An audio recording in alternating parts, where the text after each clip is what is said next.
two uninhabited Pacific islands. More than 5,000 miles from the UK. One will be inhabited by 14 British men, while a separate island will be home to 14 British women. For 6 weeks, they'll be utterly alone, with only the clothes they stand up in and a handful of basic tools, filming everything themselves. When pushed to the limits of human endurance, will it be brute power or mental strength that wins the day? That's the hardest thing I've done. Who will have what it takes to stay alive? Tonight, we follow the women's island. Snake! this time it'll be harder than ever. They'll have to hunt for food. You're all right, you are. Find water and build shelter. Living on the island in the middle of tropical storm season. It's like a tornado. That is terrifying. We need a radio-in medic now. When pitted against the extremes of nature, have these modern-day women got what it takes to survive? Guys. That is a big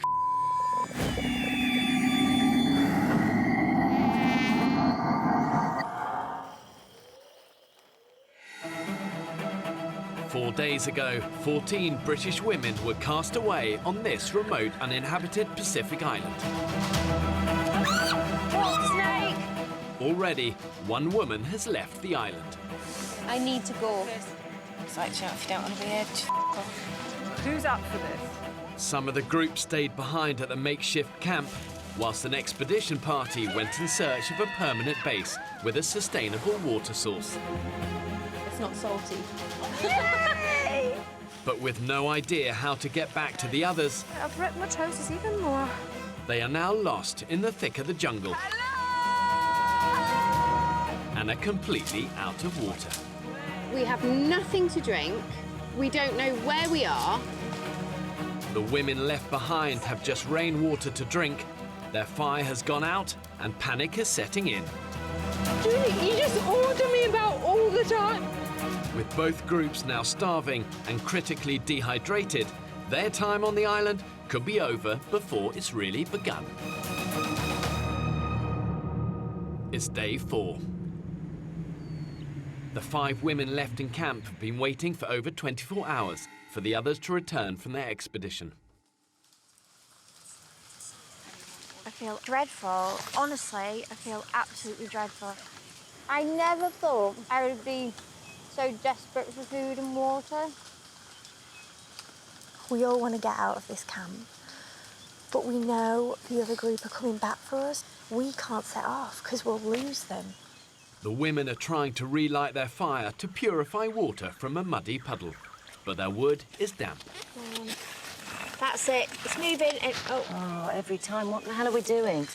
It's actually just another Groundhog Day of the same shit. It's like the best camping ever, isn't it? The best camping ever. Mind you, I've only ever been camping twice. I didn't like it. However bad your situation is, You have to dig deep and find that inner strength to stand any chance of surviving. You know, simple principles that really make a big difference. And one of those is positivity, positivity, positivity. I might as well, honestly, I might as well have gone and sat in my horse's field for 5 days and not eaten, but just sat in the muddiest part of the horse's field. But the difference is I might have had a horse for company. I don't actually mind, because I love extremes of weather. I like roaring wind and lightning and torrential rain and... Oh, lovely. I'm pleased for you. Seriously, I'm really chuffed for you. I've always wanted an adventure. And I think, God, I haven't done that much for myself over the last 55 years. Should have done more. Should have seen more. I get really wound up over the most stupid things. Like, you know, when you buy expensive toilet roll and then you tear it and it doesn't tear along the perforations. That really winds me up. I try to stop myself talking a lot, but I do like to think that other people can get a word in edgeways, you know what I mean? This is day 4 now without any food, so we're really going to feel it today. Earlier, the women found some yucca, a type of potato. Mother of 2 Julie has decided to peel it, despite not having a fire to cook it on. Oh, now, do you know what? I've just wasted that now, but we could have boiled it in soup, that's what Beth was saying. I would please leave the yucks. Just... If she goes on about those potatoes anymore, I'm going to stab her.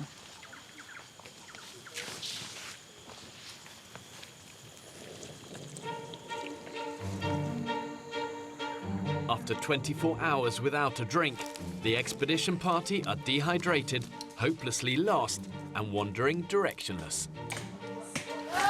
Walking is painful now. Physically and mentally. I just hope we can find a drink. Oh.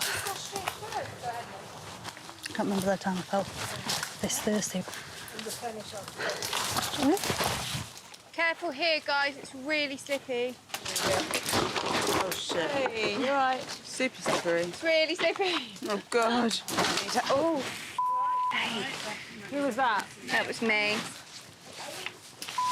Oh, my God, there's a caiman. That is a big... Oh, yes, I can see it. Straight ahead. Shit. Oh, my God, that's Yeah, it's enormous. It's watching us, though. We actually... I literally must have walked past his nose by that much. Didn't spot him. Do we throw things at its hook? No.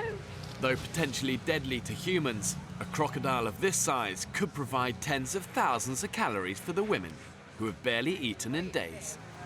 Billy Big Balls, that. That is serious, Billy Big Ball. Not going for that one for dinner, then? Yeah. Not tonight, not without a fire. We wouldn't tackle that, not as we don't have a sharp knife on us. We'll be back for you, man. Sleep with one eye open. With hunger and dehydration sapping their energy, and with hunting equipment left at camp, the women decide to walk away from this potentially life-saving feast. Right, let's get out of here. Yeah, it's nothing easy on this. Hey, it's all right, it's all right. It's all right. That's it. Well done. As we know, caiman can take off a leg, an arm, drag you into the water, drown you, eat you. Not great, really. So we all want to be out of here as fast as possible. And as an exit operation, we're doing quite well. Oh, Dawn, you did Yeah. Too late, baby. It's too late. For these women to succeed, they've got to have faith. They've got to persevere and reunite, because there's power in numbers. My mantra is leave no man behind. It's that sort of attitude that's going to make the critical difference for them. I've got a beach on my left. Let's get on there. Let's get an orientation. The women have been trekking through the jungle for 2 hours, but instead of finding camp, they've stumbled upon another beach on the north of the island. This is so hard. No one knows what the right decision is. So thirsty. I've never been so dehydrated in all my life. I'm thinking about drinking seawater. I know you can't, but I'm not there. The women scavenge the area and strike lucky. We found coconut. Oh, my God! It's just enough to keep them going Come on, let's go, let's go. Let's do it. as they head back into the jungle to try and find the others once more.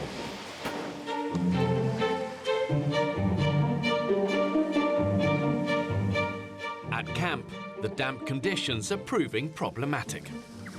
I was looking forward to trying to start another fire. It's finding the dry stuff, but there's no sun. We can't see the sky. Oh, babe, look at your little hands. My hands, I'm like, look.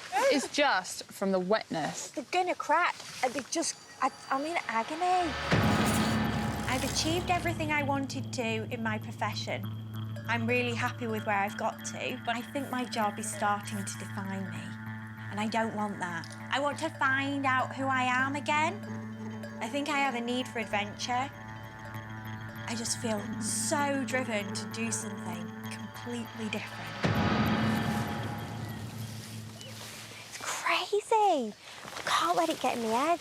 You can't let it get in your head. No. It's important to be positive. Right. It will work out. Yeah. It will. We're about to work out how to make a great shelter today. Unable to make fire without dry wood, a shelter will protect the women from the elements while they wait for the others to come back for them. Push it down. Push that down. No, this the top one. Push that down. Tell you what, there really is strength in numbers. You really feel that there's so much more work and so much more pressure on you when there's just a small amount of you. Oh, shit. That's it. There we go. Now, with just 5 of us, feels pretty lonely, actually. Half an hour later, and the shape of a shelter is almost complete. It looks pretty good. Oh, fuck's sake.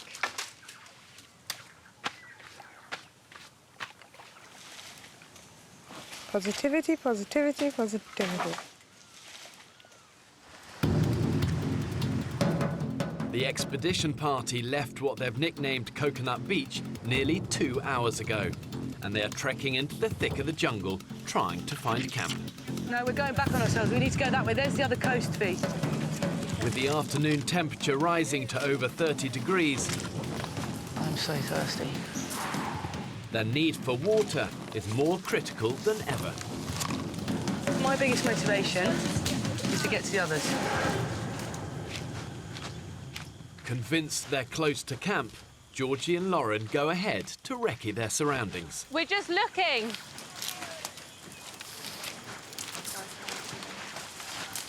Go back to where we are. No fucking way. Can't be. We are. No, we can't be. We haven't done one massive... Yeah. Really? The expedition party have spent all day in the searing heat, only to find they've walked in one big circle, back to Coconut Beach. Guys, do you want to come down? OK. Without a GPS or visual landmarks to guide us, human beings are naturally prone to walk in circles, even when we're convinced we're going in a straight line. Put dehydration into the mix, which slows down brain function, and the women find themselves in crisis. OK, so there's some bad news. We're back where we were. If the women don't find a proper water source soon, their time on the island will end. Bad news is we fucked up and we've just done a massive circle and we've wasted a load of energy for nothing. How the fuck did that happen? All too easily. We're in the jungle. Got no fucking We have reference no point of reference. And we're tired and dehydrated. I vote we bed in for the night. I think I'm going to cry, George. I think I'm going to cry with you.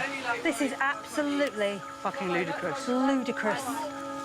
Physically, I don't know. People have got holes in their feet that are turning green. We can't sustain this. Oh my God, what are they going to do back at the camp? 4 days ago, I abandoned a group of ordinary British women on a remote, uninhabited Pacific island. After separating over 24 hours ago, the expedition party are desperately trying to get back to camp. But disorientated by the jungle, they remain in the north of the island. The women left waiting at camp have no fire to purify water and are also worryingly dehydrated. We're drinking water from a roof like wild animals. Mum of two, Julie, has been down at the rocks washing the women's muddy underwear.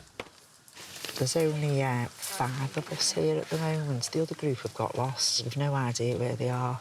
A couple of our group are just moaning all the time. I mean, for God's sake, it's supposed to be survival. It's not supposed to be a holiday. You know what I mean? We knew it was going to be tough. Facing a second night isolated from the others, Fuck. the claustrophobic jungle environment is testing the women's mental strength. But it's very difficult to stay positive. I don't feel we've got anything to look forward to. I just feel like we've been dumped.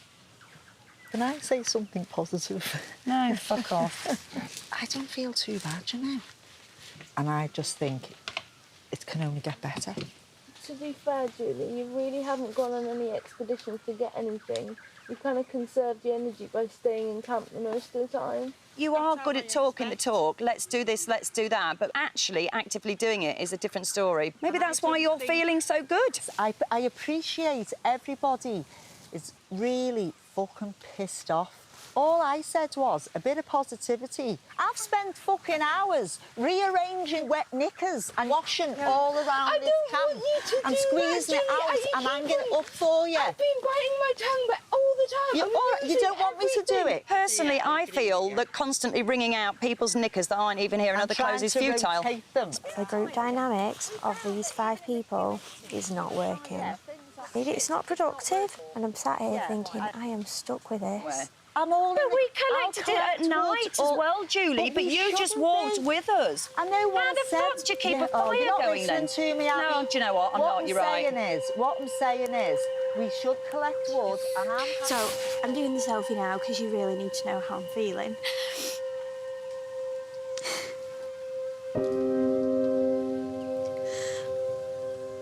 It's really hard.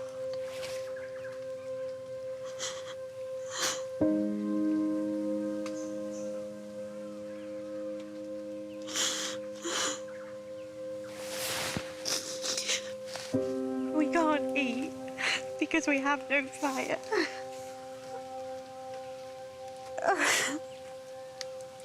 We have nothing to drink because we can't boil it to purify it and sterilise it. I don't know where everyone else is. The other group have gone missing and I'm really worried about them. But I'm just questioning, like, how on earth are we expected to survive in this?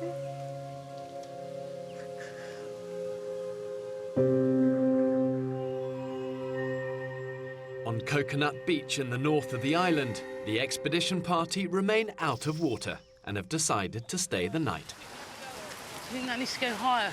Yeah. They're building a makeshift shelter. We've basically spent 2 days walking for 4.5 hours. That's 9 hours in total we've spent walking around this bloody island trying to get back to where we started. Everybody's very dehydrated. We've not had actual water for 2 days. It's just, it's ridiculous. It's absolutely ridiculous. And then the other side would go like that. Yeah, brilliant. After spotting a storm on the horizon, the women scavenged the beach for containers to collect rainwater, their only hope of rehydrating. We're going to have to support the bottles in this polystyrene thing so that they're upright and don't spill. I may have to keep it behind my slug so that the tide doesn't wash it out. Finding fresh water is so important. That combination of very oppressive 30-degree heat plus the humidity, at over 90%, can easily mean the women get through a litre of water an hour. That is a lot. Unless they find water, I reckon the women only have one more day. As night draws in, the women abandoned at camp are attempting to light a new fire to purify their muddy rainwater. Remember, all we're doing there is trying to make a hole. Out, it's out. Oh, fuck's sake. So we thought we'd get a fire going tonight, but it hasn't happened. Well, we must all be dehydrated by now. I don't know where the other girls have gone from the other camp. I don't know where the hell they could be. Or what they're doing for shelter up. Excuse me. What they're doing for shelter. All day, Julie's been at me non-stop. I've come on this experience to try new things, to push my comfort zones. Hello? Guys, can someone shine their light over here? Because I swear I'm hearing noises. Please, it's like a... It's... Someone moving? It's coming close to me, please! It's Julie! It's Julie! Oh, fuck my life. Oh, shit. On Coconut Beach, the storm is still in the distance, and the dehydrated women are pinning all their hopes on their makeshift containers collecting rain. I've never actually wanted water so much in my life. Check this lightning out behind me. Yeah! It's so cool. I mean, you can actually see the line of lightning. I feel like a weather girl. And here we have a big fuck-off shiny storm.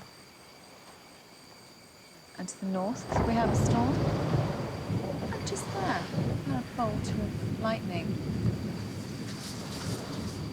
And I imagine around here, in just a moment, we're going to have a bolt of lightning. And I imagine just about there, we're going to have a bolt of lightning to the right. Because sometimes it jumps from cloud to cloud.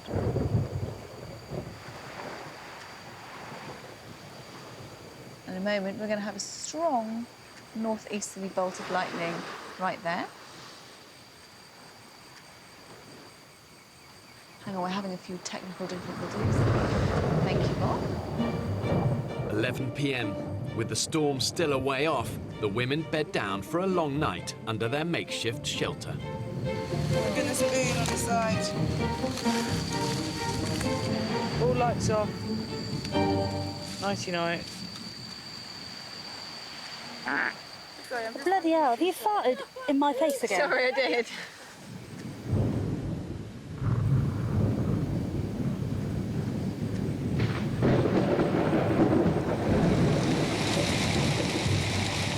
It's 5:30 a.m. and the storm has finally hit the island. The women are hoping their containers are full of rainwater. We've just had the most uncomfortable sleep of our lives. It's just a nightmare. Just hope we can get from water in as soon. Can I just share something with you, everybody? Really bad news. We have no water because the tide has washed our bottles away. Nothing. Fuck. Oh, fuck. I feel like I could cry right now. I seriously think I could cry. I think I need our shit. After almost 48 hours with hardly anything to drink, the women sourced just a handful of coconuts. Oh my God, this one's cold! Oh. Ah! But with only enough liquid to have a few sips each, one woman is finding it all too much. You all right, Kate? Just struggling. I'm really struggling, guys. Oh, God. Come on. I'm really missing my girl. I've decided to do this because, having been made redundant 4 times, it left me feeling worthless and a burden on everybody. And I wanted to set myself a challenge and do something that was extremely difficult, but that I had to do, that I can't walk away from it. Have more confidence in myself, and make my children proud of me, and make my husband Chris proud of me. I just feel like I've bitten off more than I can chew. No, not at all. Honest to God, you were doing brilliant. You were doing absolutely brilliant, and they're going to be so proud of you. I know. I just want to speak to Chris. I know. And have him say, keep going. You can't do everything through your kids and your husband. You have to have some me time. But I like doing everything through them. Okay, well, that's cool. I think initially when people get marooned, it's all about the physical, the fact that they're tired and they're hungry and they're hurting. But after a while, people become accustomed to that. But then the battle becomes something much more meaningful. Actually, the fact that you're missing your loved ones, and those battles can be much harder. I'm so thirsty. We haven't managed to find any water. I'm so thirsty. Look at that. The good news for the women is that in tropical storm season, the weather can change in an instant. Guys, bring your pots! It's running like a bloody cat. The return of the rain proves to be their salvation.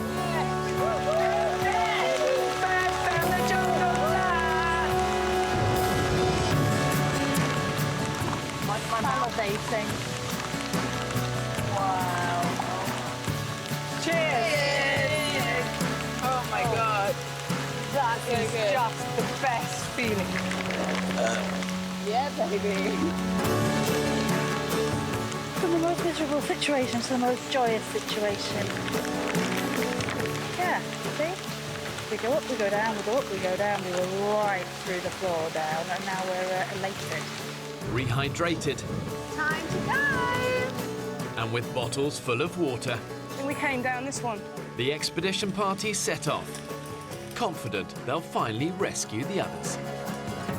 OK, so we're on the right track. In the jungle. The mighty jungle. The lion sleeps tonight. Oh, Wimboe, oh, wimboe, oh, wimboe, oh, wimboe. Woo!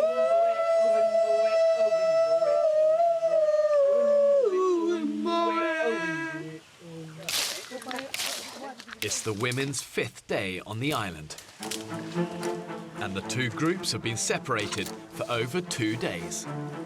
Spirits are buoyed with bottles full of rainwater, but the expedition party are going round in circles, trying to return to camp to rescue the women waiting. We want to stay in a straight line. Nobody's disagreeing with you. We will have to make little diversions. No, that way. Mum of 2, Kate, remains desperately homesick, missing her family. Just do my head in. Oh, because I'm not doing another night in this jungle like this. That will be it for me. And I've made that decision. If we don't make it back... You feel strongly about it now? Yeah, and I know the people who matter to me the most won't care if I come home early. To be Kate, honest. calm down. We're going the right direction. It might not be. I'm not talking like to a you. path. I'm talking to George. I know. Fucking attitude and a half. You do. And you can kiss my fucking ass. If these women are going to survive, they've got to learn quickly how to work together as a team. Pulling together is paramount in times of crisis. And the truth is, we always survive better when we cooperate and when we don't fight. The thing is that, please, no negativity. We'll just need to keep on this positively. I know. You've got a really bad attitude, Kate. You know. I haven't. I'm just fed up. You do. You're speaking to everyone with a really bad tone, so... Can everybody please stop arguing, because it's really not helping. But maybe we should just, for the next 10 minutes, all of us just say completely nothing and just concentrate on walking and following Fee. No, that way. Guys, I think we need to go that way. Hold on, hold on, hold on, hold on. 10 minutes silence. I'm asking a few group of women to keep silent for 100 minutes. It lasted literally 10. Everyone with a good idea. Yeah. 10 seconds.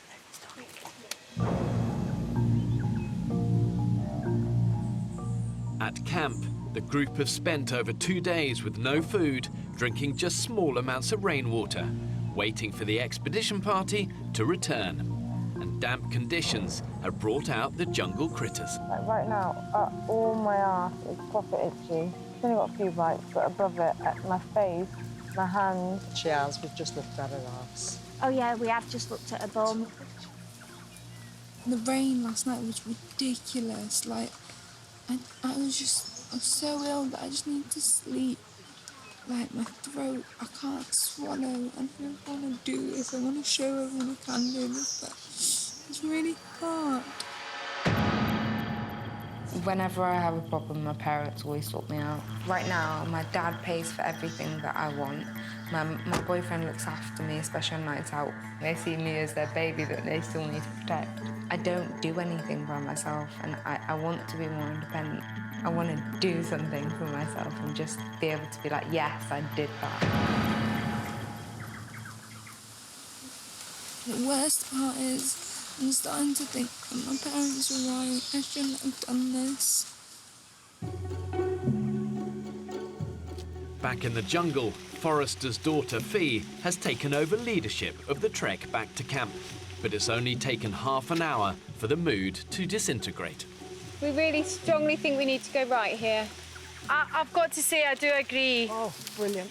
We have been travelling in this direction. No, we haven't. We've been travelling in that direction. No. Yeah. No. Why is it you're so adamant you're right all Just the time? hold on. Just, I'm not adamant I'm right. Yes, you are, Listen, because listen, you're listen. dismissing everybody else. Listen, It's I that understand. Fee will not listen. I live in the woods, so I always circumnavigate woods. Well done. But we spent the night last night in a place that we had just left. You never noticed That was we'd my double fault. back on us. That Fee was my never noticed fault. we'd double back. Because she wasn't in charge. It's often when stress levels are high that all the social graces fall away, and it's also when tempers fray. They've got to learn quickly how to communicate better as a team. At this point, their survival and that of the women at camp depends on it. We have to spend another night in this jungle like this. I'm out of here. You need to listen to people. You don't listen to anybody. I do think that you really don't listen to anybody. And this is actually, is this life or death? I'm just so tempted to tell you to take the lead and do it. Because then if I leave, it's my own fault because I'd have got us lost. I give up. OK, I have the machete. Oh, my God! What? Help! Becky! Becky! I'm coming! Call the medics! She's Fran! Fran's fainted! Radio in medic now. She's absolutely fucking boiling. Oh, my God. With Belinda, the only doctor amongst the 13 women lost with the expedition party, the group at camp must radio for a safety response team to intervene. Foxtrot to Bravo, be puppy. Can you send your message over? Fran, passed out. They are on standby on a nearby island in case of emergency. She's boiling. I need to get some air to her. Oh, my God. This is way fucking beyond any fucking joke. Everyone needs off here. I swear to God. It's not a programme. It's fucking ridiculous. Having gone to the rocks for air, after 5 days with barely any food or water, Fran has taken a serious turn for the worse. The safety response team arrive. Yeah, we've got a code 77. We're just dealing with a collapse query cause at that location. Yeah, I think the problem is with Fran. I think she's not a moaner. I think she's been far iller than we knew.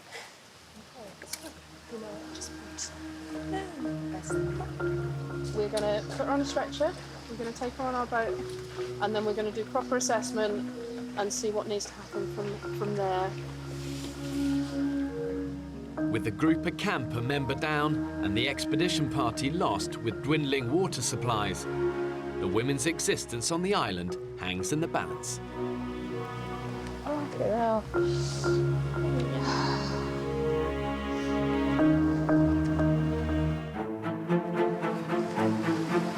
We need a radio in medic now.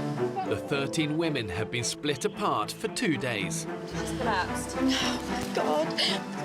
And the group at camp are now a member down after Fran collapsed and was evacuated from the island. Another one gone? I knew she was poorlier than we thought. Out at sea, my safety response team are assessing 24-year-old Fran. It says 72 and 146. I don't care how, like, dehydrated or faint I am, the rest of us are exactly the same. I shouldn't get any privileged treatment over feeling a bit sick. I'm just really pissed off at myself. I know I can do this. Till I faint 400 times, you're not allowed to take me off that thing. After 5 days without anywhere near enough water, Fran has succumbed to dehydration. And with the expedition party still nowhere in sight, the other 4 women are equally at risk. So many people dropping off. I'm just worried there's going to be more and more because people can't stand these conditions. Fran's coming back. Fran's coming back. She really? Fran's body temperature and heart rate have returned to normal. And in Dr. Belinda's absence, the safety response team deem her fit enough to rejoin the others. Is it like heaven, seeing us? Oh, I'm sure. I'm sure there's things she'd rather see than us. I had to beg them to let me back on the island. I just had to come back though, because like, then it would be only 4 girls here and I couldn't leave them. I'm so glad I'm back. The expedition party have been walking for 2 days, trying to find their way back to camp. This is where I feel we should go. This looks like a pretty good path. Having wrestled leadership of the group, homesick mum of 2 Kate is now guiding the women through the jungle. This is going to go well. Just keep going. This way you want to go. The thought of not getting there, stressing me out, you know. We will get there. I'm not confident to take responsibility for this. OK, but where are we going now? Where are we going now? Just no keep more going confrontation straight. or arguing. Just keep walking. It's just that way. Keep going, keep going, keep going. Well, I'm losing my confidence now. I don't want to lead. I'm sorry, I don't want to lead this group. I don't want to. Yeah, I'll lead it. You tell me where to go.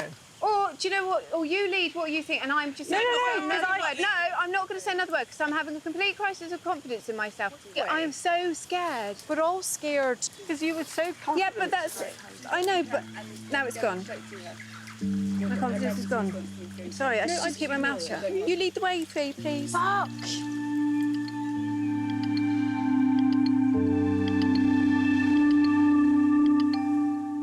After over 2 days of waiting and now dangerously dehydrated, the women at camp are finally taking their fate into their own hands. They haven't found us, so we've got no alternative but to find them, because we've stayed and we've waited. I don't even know, 2 days, 3 days to be rescued. If we don't find them, I think we're going to make a raft and go to another island. I just never, ever want to see this spot ever in my life again. Until now, staying put has actually been the surest way of allowing the others to try and find them. But after days with no fire, dwindling water supplies, no food, the women now need to weigh out the dangers of striking out into the unknown against the risk of waiting it out with no more resources. Now we have to just go and blow our whistles madly to see if anyone's hearing us, and that's what we're going to do. That's the plan. Blow, blow, blow. Everybody in this group is good at blowing, yeah? Yeah, I think we're all seasoned blowers here. Yeah, girls? Yeah. Unaware of the expedition party's whereabouts, the 5 women are searching the coastline. Our journey to find the other team begins now. Whoa! Are you all right, sweetheart? Yeah, sorry. Cracking on. Good on ya. Oh, it's so cold. Oh my gosh, my knickers are getting wet. Oh my God, at least our fannies will feel fresher. No. Having left Coconut Beach 3 hours ago, the expedition party are completely lost and their water supply is fast disappearing. After homesick mum of 2 Kate quit as leader, Georgie recognises where they are. Oh my God. I made these marks. I knew I recognised this place. The women are convinced they are finally about to find camp. Do you remember you, me, and Abby did a recce? This is where we came to. I know, that's what I was just saying. They're just down there. I'm ecstatic just because I got the hell out of Shit Creek. Fuck, that's so fucking deep. That's up to my tits, so that's swimming for Fran. It feels desperate because we feel so close right now, but yeah, we haven't had a response on the signal.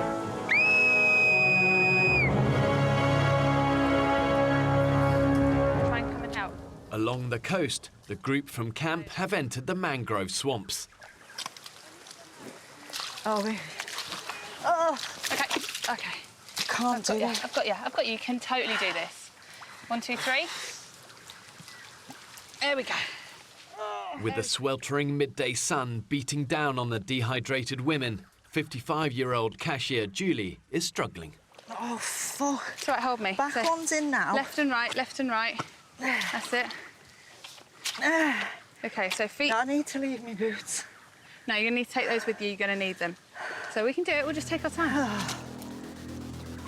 We're in no rush. We'll just take our time. Oh, friggin' hell. Oh, great. Yeah, thanks.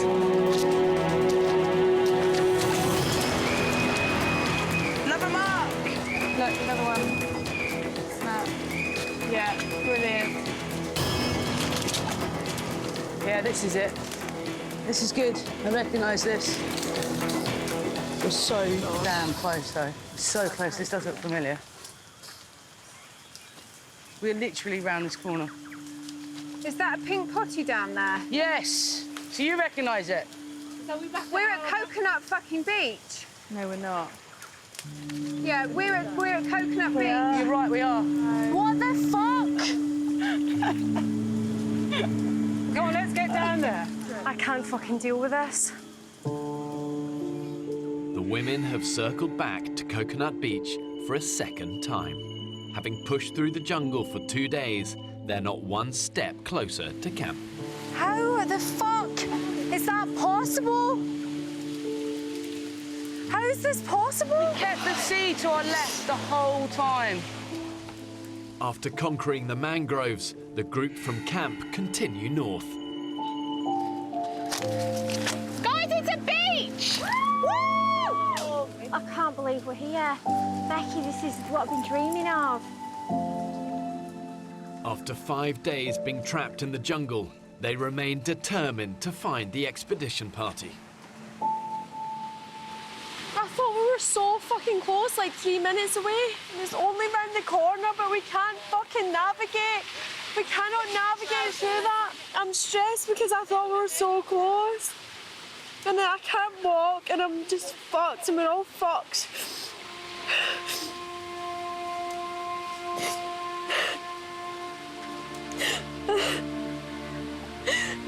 3 nights without water, fucking trousers like this.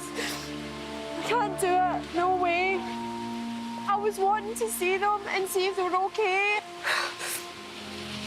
How the fuck did that happen? I don't even understand. We cannot walk anywhere on this island without getting lost. It's a maze. It's the world's trickiest maze.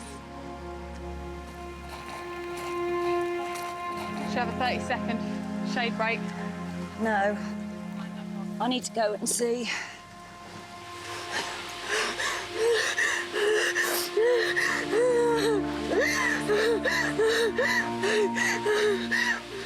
Another beach, but not as nice as the one we're on. Hang on, is that a load of clothes hanging in that tree? Hello!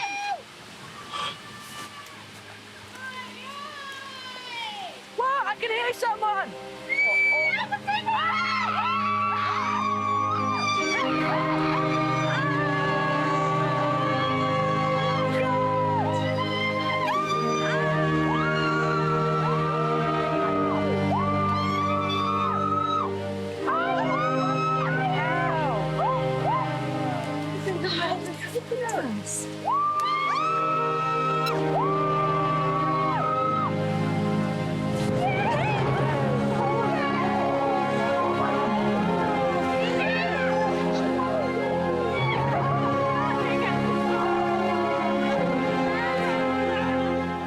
However bad your situation is, you can't wallow in negativity.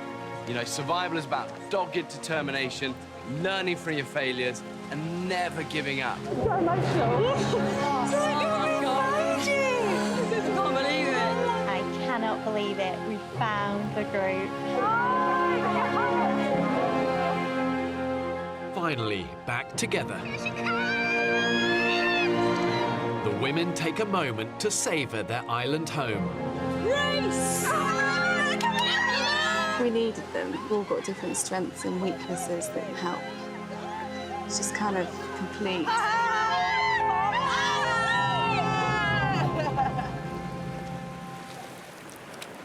Keep going. Keep going. By evening, with the reunited group, 13 women strong, Come on. Ooh. it's all hands on deck to light a new fire. It's nice and slow. That's it. But after being lost for 2 days, island survival has taken its toll on mum of 2, Kate. It's just the whole The blunt end.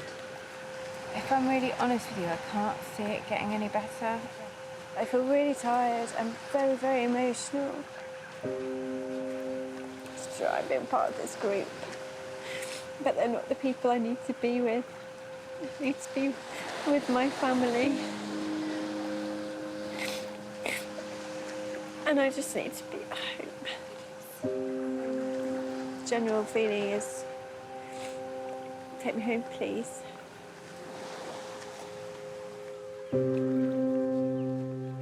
By morning, furniture maker Kate has made her decision. I'm not going home because I'm dehydrated. I'm not going home because I can't hack it. I'm going home because I want to be at home.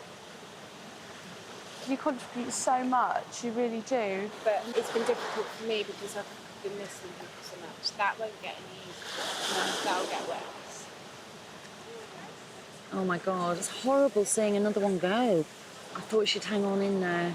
We need everybody, and she had good knowledge of bloody building and stuff. Mum was fucking pissed off. I just think it's weak of her to do that. She's giving up too easily. We need each other to boost each other up. But it's the old thing, isn't it? Kids, mums and kids. It's the old pull. Men can do it, but a lot of women can't.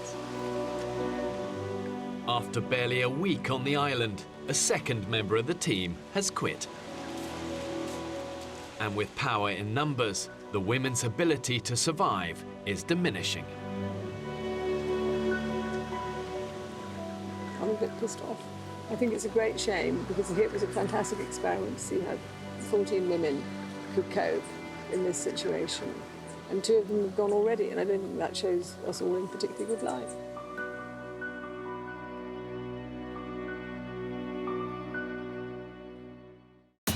Next time on the island. Sometimes out here can feel like you've been hit by a major disaster. So thin now. All sorts of bones appearing that I haven't seen since I was a bloody teenager. We need to find a solid source food or we could be facing meltdown.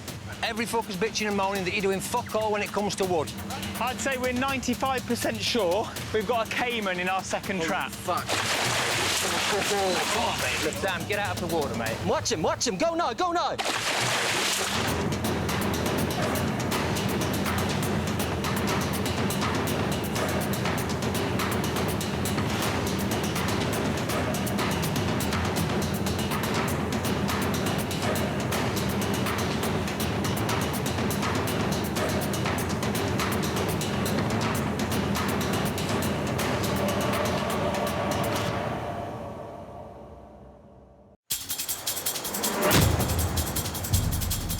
Two uninhabited Pacific islands.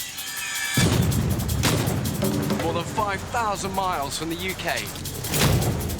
One will be inhabited by 14 British men, while a separate island will be home to 14 British women. For 6 weeks, they'll be utterly alone. Holy shit! With only the clothes they stand up in and a handful of basic tools. Filming everything themselves. When pushed to the limits of human endurance. Will it be brute power or mental strength that wins the day? We just caught a prehistoric animal. Who will have what it takes to stay alive? Tonight we follow the men's island. Oh! This is crazy. This is absolutely crazy. This could be the worst decision we've ever made. This time, it'll be harder than ever. They'll have to endure the height of the harsh tropical storm season. Bring it on, Mother Nature, I say. If this is the worst you can do. They'll have to find their own water and hunt for their own food. You lazy bunch of bone idle bastards! Have these modern-day men got what it takes to survive?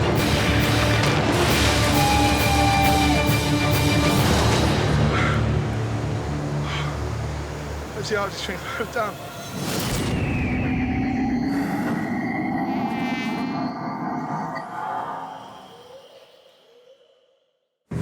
Four days ago, I dropped 14 ordinary British men on a remote Pacific island. Yes! They've eaten next to nothing.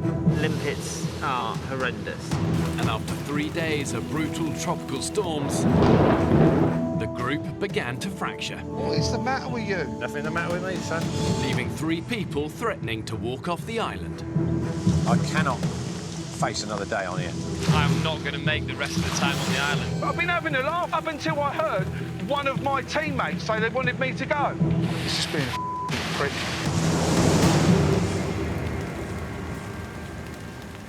You don't want to be scapegoat, Absolute bollocks. I'm not having it. I am going off this island because I'm not being held responsible for that. 22-year-old graphic designer Joe, builder Andy, and now construction manager Paul are all threatening to leave the island. It's affected you more than I thought it would have. I came here to get away from shit like this, not deal with it every day. So we are 3 men down in 1 day when the odds are against us at the moment. And without a full complement of people, we're going to really struggle. You just made this survival thing probably twice as hard. OK, slightly less tactfully, guys. We've stood here and talked for an hour. If it really is going to be 11 of us today, us 11 have got a lot of work to do to get through the rest of the day. So if you guys are not prepared to commit to the rest of the group, boom, go. Sweet. I've made my decision, I've had enough. I want to go now. Basically, we've realised that a candlelit dinner with a glass of wine is a bit better than being here. Look, we knew it was never going to be easy. But it's not the survival bit that's got to me, it's just all bullshit. I think that's genuinely shitty. Like, I think that's walking away and leaving the rest of us and letting the rest of us down in a big way. Not only is it a selfish thing to do, I think it's the most selfish possible time you could go when, like, all hands are needed. With Paul having made a definitive decision to go, the group are hoping that other builder, Andy, will now change his mind about leaving. Don't leave because of someone else. If he's going anyway, stay and get amongst it. How can I possibly stay, man, when a guy is leaving because of me? If you had left, he would have still gone. Andy, you So stay, that means- you can accomplish 6 things at a time instead of 5.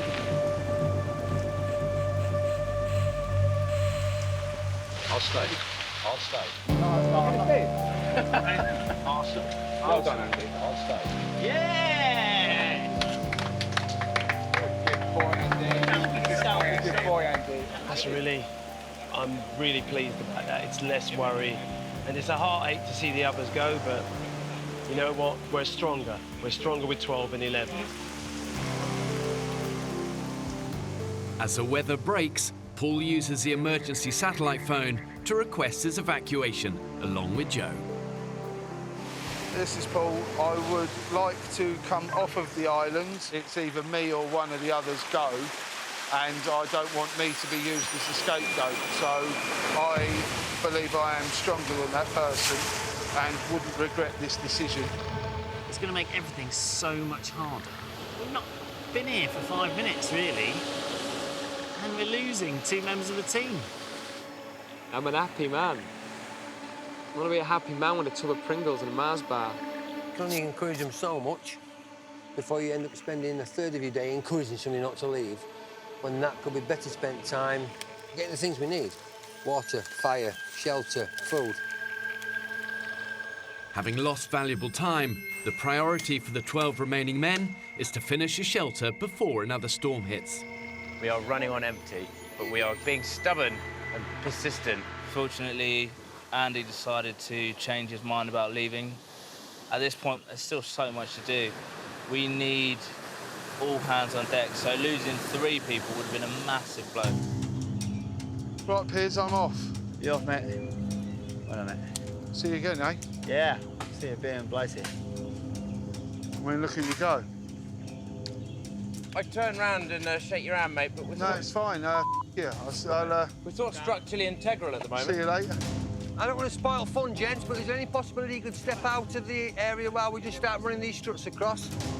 Continue your conversation just sort of 10 feet over there.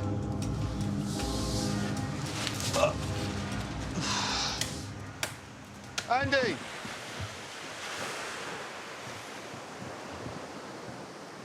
He didn't even acknowledge me. Did he not? No, didn't even turn around and say, Dicky bird. Unbelievable. Spineless wonders. Fucking hell, lads, what were you thinking? What were you possibly thinking? Just before we came out here, I bought a brand new Golf. Mate, it's white. It's beautiful. £500 wheels. Lovely view, though, isn't it? After just 5 days on the island, 14 men are down to 12. It was a bit emotional saying goodbye to everyone. Yeah, of course it was. But, I mean, in a short time we've been here, we've made quite a strong bond. But... Oh, yeah, of course we have. Now the dead weight's fucked off, let's get on with it. Ain't got the time to it, we've got to build a fucking house for tonight. When people leave a survival group, the positive thing is that what it does, it galvanises those who remain, making them even more determined that they can survive. The new group may be less in number, but it will be greater in strength. No, genuinely, I can't believe that after 5 days we're down to 12 people. It is a shock, isn't it? Come on. It's a massive shock. I mean, do you think you'll stick it? Yeah. The whole yeah. thing? Yeah, I ain't got no doubts about that, yeah. We've been talking about for the last kind of 2 days, really, that it would be a great shame if anybody left. But I now think we need to look at it positively. And as harsh as it is, perhaps we've streamlined, actually, and more determined. I think those who've stayed, you know, have showed a certain determination. We've got no personality clashes now in the camp. Everybody gets along, everybody really likes each other. We're going to have some really good bonds out of this. Not only the achievement of doing it, which we will, and a new friendship is going to develop between us all. Teamwork makes the dream work, Vic. Yes, it does, sir. Stop staring at my sexy bottom, though. It's upsetting me. I could feel your eyes penetrating my underpants. Morale in camp has lifted, but events of the past few days have taken their toll. Oh, I'm absolutely knackered. The men have barely eaten since they arrived on the island some 5 days ago. I do feel like we're staring down the barrel a little bit. We're going to have to pull something out of the bag or go very, very hungry, it seems to me. Are we not wise to have a real good recce of the island? There's going to be wildlife somewhere around that rocky bit. Yeah. There's got to be. We need to really go through the interior of this island to find out what's living where. We could come across, like, you drive in the country and you see all of a sudden a field full of rabbits because they love a certain area. Yeah. It might be exactly the same with the agoutis, exactly the same with the lizards. I think it's a really, really good shot, mate. Yeah.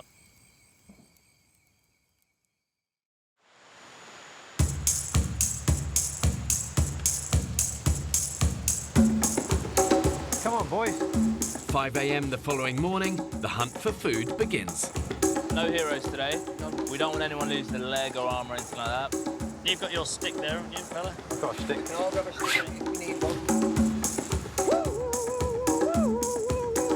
Are we going to dance first? A hunt dance? Woo! Yeah! We have an alpha male in our family, and obviously in my house I'm it. The dogs know I'm in charge, my wife lets me think I'm in charge, my kids look up to me as if I'm in charge. Alpha male, you know what I mean? I'm Johnny Weissmuller, I'm Tarzan, I'm all them things. I'm looking forward to being able to know that I can, come the zombie apocalypse or whatever world issue will befall us, that if push comes to shove, I could still provide for my family. My dream is for them guys to go, that's my dad, that's fantastic, my dad did that. Iguanas live up trees, is that right? Yeah, keep your eyes absolutely peeled. Shit, I wish I had my glasses. To ensure that these guys have a fighting chance of surviving, I've made sure there's enough water, indigenous animals and vegetation on this island to keep them alive. But they've got to have the ingenuity and the skills to find it, hunt it and kill it. Oh, look. Rays, fuck, they're shallow, aren't they? We need a weapon. We need a spear. OK, try that. Come on, boys, let's get one of these. They're going deeper. Stingray's one, survivor's nil. Anything that's heart is beating in its chest, I will eat it. Yeah. My biggest observation about living in a jungle is how quickly you lose your sentimentality. When I look at something, I'm not thinking that's beautiful or look at the little creature. I'm thinking, can I eat that? Hurry up, there's an iguana. What's that? Just straight through. Oh, yes. Right, you keep your eye on him. I'm gonna go out and round, push him back to you. What's the mouse? Stamp on him with your flip-flops. It's there. I could see it. There's some stingrays, guys. Get it. Okay, go! Get him! Oh, Andy, get him! Oh, get him behind it. Oh, cut him off. Get him! Get it! Oh.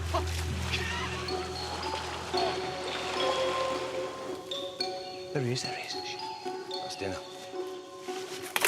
Son of a bitch. He's gone. A deaf man could hear us coming. We are top predator. We've got to stay that way. If we're going to survive, if not, we'll all be going home shortly. The men's first day's hunting has produced nothing. We are winging it. And if it weren't for being such a stubborn person and so positive, I think I'd have been on my way a long time ago. Just starving and dehydrating slowly is not a nice way to go. The monsoon is coming. Here it comes. Here it comes. Back down the hatches. In the middle of the night, the men are woken by the most vicious tropical storm yet. Fucking pissing down. It's amazing, from nowhere you get that really big wind. Yeah. Whoa. Where's the pan to protect the fire? Fuck. You know. Shit. Wow, it's coming in. After yesterday's exhausting and fruitless search for food, the men must now spend precious energy saving their fire. This is where we dig deep, boys. This is where we dig deep. But for some, it's becoming too much. Just really, really tired, like unbelievably tired. Got a lack of dry wood is the problem, really. Lack of dry wood. So tonight's going to be a bit difficult now. Barney, these things are eating testers, my man. I know. It's what we do in adversity what makes us men. See that? Wow. Come on, Mother Nature, do your word.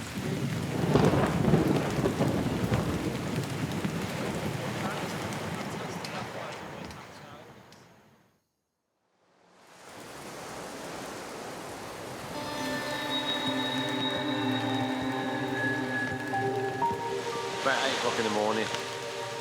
Hammer it down, which it has been since about 4 o'clock this morning. And when I say hammer it down, I mean hammer it down. It's relentless. But anyway, my body's starting to take a toll now. I've got blisters all over my feet.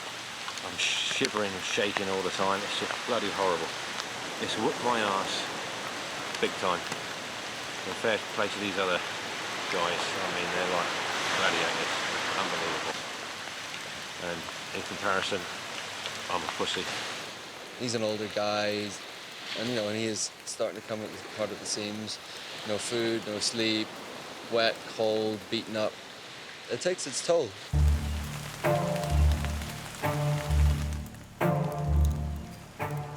How's the wood looking, Dan?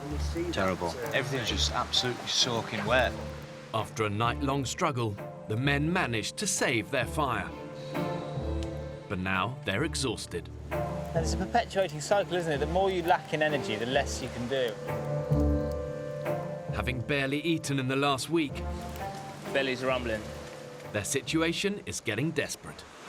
We need to find a solid source of protein and carbohydrate, or we are going to seriously struggle. It's getting to the point now, if we don't eat properly in the next few days, I can see other people leaving this island. Hunting we will go, hunting we will go. Come on, let's rock and roll. The men head out once again on the search for food. But today, 51-year-old builder Andy is too tired to join them. You all right, mate? You okay? Not really, no. You look exhausted. I'm not sleeping at all. Maybe 20 minutes. And even when I am lying there, my brain's still whizzing away, you know? It's starting to drive me fucking nuts. And I just hope you all. Oh, mate, what? I'm worried about Andy. Yet again, he woke up this morning to say that he's not had a decent night's kitten. What can you do, you know? Come on, fella. It's all right. How about this? Let's me and you build a bed with some comfy bedding and a roof. Let's make that, and you've got a decent bed. Right, come on, me and you. Let's go.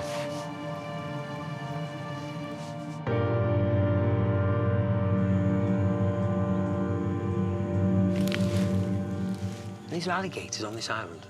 Son of a bitch. Led by cleaning facilities manager Vic, the hunting party have pushed deep into the island's interior. What have you seen, Vic? Alas, nothing. But finding food in the jungle is no easy task. Wow. It's just full of ants and eggs. Snake! Where? And danger lurks around every corner. Somewhere here is a brown snake. Smell like shit off a stick. This is good bait. Shit. Scorpion there. Whoa. I do not want to get stung. Yeah, he's gone. Shame. Bastard. I could taste him from here. There's a lot of things that can kill you on this island. Snakes, spiders, crocodiles.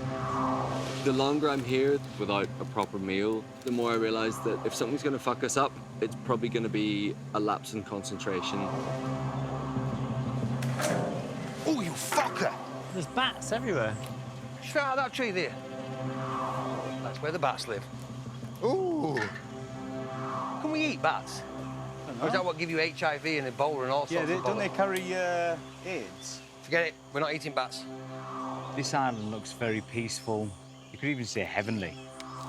But if you look just in a little bit more depth, this place is an accident waiting to happen. So why are you doing this then, fella? I think because my life has been like one adventure, you know, moving from Tenerife, Lanzarote, America, all that kind of stuff. But then last 17 years, I've been stagnant, doing nothing. So I think this was a way of sort of saying, right, off we go again. And that it is, my friend. Yeah, it certainly is, Jesus. If only I'd have known. You regretting it? I am at this moment, mate, if I'm totally honest, yeah. And my biggest regret, if I do go, would be letting you lot down. I'm trying. I'm really trying. Seems like Andy's already given up. I'm desperate not to lose another person, you know? Can't go from 14 down to 11. I'm dropping like flies. We've not even started yet. Is that not a cable track? You might be right. After a fruitless morning in the jungle, some of the men have set their sights on a far more ambitious prize. We're off caiman hunting. It's like down there. You see those trees? That's where it comes out. Yeah. 28-year-old website consultant Kyle has spotted a crocodile at the end of the beach. 4 of us are going to go that side, 4 of us this side. Keep your eyes behind you. Which the men are hoping to ambush. He's going to see you when he comes out.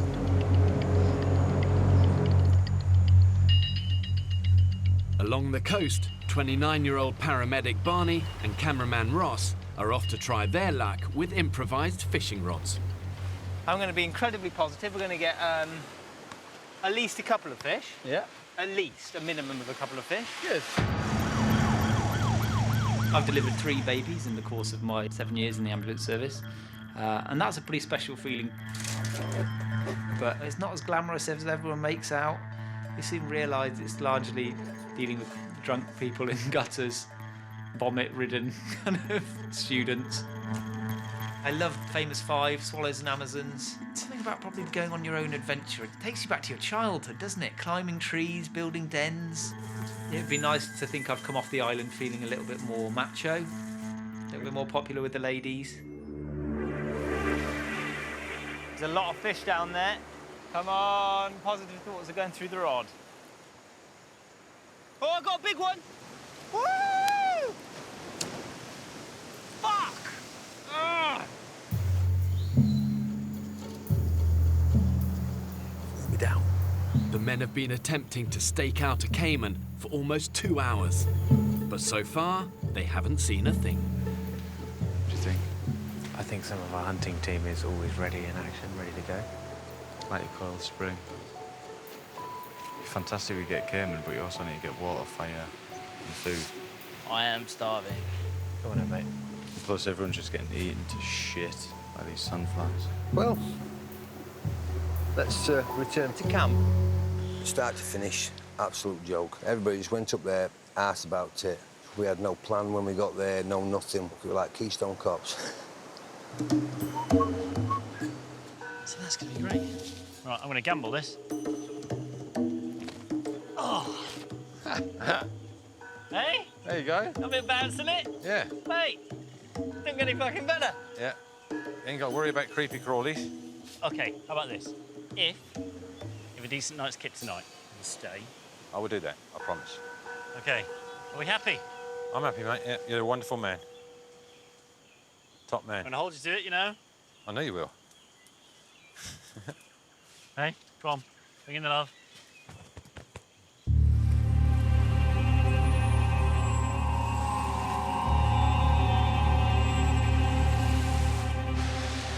sadly all the cupboards are bare. After an exhausting day, the hunting party have nothing to show for their efforts. It didn't look healthy, some of these boys. Some of them look like maybe gone on hunger strike. Well, I'm absolutely burnt out. Today's a day where I definitely feel like I am starving. So the average British man needs about 2,500 calories a day. But the reality of a survival situation, you're working hard, you're hunting, you're building shelters, chopping wood, you can easily burn in excess of 4,000 calories. The mass of that is simple. If you're burning more than you're taking in, you're gonna starve. Can you just let the lads know that we've gone fishing? All right, I'll have fair some enough. energy still left in me. With nightfall approaching, the men are desperate to salvage something from the day. Ah! God! The fuck was that? Something just fucking... Oh. Something stung you? Yeah. Oh. Fuck me, do I know about it? You can't see what it was? No. Oh. Definitely wasn't a scorpion, was it? I have no idea. Mike to India. Cameraman Sam uses the emergency sat phone to call the offshore medical response team. Charlie has been stung on the toe from something in a wood pile. Fuck me. Oh shit, there's a scorpion, yeah. It's a scorpion, guys! Where is it? Let me kill it. Here. Scorpion! We just had confirmation it is a scorpion, over. It's a general rule of thumb. The bigger the pincer, the smaller the stinger, the less deadly the scorpion. Bark scorpion, enough venom in that stinger to kill a man. Not good, man. Not good. I don't know much about scorpions, but I think there's a kind that's very, very poisonous. We were told before we got here that could kill you. Fuck, man, that's not what we need. The medics have asked Sam to urgently identify the type of scorpion that stung Charlie. Ah, dude, is it painful? Yeah. Okay, so that length, that is what, 2 inches long? So he's got big claws, which is a good thing. The bigger the pincers, the less the venom, apparently, so fingers crossed. He doesn't look like a bark scorpion, does he? To treat it symptomatically and keep the response camp updated on the condition of the patient, over. Copy that, will do. Fucking, mate, it's so sensitive. So, good news. From the description of this little bad boy here, from that pincer, that probably means he's not super toxic. We're gonna keep an eye on you, make sure that that doesn't swell massively and you don't get any other allergic reactions. It's like someone's driving roasting hot needles in and out. Yeah. I think you're milking a bit now, mate. Oh no, I need to suck it up, don't I? Oh, wait, come on, you're supposed to be English. Thankfully, it wasn't particularly poisonous, but it must have hurt like nobody's business. Poor guy. Charlie, I do not need Charlie, anything over, thank Charlie, you. seriously, keep your weight off Do you it. want to... Oh, actually, maybe. Keep your weight off it. Easy. No pride. Not nice to see anyone like that, really. The boy is what I would like to call OTG. He is out the game. The medics have advised Charlie to stay off his feet for the rest of the day.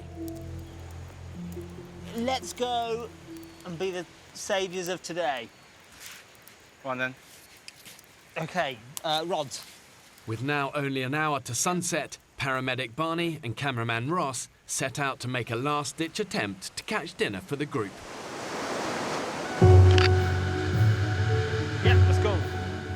But to get back to the headland where they've seen most fish, they face a treacherous scramble across the rocks. That's quite high, isn't it? And the tide's coming in fast. So I feel there is a bit of a risk, actually. I don't like to take risks. We're not going to gain anything by walking back now, are we? Let's do it. Oh, no, wait, no, sorry, hang on. We have to wait for the tide to go out, and then we're making that gap there. So the Pacific really is just a vast ocean. It's actually the largest in the world, covering over 60 million square miles. You've got these fierce ocean currents, they swirl around these little islands, and if you get swept out into them, you really genuinely don't stand a chance. The next stop that way is the Galapagos Islands, if the sharks don't get you first.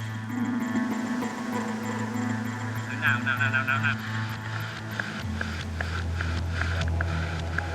Oh, I don't know if this is a good idea, mate, or not. Whoa!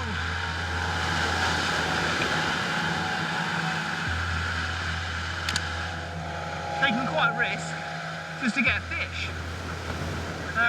It's because we're all so hungry. And you've got to take risks, haven't you, really? What do you think? Is this a bit dodgy or? Good. As long as we're on the same wavelength.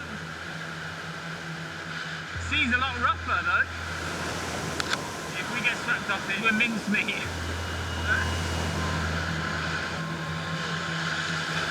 Just one of those gets you.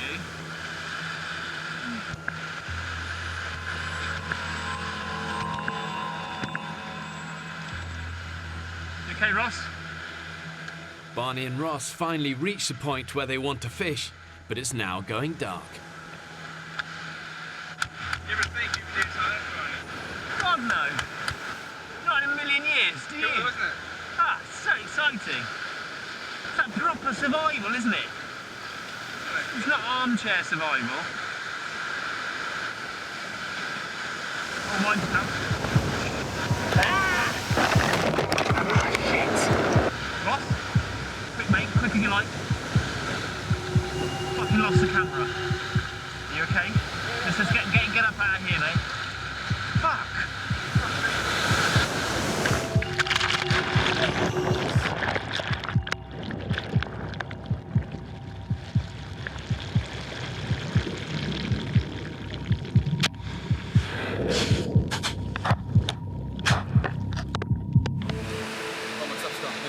Cameras, everything's gone.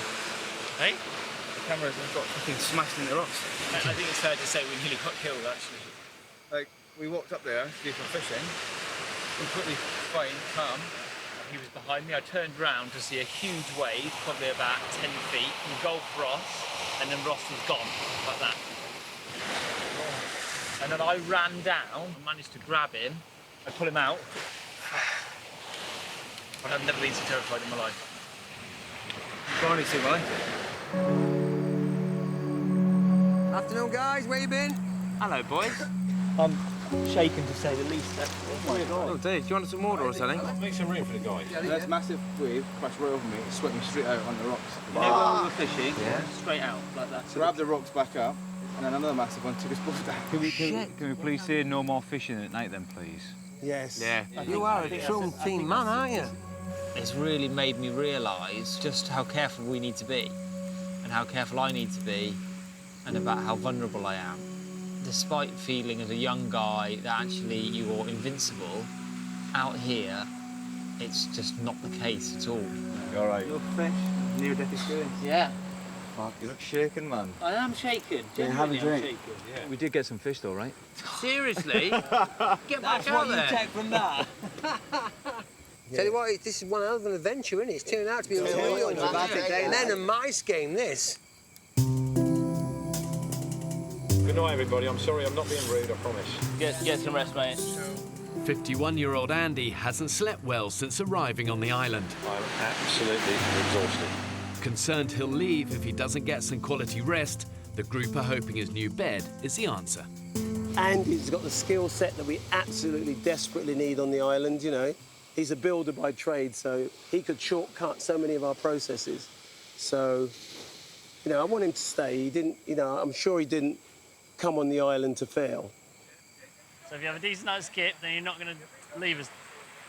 That was the deal, wasn't it? If I have a decent night's kit. All right, then.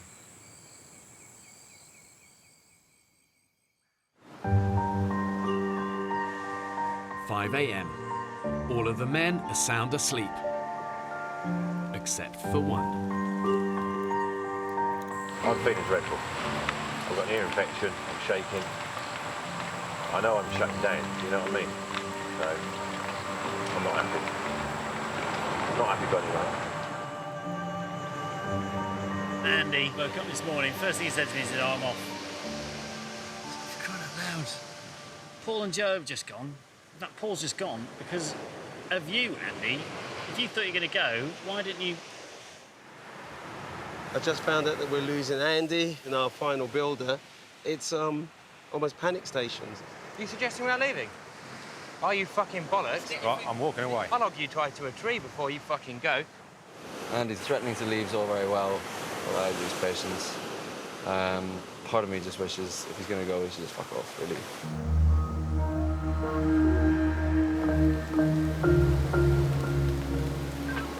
I'd like to say I want the boat here now. Over and out. Bye. Just a day after deciding he would stay, Andy uses the emergency satellite phone to request an evacuation. Andy Pandy is leaving today. Something that I kind of predicted, really. I think Paul was just an excuse. So really, it was a shame that Paul had to go because Andy was always going to go in the end. Take care. I can't give myself or you guys any more, I'm sorry. What can you do, you know? We're down to 11 people after not even a week. It's just embarrassing. When people leave a survival group, the remaining members can often feel this sense of desertion, betrayal, maybe even a little bit of jealousy. I mean, who wouldn't want to leave what for many of them really is a living hell? But ultimately, losing a negative influence will be a good thing for the long term of the group. Feeling pretty tired today. What you could do is some food. 8 days in, with barely a thing to eat, and delayed by Andy's departure, Fucking little fish. the men resume their daily search for food.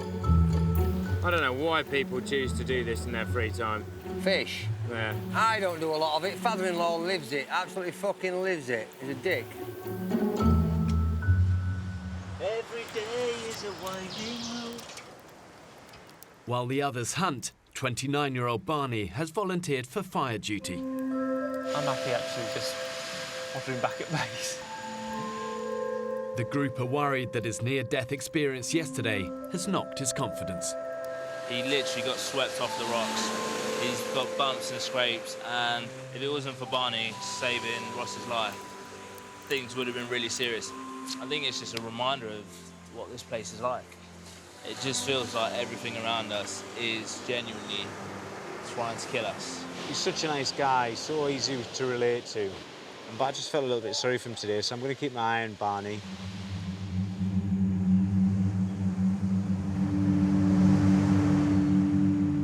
I think he was crying there just before you got the camera. He is finding it really tough. He is seriously lethargic, looks seriously homesick. He needs to get himself back on his feet. Having already lost 3 men, cameraman Ross is worried the group could soon be in danger of losing another, and persuades Barney to join him on a fishing trip in an attempt to lift his spirits. I thought you looked really low and that you weren't enjoying yourself and just looked like you wanted to get out of here. I was a bit worried that you might go fuck it and leave. You know? I think everyone's having their low days too, right? After any sort of frightening near-death experience, it's very normal to become withdrawn and a little bit introverted, and people tend to then do everything they can to avoid having to face that same fear. But trying to survive on a desert island, the men don't have that luxury. They need to conquer their fear, otherwise it will conquer them. I'm finding it difficult now, actually. I feel like I've had enough of being here. And every time I think about my family, I find it more difficult. And I realise that this week is the week that I'm meant to be at Centre Parks.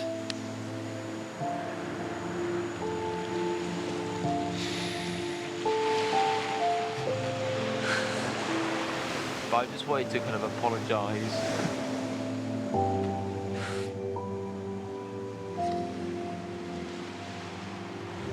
There's a little blue fish down here. So have you got a spear? Yeah. How big's the fish? He's a fucking good fish, I know that. Bastard. In their first week on the island, the men have barely eaten. That spear's not worth donkey poo. Fucking rubbish. All of their attempts to find a decent meal have ended in failure. No luck today, but that's why it's called fishing and not catching. Today's lunch for 11 famished men is slim pickings from the jungle floor. Guys, Taste it. this is exciting. Scorpion. It's got a few ants on it at the moment because we killed it about half an hour ago. Oh. But who's up for an elite? Yes, please. Fuck it, I'll eat it. Heaven in your mouth. Burn the ants off. Da, da, da. Where's the How come game? you're giving it to him then? Why can't I have any? Oh, because you're too northern. I'm too northern. I'm feeling victimised because I'm the northern one. That's it. You can all kiss my ass. You're a brave man, Dan. What's it like? It's pretty gross. Is it? It's like eating crispy poo. Is it? Yeah. I'm glad it was you then. In a survival situation, every mouthful counts. Tell you what, better than limpets. Is it? But one scorpion between 11 grown men is nowhere near enough to save them from starvation. It's hard to concentrate and noticing that energy is so low. I'm so bloody burnt out. Man, this place wears you down. Really does. Just tried standing up. And then started got the standard head rushes. And then really I was just sort of rocking backwards and forwards. I don't know, only for a few seconds, but enough to put me on my arse. It's getting to the point now, if we don't eat properly in the next few days, we're going to drop like flies. Despite their rapid physical decline, the men have no choice but to keep on hunting. It's quite a daunting thing, really, isn't it? The idea that we might come across Heyman today. 37-year-old Sam has persuaded Barney to join him in a bid to keep him busy after his accident. I can't convey how tough this whole thing has been, actually. Far, far tougher than I thought. I'm really, really struggling to stay focused and to keep up with the rest of the team. There's a berry on this tree here, look. Doesn't look edible, does it? Shit the dog! Shit the dog! What? Look at that. A big, big lizard under here. It's iguana. I can see it's a big one. Yes, keep going. Yes, there you go, good. OK, he's in there. I'm going to flick him out. OK, here he comes, here he comes, here he comes. Here he comes, here he comes. OK, watch that tail. OK, you got him, you got him. You got his tail? Pull him, pull him, pull him, pull him, pull him, pull him. Pull him, pull him, pull him. You absolute star! Gosh. Hang on. Let's talk about this, because actually we could use our meter live, could we not?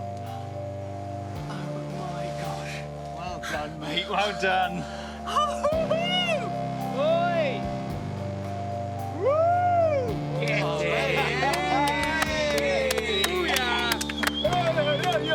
It's an iguana! Nice one, man. Get in. Look at the size of that, man. Wow, Barney, that's half a leg. That is a corker, Barney, lad. That's dinner and supper. Well done, fella. Nice one, Barney. He's a beautiful creature, actually. Absolutely beautiful. Look, he's like a little dinosaur. Guys, it's my little contribution to today. Wow. It's an amazing feeling. You really feel you've done your bit for the team. It's like when you give a really good Christmas present. You just really want to give it. I was thinking, guys, about killing that iguana. Yeah. I think that's probably a bit of a personal thing I need to get over.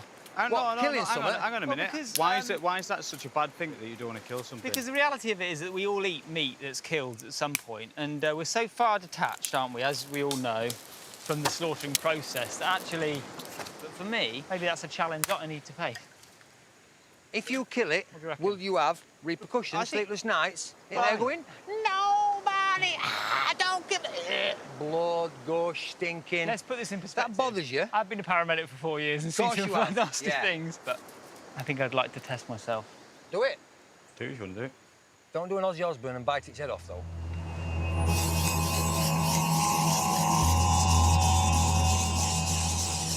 Barney, how are you feeling? It suddenly feels much more real when you're having to sit here like the executioner, you know.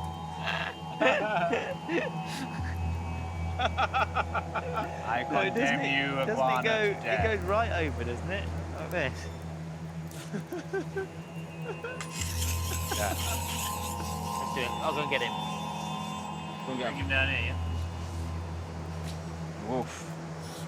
So you got Got him. Yeah. right, Barney. Yeah, so if you're able to hold his head down, actually. Spot on. Food you're about to provide.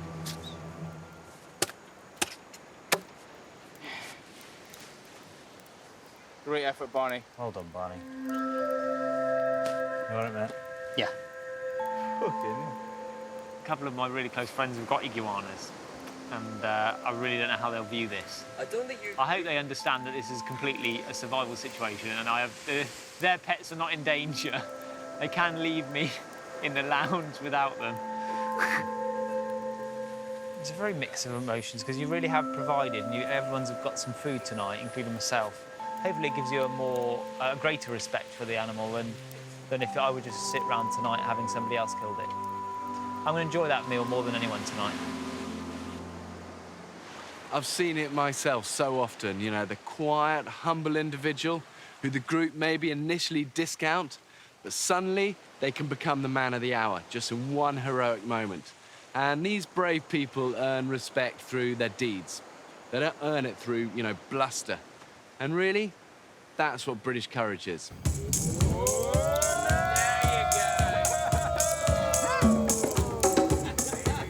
After a week on the island, the men can finally sit down to a decent meal. Looks like proper food. Isn't that just an incredible sight? Yeah, nice and caramelised on the outside, be beautiful. This is going to be like... Is he eating his own neck? Yeah. That's just sick, Barney. They do say that Mother Nature watches what you do, and if you work hard enough, she rewards you. Today she did. Good job, Barney. Here you go, guys. Well done and congratulations. Well done, teams Ocean 11s. Yes. Let's have a little taste, pass them on. Oh, it's delicious. Really lovely. Oh, so good. The first time we've eaten something which is ridiculously, amazingly brilliant. Oh, that's like a good piece, Barney. Yes, it is, mate. Oh, yeah, Barney boy. There's more meat on this than I thought. Tails. Hey. Oh, yeah. 11 of us sitting around like cavemen, just gnawing and slurping and chewing and staring into the flames. Great. Grr. You've now literally cut his face in two. There you Yes. Feeling increasingly manly as the day goes on. See what it brings the group. It all feels worthwhile. No complaints with this at all. Yeah, great. I think the head might be my favourite bit. With food in their stomachs, the men's thoughts turn to Andy's unoccupied bed, which is now up for grabs. No wanky in the individual bed, please. Okay, I've completely misunderstood what it's for. Has anyone knocked one out here? Dude, after the third night, every morning, I woke up prouder than a honeymooner, though. Seriously, you could want like a single man A-frame. Come see me in the morning. Buzzing tonight. Buzzing. It felt like a bunch of 11 mates sat around the campfire on a wee holiday, eating great food. Fantastic 14 is now the excellent 11. I'm under no illusions that shit times will come, but in the meantime, I'm gonna embrace the good, and the good is right now. Help! Becky! Next time on the Women's Island. Radio in now. Medic now. Oh my God. What's just happened? She's collapsed. Oh, don't you dare! The group are still separated. Everyone needs off here. It's not a programme, it's ridiculous. We can't navigate, and I can't walk, and I'm just fucked, and we're all fucked.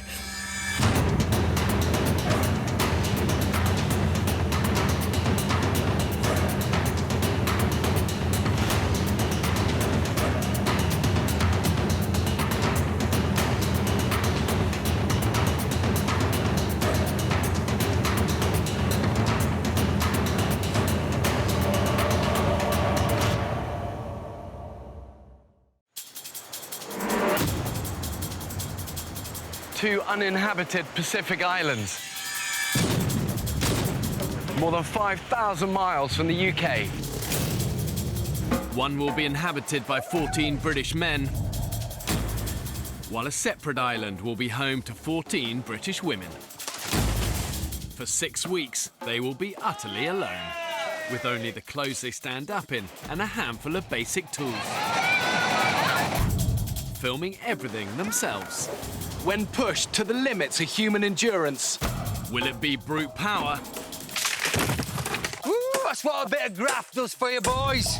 Or mental strength that wins the day? What's that? Is that Andrew? Oh my God. Oh my God. Who will have what it takes to stay alive. Tonight, we follow the men's island. You all right? I think the current's got them. Start paddling now! Paddle, paddle! Like, actually could have died. Survival will be harder than ever.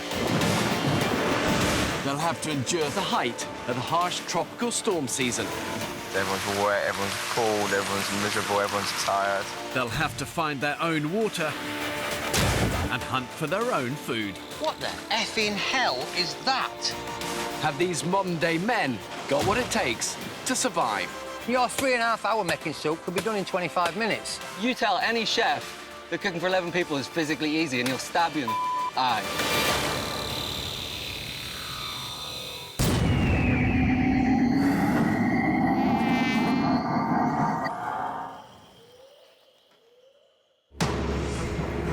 3 weeks ago, 14 British men were cast away on this remote Pacific island.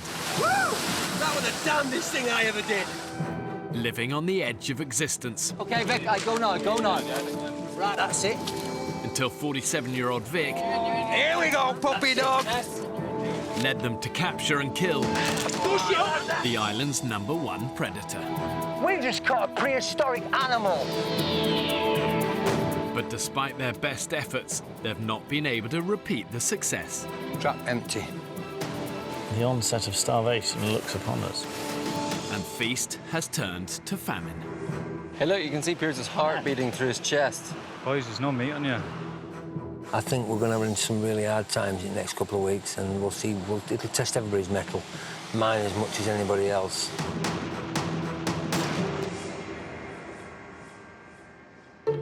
Guys, a snake here. Keep track of it, we're coming. Okay, Bonnie. Knock it off. Oh my gosh. Bonnie, you've become a killer. It's food, but I take no pleasure from doing that whatsoever. It's the second bloody animal I've beheaded since being here. Killer. In the 4 days since the men caught and ate the crocodile, they've had to survive on slim pickings. Oh, hello. It's eaten. It's a little bird or something. Baby bird. Yeah, look at that. A bird and a snake. Get him on the fire too. Yeah, Leave man. him in there. Pass me a bit. It's like snake crisps. Like pork, it's very like pork scratching. Oh, man, guilt.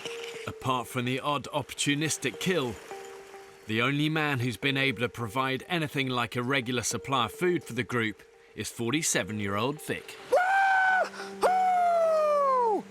Look at the size of that bitch! Woo! If I didn't have the mouths to feed, I would live like a king. There's no two ways about that. It's a shame nobody else is raking food in, because that would be helpful. If he wants to go out and catch amazing fish and keeps me fed every night, I'm not going to stop the guy. But even with Vic's contributions, the men are burning far more calories than they're consuming. I'm slowly evaporating. Soon to disappear down the plug hole. What happens in these periods of starvation is that the bodies start to eat into its own fat reserves and key muscle groups, like your legs, that you desperately need in a survival situation. And then over time, as the brain also gets starved of nutrients, that decline becomes mental as well as physical. And that then affects your ability to make smart, rational decisions.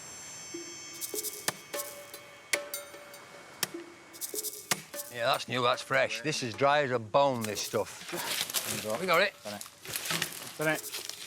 Every day, the men face a round of essential back-breaking chores, I feel pretty tired. which leave them little time or energy for hunting. With no food to sustain them, the group's cook, Sam Brown, is doing his best to rustle up an edible lunch from leftover fish bits, crocodile bones and limpets. Put the stew on, we're boiling the bones down, we're going to save the big bones so we can make a stock. And I'm trying to feed 11 people in the next hour or 2 hours. A lot of the cooking has fallen on my shoulders. I'd rather do it and do it well than watch someone else f*** it up and go hungry or have to pick fish scales out of my food. Oh, f***'s sake, guys. filled with limpet guts. We've got 11 bowls, 3 of which have been used as spittoons. That's overnight rotting limpet guts. That's disgusting, and that's going to give us diarrhea, vomiting. That's going to get you off the island really fast. Right, somebody needs to be on washing up detail. What, wash all them? Yeah. They don't wash themselves, boys. I think what you just said, they're a little bit unfair there, Sam. I'll talk to them when we get back. No, why didn't you do it? Do what? Why don't you take them down and wash them? Because I'm watching the fire, and I'm cooking the soup. That's not a massive hard task, though, is it? It's not. Well, if that soup pot falls over, we're all starved. We're all fucked. It's not a physically hard task, though, is it? That's all I'm getting at. It's not a physically hard task. Some of us are really working really hard. We're all sweating us balls off. We are. Okay, mate, cook a pot of soup and we'll talk. That's all I'm saying. There are 1 or 2 people that are fantastic at avoiding what they're meant to do and lucky busy doing very little. I kind of think, like, if a tree falls in the forest and Vic's not there to hear it, it doesn't count. Like, only work that he does or work that people do right next to him counts. Fuck that shit. For the men on the island, they're spending every waking hour in each other's company, and they get no respite from the intensity of that situation. And in many ways, it's little surprise that they're starting to turn on each other. Okay. This should be good. After a morning of hard labour, the hungry men sit down, hoping to enjoy Sam's soup. God, it smells funky, doesn't it? Smells like crap. There is some distinct smell of poo about this. Smells a bit like dog shit, doesn't it? Yeah. I just couldn't swallow it. I literally couldn't swallow it. Ugh, almost made me puke.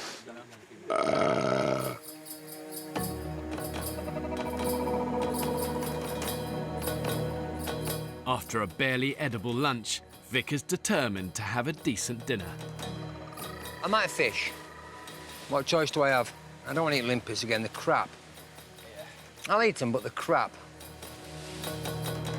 Flagging after their morning chores, the rest of the men decide to stay behind in camp.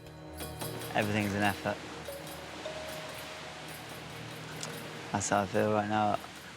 Knackered, boys. Absolutely knackered. Completely and utterly knackered.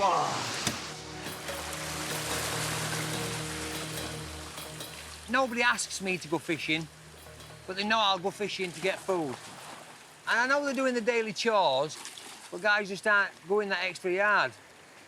Come on, boys. Once you've finished your duties, or you don't have much of a duty, that ain't end of day, is it?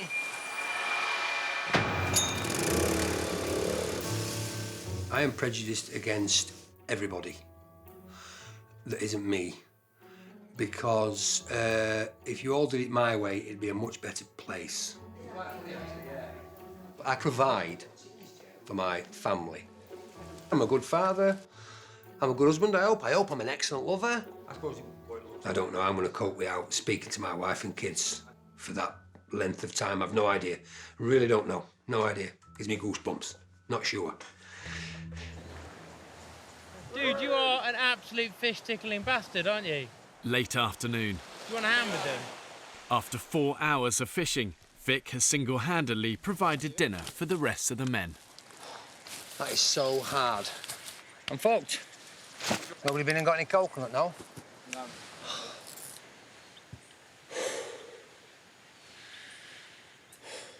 It's getting harder and harder every day, coming back and seeing everybody laid on fucking beach and I'm catching fish. No, I'm all right. I don't need to sit down. I need coconut. I need water. Coconuts we're getting tomorrow. Fucking hell. I thought we were going out for coconut or something. How difficult would it be for 2 or 3 lads to go across and get a bag full of coconuts? What do you want me to do that as well? Fed up of the group taking him for granted, Vic's made a big decision. Bollocks to it. I'm not fishing anymore. Somebody else go fishing. I might have a couple of days off. See how everybody fares then. It's somebody else's turn to step up to the plate. Wowzers. You've done incredibly well, Vic. Yeah, you really have, You've mate. done it absolutely brilliantly. You absolutely nailed it. Thanks so much. I have a couple of things to say, and I'm unsure whether to say them now because I don't want to spoil the atmosphere or save them to the end of the night. So, do I do them Say now? them now. Say them now? Let's have a now. OK. Today, I spent fishing all day on my own. But we're all sat round here, happy as pigs in shit, eating though now. And I went without a buddy. Perhaps you shouldn't have gone without a buddy. But if I hadn't have gone when I went, we wouldn't all be eating.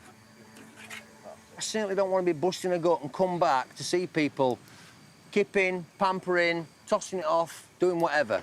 It's not fair. It's not fair. That's top and bottom of it. It's not fair. I think it's a very good point, Vic, and I'm glad you've raised it. So, I'll put my rods down, you'll fish for your own snap, and I'll eat limpets like rest of yous. The group's most skilled hunter has gone on fishing strike. And that's it. OK? Yeah, that's fair. Understood. The burden of finding food will now fall on the rest of the men. We are knackered. We are screwed. We have relied solely on fish, rod catching, most of them from Vic. But tomorrow, I'm a bit worried because I'm not sure the guys are going to cope. It scares me.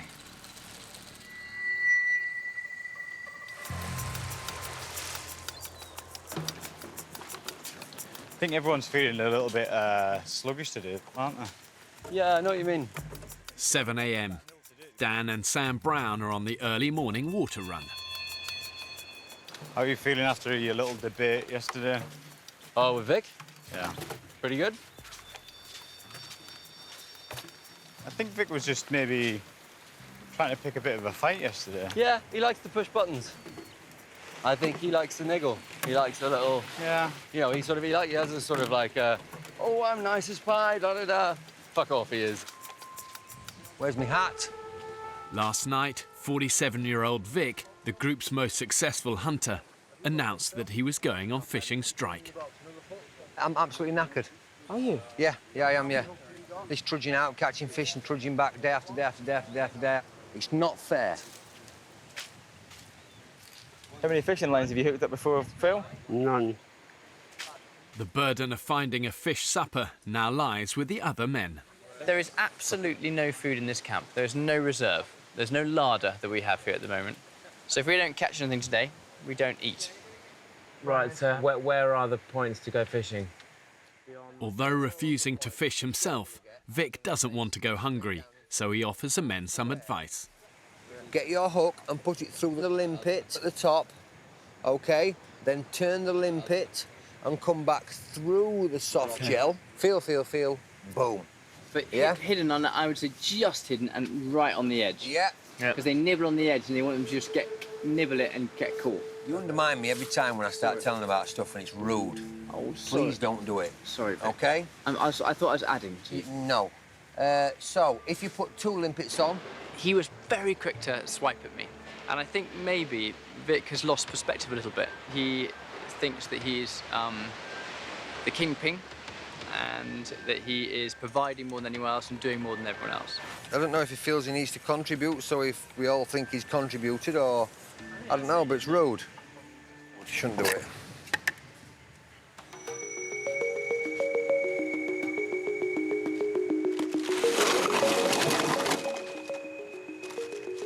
I'm thinking 3, maybe 4 bottles around each pole, and then just like that all the way along. We are going to adapt and overcome. 36-year-old Will has come up with an ambitious plan to fish the deeper waters surrounding the island. We've got to make a raft so we can get in the middle of the channel, massive hook, big fish bait. I would love it to have a tuna. That would be the best day ever. Imagine that. Sashimi. We don't have any oil drums or anything. What we've got on this island is shed loads of empty plastic bottles. Fingers crossed she'll float. Right. Let's get cracking. While he waits for the men to find him food, Vic takes the opportunity to make a bed for himself. So unlike the others, he'll be protected from critters on the jungle floor.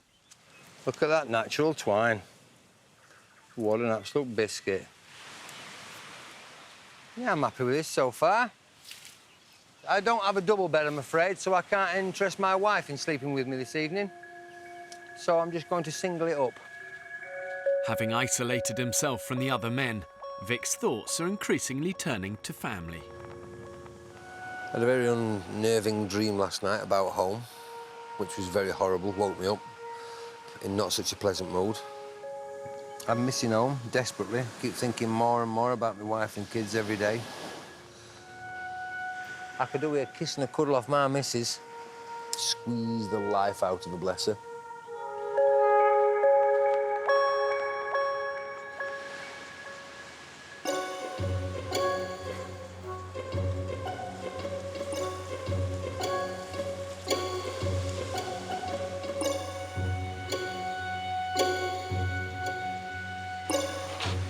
Will's raft is ready to set sail. I came up with the idea I shall name this raft after my two gorgeous daughters, Freya and Pippa. So we call it Fripster. Nice, mate. You're getting the axes, I'm getting white. I'll get the guys. Even. It looks like a bunch of bottles attached to some planks, because it is a bunch of bottles attached to some planks. But our livelihood and our dependency on food relies on it. So go on, Fripster. Fingers crossed for the inaugural launch. Get some fish. I named this boat Fripster the First.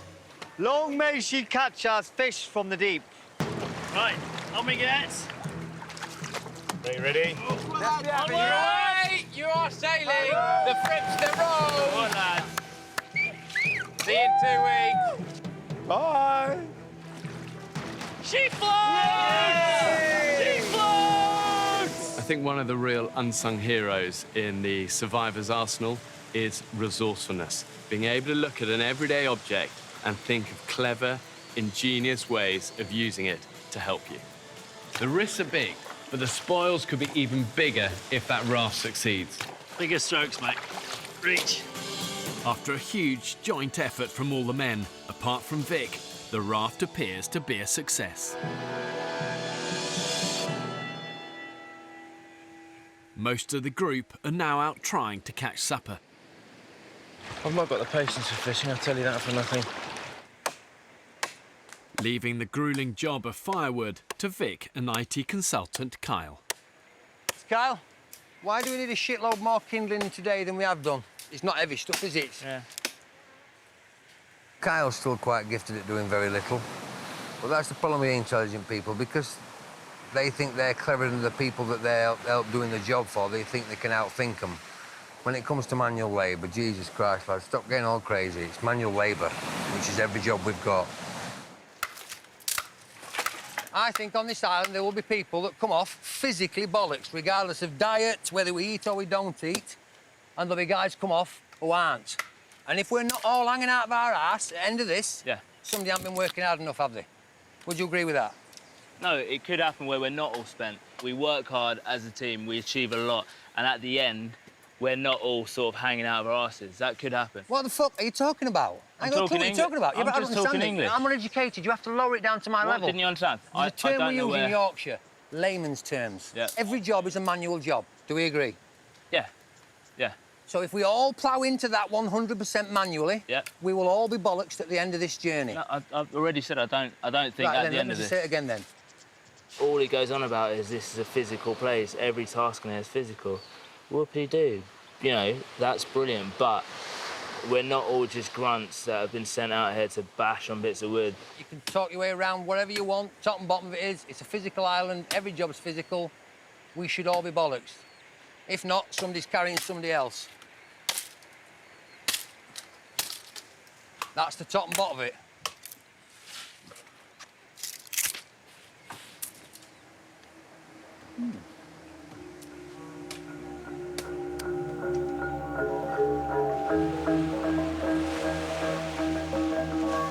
Mid-afternoon. Still reeling from yesterday's argument with Vic, Sam Brown is trying to catch some dinner. Vic keeps making little remarks to me that just make me seethe. So what was getting his goat this morning? Oh, mate, a whole load of things.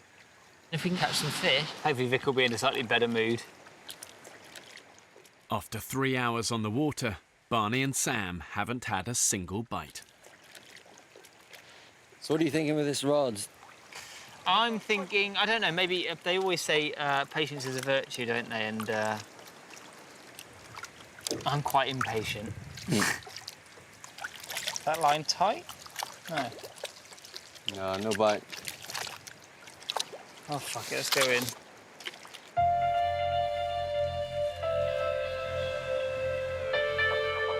With nightfall approaching, the other men also return to camp. Vic is waiting to see how many fish they have caught in his absence. No joy, fella?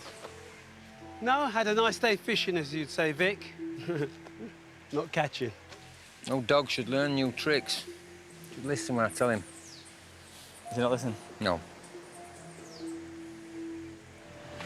4 hours fishing and 1 poxy trigger. I fucking hate fishing.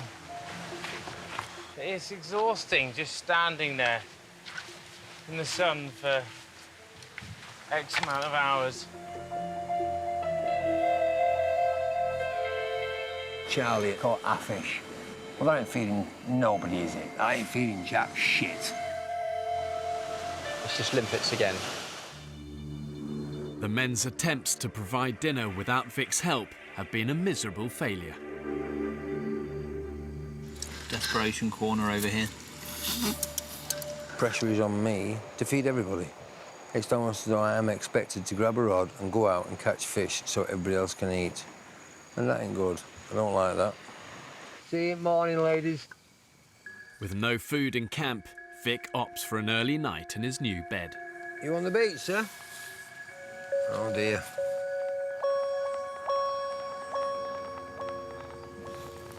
Oh, yeah. Let me get myself ready for bed.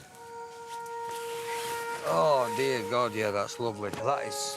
He has to remember that we are a team here, and with certain things, he is quite selfish. Does not get any better, does it? For a family man, I might have expected him to be more considerate of others. Oh. Oh, boys, you don't know what you're missing.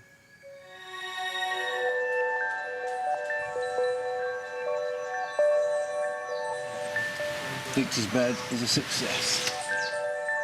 While on fishing strike, 47-year-old Vic has built himself a raised bed. Yeah, that was a good night's skip. That had some lovely dreams. For some reason, one of us knew Jonathan Ross, and we ended up in his house eating, trying to catch his fish out of his fish tank. Can't think why. Oh, I love my bed. Protected from the jungle critters, Vic has had his best sleep yet.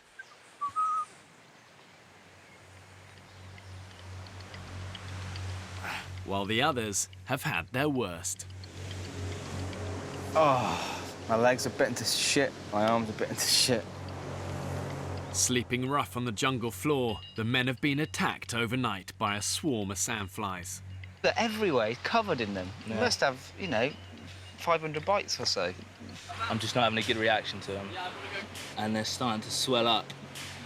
You may think on a desert island your real enemies are the crocs, the scorpions, the snakes, but actually it's often the little things you can't see. And worst of these are sandflies. They're super itchy, 10 times worse than a mosquito. You scratch away, it's hot, it's humid, and that's when the bites can become infected. They have had a massive go. Oh. This island either wants to decompose you from the outside in or eat you alive.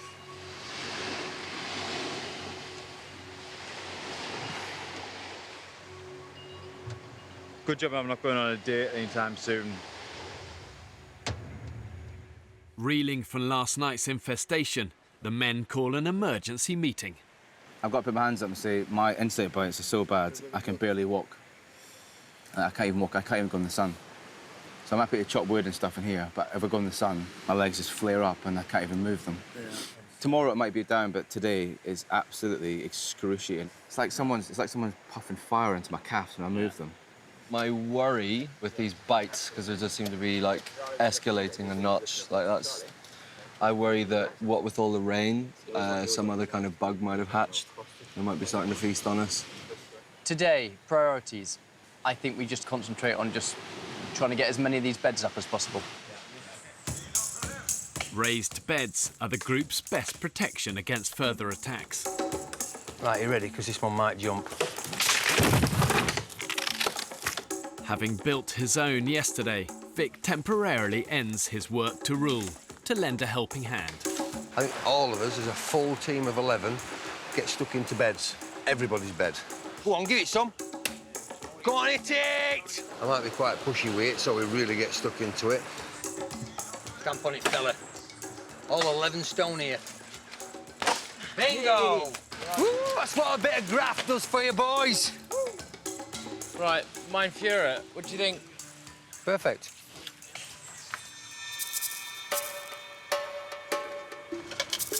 With all available hands on beds and nobody hunting or fishing, cameraman Sam Brown has once again spent the morning trying to conjure up something for lunch. I feel a little bit like this child catcher this morning. We're going to boil them all to death and then eat them as soup. Shush, my pretties. It's nearly over. I think the only job I haven't done so far on this tour is the difficult task of cooking. Cooking. Right, Sam, there's guys up there busting the knackers. I don't know how many blisters. I'm going to help the lads with wood. That's all. I've just been up to help the lads with wood, No and problem. they'd no more for me to carry down, Let's Vic. chop some down, then. If he keeps going like that, you know, I'll react, you know. I know I will.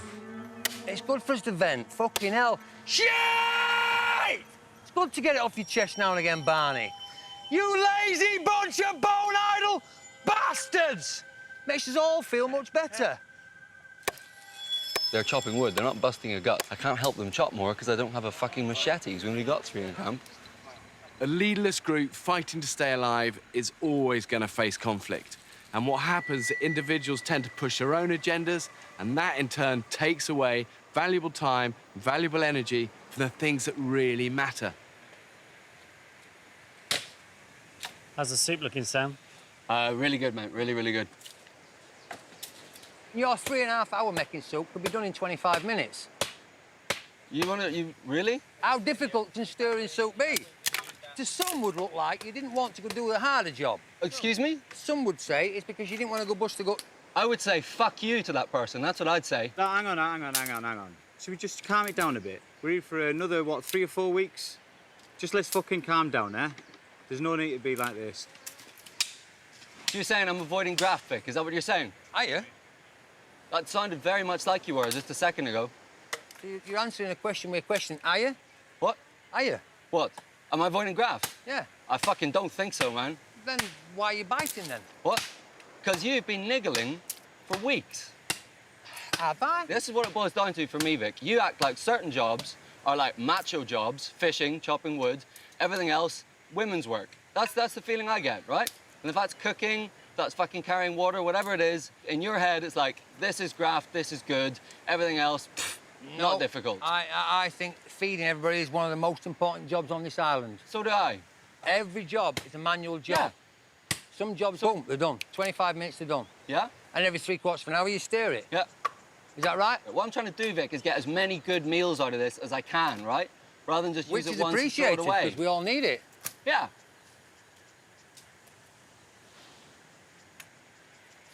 So maybe just keep your comments to yourself if you don't know about it, huh? I thought we were allowed to air his comments. Yeah, well, it's great, but if you want to fucking, like, if you want to piss me off, you're going about it the right way.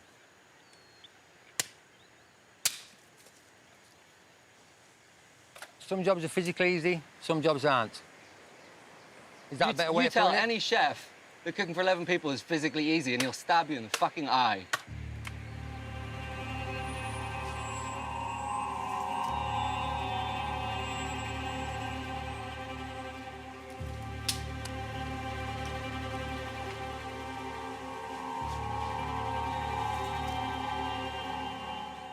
You look absolutely furious. If a mate said that to me, I fucking hit them, you know? Someone at work said that, we'd have trouble, you know? Fucking, but I don't know, I take... There's no good way to take that, right? I take that as like a stab at my integrity. Fucking man.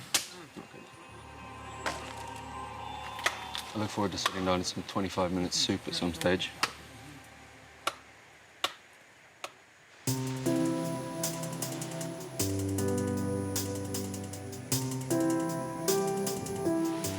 We built the honeymoon suite. It is strong enough for the rumpy pumpy, you'll say? Yeah.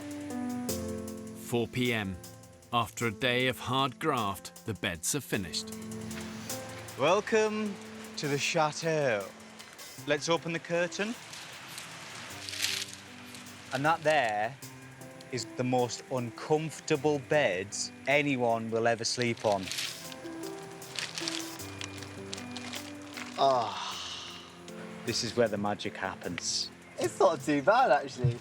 I will say one thing. What? Right above your head, a lot of daylight. That, Pierce, is my skylight. The men will now have better protection from the jungle critters. But the day of hard physical labour has left them hungry and shattered. I am running on empty. I feel like I'm lugging my body about. I can't even stand up straight. I'm starting to sway, starting to slur my words a bit. Since Vic went on fishing strike, the men have survived on Sam's leftover soup and slithers of coconut. And Vic isn't impressed. If I eat more of this shit, I'm gonna puke. It's horrible. Coconut. Yay! Makes you shit through an iron needle. Mother Nature, you can be a cruel, cruel mistress. Do you know that? She's not gonna beat me. She certainly ain't gonna beat me.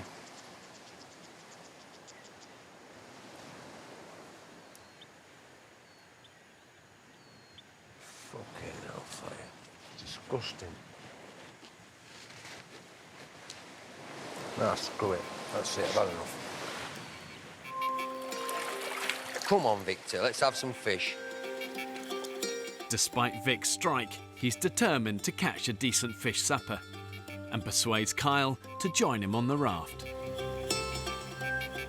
Instead of catching little fish, I want to be catching something bigger. What's getting out there?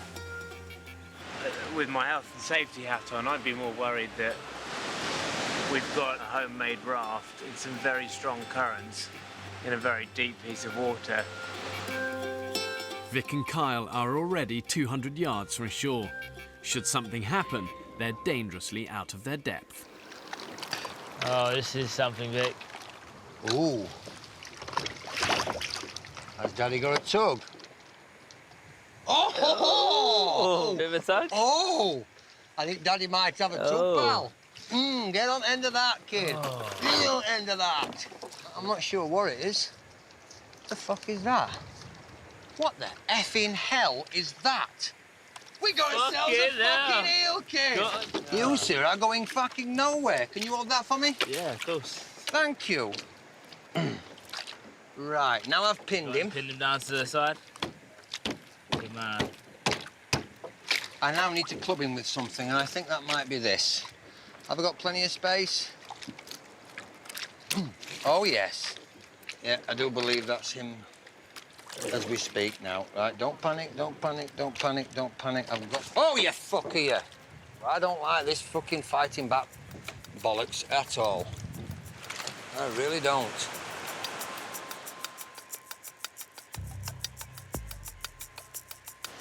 They're 200, 300, 400 yards out now. And still going. One of the most precious resources that the men actually have is their own energy. When you're living hand to mouth, struggling for every mouthful of food, the temptation is to go to greater and greater lengths to get that precious energy. Well, that's it. I can now tie you up safely. But here's the danger. The more malnourished the men get, the more their judgment gets impaired. That's when the small mistakes become full-blown emergencies, and that can happen in the blink of an eye. So that's pulling us back. Come on, tell that is one hell of a tide, isn't it? They're getting carried. We are going backwards. Right, go on, paddle, paddle, paddle, don't stop. Vic and Kyle are attempting to paddle back to the beach. I don't like liquids, mate. No, neither do I. Start paddling now! But they've been caught by a powerful undercurrent. Paddle. Paddle, guys! You all right? I think the current's got them. Come on, let's go. Fucking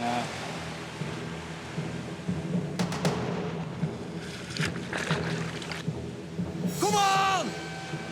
Come on, boy. Yay!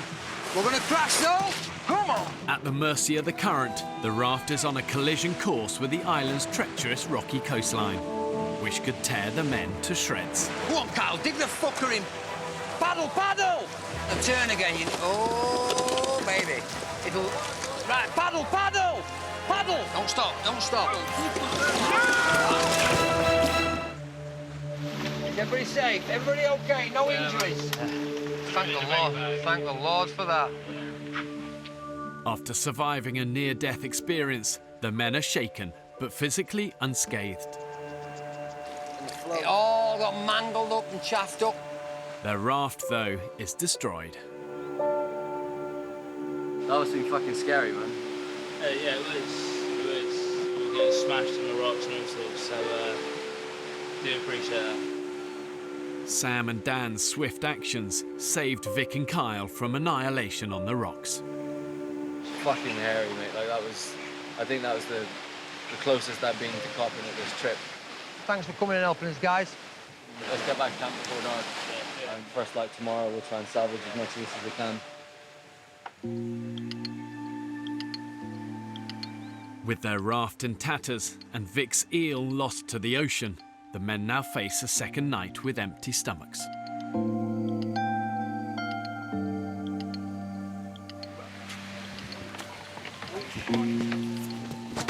Where the hell's the rest of the raft? So shit, is that the raft? Fripster is no longer, boys. Vic's putting a brave face on it, but he's really shook up. He could have just been knocked unconscious, brain splattered out on a rock. He could have died. Like, actually, he could have died. Vic's near-death experience isn't the only thing on his mind. It's been a little bit quite difficult today, truth's known, for me. It's coming up to the 5th, which is the date of my first date with my missus. And I'm missing her immensely. So tomorrow I may spend lots and lots of time contemplating my missus and all that sort of thing.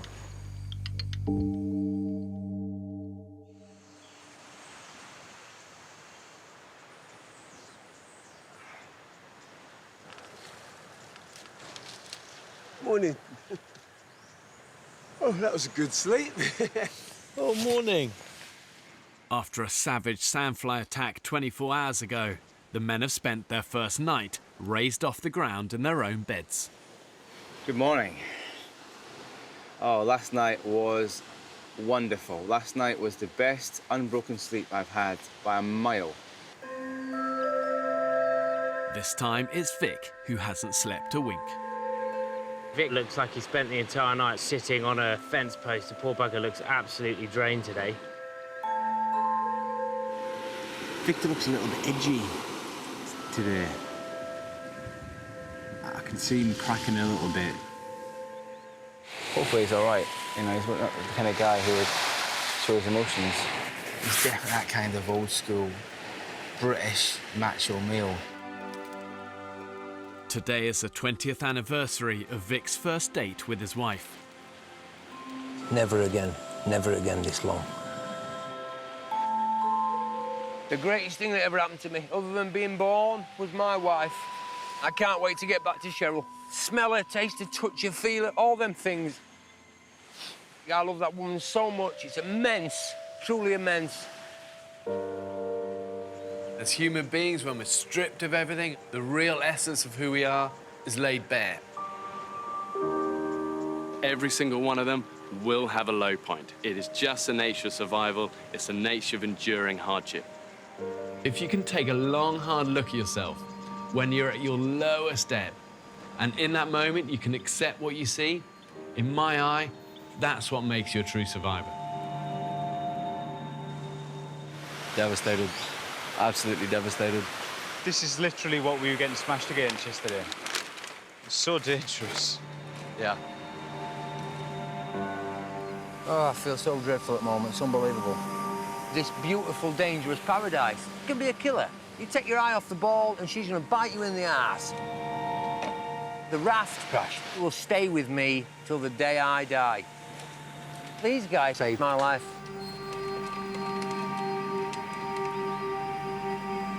In camp, Vic calls the men together for a chat. I'd just like to say if I ever offended anybody, upset them unduly and it weren't deserved, then I apologise. It won't happen again. I worry immensely about providing for me and mine. So perhaps that's why I compensate for working so physically hard, like a fool, like a donkey. I've got a fantastic wife and kids, but I have this overwhelming urge to provide. It drives me more than anything else. And the fear of not being able to do that is terrifying. Terrifying. Vic, the man that said a few weeks ago, he does not see the point in crying, cried. The way that you describe your wife and your family, I find inspirational.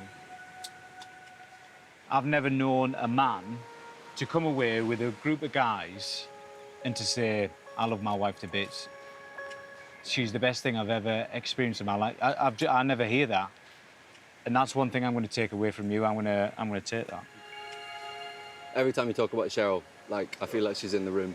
Don't get me wrong, but you've pissed me off more than just about anyone here. But overall, mate, you're worth every ounce of you. You've lifted us up more times than I can say. We'd be seriously worse off if you weren't here.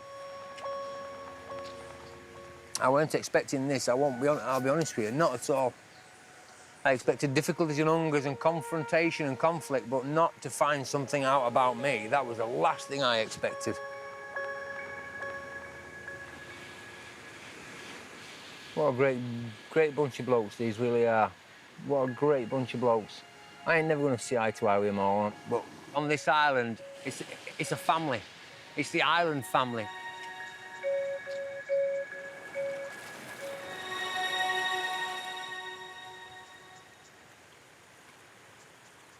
Vic calls an end to his fishing strike and heads out on his own to catch dinner for the group. So nice and steady, nice and fucking steady. Hold your ground. We're good, we're good, we're good. It's been 3 days since the men had anything substantial to eat, and they are obsessing about food.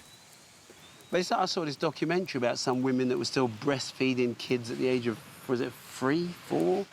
I always think that the longer you're on the breast, the better. What, 8, 9? Yeah, I think if you're taken off the breast too early, You become short. stunts your growth.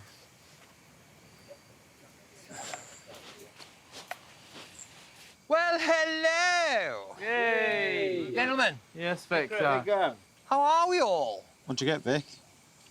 I wish I had a fish for each of us, but alas, I don't. What I can say, though, is this.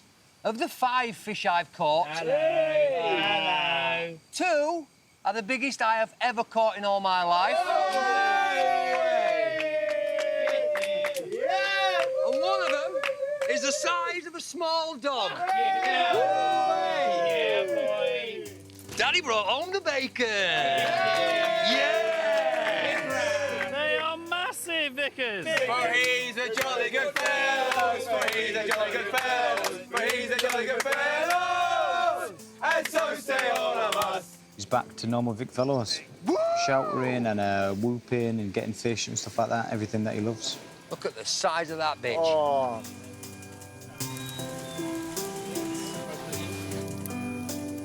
Fripster will sail again. Fripster 2 will sail again.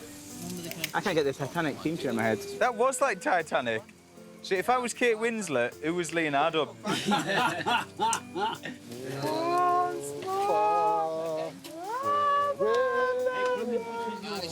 Sometimes I'd like to smash him repeatedly in the face, but I think me and Vic were in danger of becoming quite good friends.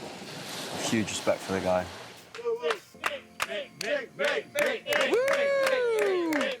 When in doubt, send Vic out. Next time on the Women's Island. You are not leaving this island. I don't care if I have to carry you on my fucking back.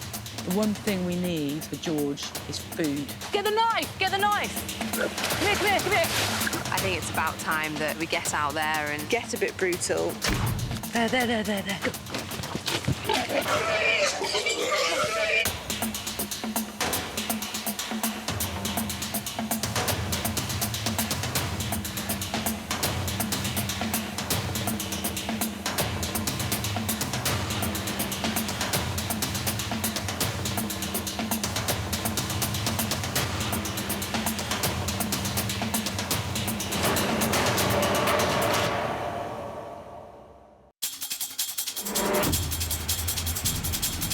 2 uninhabited Pacific islands.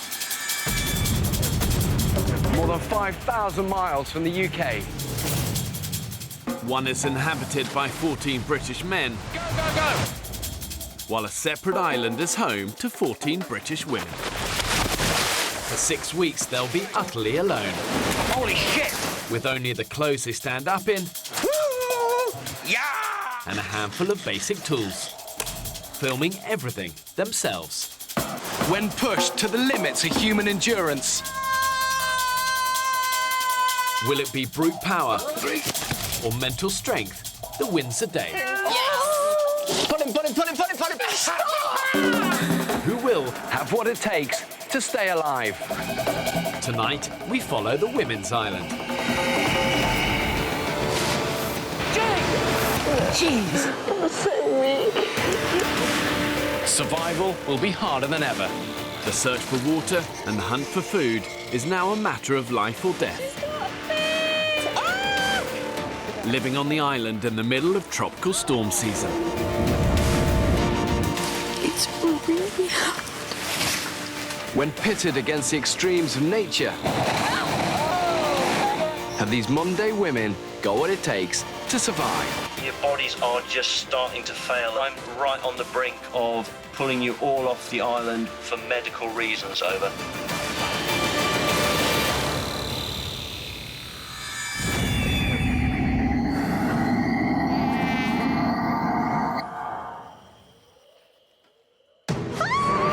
Get the knife! Get the knife! Fuck! 10 women remain of the 14 I dropped off on this remote Pacific island. You are not leaving this island. I don't care if I have to carry you on my fucking back. As they approach the 4-week mark, they're entering a new and potentially dangerous phase of the experiment. I just don't find starvation a sexy way to get skinny. Without enough food and water, their bodies could be in serious danger of shutting down. I think it's about time that we get out there and get a bit brutal. Yesterday, the women finally managed to trap their first big prey. Yeah, it's massive. And ate their biggest meal yet. Anybody watches this and judges any of the girls here for what they've done today, they can fuck off. It's day 26.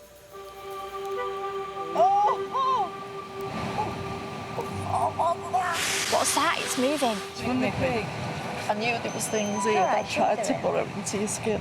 Don't worry about it. Let me just get it out. A plague of parasites from yesterday's pig carcass has hit camp. Basically, camp is infested with ticks. Oh, Christ. Let's wash down and we'll basically give each other a visual check. Who says we don't have to take our clothes off to have a good time? Hello! She looks a bit angry. It was angry, it bit me. Turns out I've had a tick right on my bum. It's made a right mess. Oh, it didn't have it. I've got one there, but it's like it's got its head in there. These blood-sucking insects burrow their heads deep under the skin to feed, exposing the women to a host of dangerous tropical diseases. And as I went like that with my fingernail, the arse end of this tick came up with its legs moving. Well, oh God, it knocked me sick.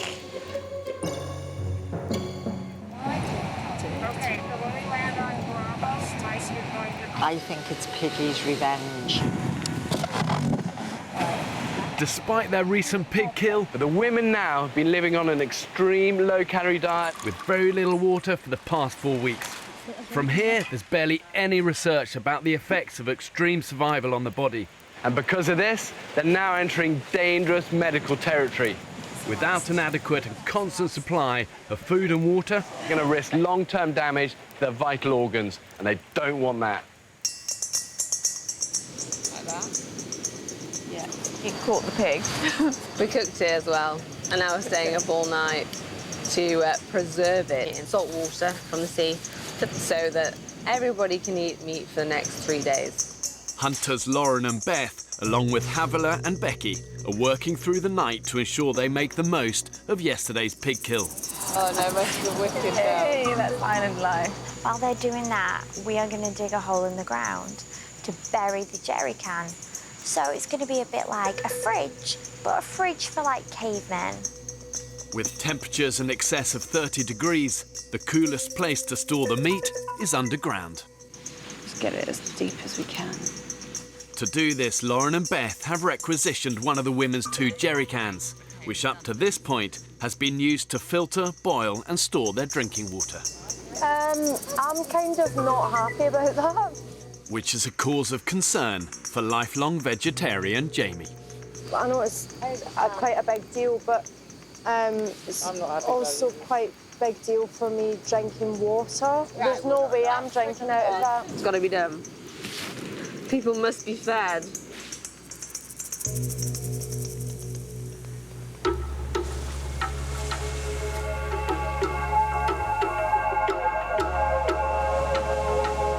I'm a bit devastated about still being awake at this time in the morning.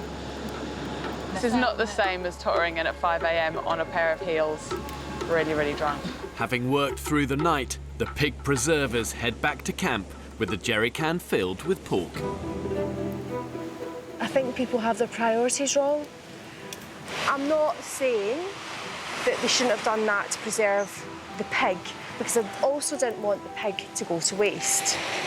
I mean, I know I'm a vegetarian, so it's easy for me to say, but it's almost like that was prioritised over our water, and that's what I'm pissed off about. OK, we're just going to cover this valve because we don't want any little nasties. On the island, Jamie's helped establish a successful water purification system, using one jerry can for filtering and the other jerry can as a kettle for boiling. It's fucked up the whole water system. I've been sitting there for days doing it. One jerry can, get it on the boil. Filter out the other jerry can, get that on the boil. And even then, we're struggling with the water. Now we've got one shitty jerry can without a lid. So now I'm suffering. Midday. With tonight's dinner stored in their makeshift fridge, the women who stayed up preserving the pig are resting on the beach. You smell so clean. No, I don't. I'm sniffing you. 55-year-old Julie is hard at work, determined to supplement the women's dinner. She spotted a dead fish. But what I'm going to do is, I'm going to tie this up and tie it to my ankle and see if anything else comes to eat it that I can scoop up in my kiddie net. What a lack in talent to make up for in enthusiasm. My mum used to say that. Oh, Julie. 862 altogether. I'm single, divorced. I've bought the house. This is my second house that I've bought. And I've done it all on my own. I think I'm hard-working. Once I start, I'll really give it, you know, till I'm absolutely dropping. So it's like I'm behind myself with a big stick all the time. I don't give myself a break. Just be careful. I don't want a shark taking your leg off. This is the strangest fishing I've ever seen. Julie is killing me. I absolutely love her. I'll keep throwing it out like a distressed fish. I don't know anything about fishing. I could be a couple of hours. I'll give you the shout. Oh, Julie. Further down the beach, Give me a really good tug towards you. Jamie's made a discovery that could make her water more palatable. That is lime leaves, isn't it? Yeah. I've been picking heaps and heaps of these lime leaves and putting it in this boiled water. It just takes away some of that rotten taste. Totally tropical taste. I'm fucking determined we're going to get something out of this ocean. On the shoreline, Julie is still hard at it. No, she didn't. Yeah! Go, Julie! Wow. No, she just lost it. Fish fell back in the water. I just fucking despair, I do, honest to God. 2 p.m. Julie is still fishing. Have you ever seen anyone fish like that before in your life? I don't think any fish could eat Whilst the rest of the women are more interested in sunbathing and relaxing on the beach. This is why we came here. This bay is the absolute dream, isn't it? Exhausted. Beth and Lauren wake to discover none of the other women have done any work. We stayed up, we cooked breakfast for everybody, we cooked supper for everybody, and then we needed a kind of a little bit of a break today, and because we've had a break, everybody else has had a fucking break, and nothing's happened. Do you know what? Sometimes I find this island sends me round the fucking bend. Everyone was agreeing, you know, you guys need to have a bit more of a chill day. Well, everyone seems to have taken that as everybody's going to have a relaxation. So we're back at 4 o'clock in the evening. There's no wood for the fire. Just feel like everyone's taking the piss, really. So infuriating. I mean, in a minute, Lauren and I are going to start cooking again from the preserved meat, and I guarantee you, people that have been doing fuck all day are going to be sitting front row and going, oh, yum, yum, yum, eating all the big bits. And that is just winding my fucking bobbin up.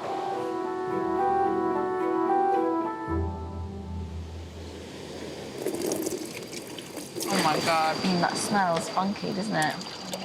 Lauren and Beth have dug up the jerry can of preserved meat. I mean, that jerry can does smell of fucking vomit, though, doesn't it? I think it's borderline. It goes off very quickly, doesn't it? With no other food collected during the day, the women risk eating the suspect pork. Can I grab a coconut bowl and fill up? What do you think, girls? Doesn't taste right, does it? Makes you feel a bit ill. That is absolutely disgusting. Like, tastes gross. Disgusting. But, you know, when it's the only thing you've got to eat... The pork may have been foul, but at least Jamie's flavoured lime water has hit the spot. Oh, my God, Jamie, it's so good. Oh my God, it's amazing. That was really exciting. It's the best thing ever. Oh, that's almost better than cunnilingus. I don't like them being down there. What? Yeah, I get scared. I don't like, what the fuck are they doing? And their little beady eyes. Don't like it. Don't like it at all. I'm like, well, get up, get up. My son.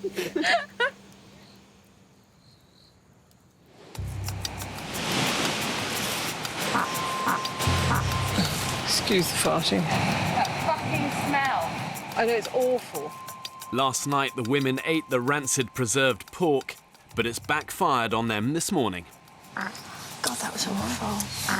I'm going to have to go. Oh, no, you're not going to be sick, are you? I don't know. I don't feel very well. Sorry. Basically shitting myself, and I have no idea when it's going to happen, and I have 30 seconds to go. Basically, then what happens is that you have explosive water, diarrhea coming out of you. Twice now I haven't been able to make it, and I've had to bring back, like, my soiled pants and, yeah, wash them. Harvey, can you take this white? I'll take the head. Can you take the white thing for me? With the preserved pork no longer edible, the women remove the pig's remains and jerry can of putrid meat from the camp. Fuck, it's rancid. Is the head in here? Rotting head. Fucking tick. I think we just ditch all of this shit. Yeah, none of it's coming back. Don't need that canister, don't need any of this. I don't need this in my life right now. Unconvinced they could salvage a rancid jerry can and use it to purify the water again, the women throw it away. Oh, sorry, its eyes are sort of popping out. I've learned from experience that big disasters are often made up of quite small mistakes, but they have consequences and it sets off like a chain reaction, and that chain can be very hard to break.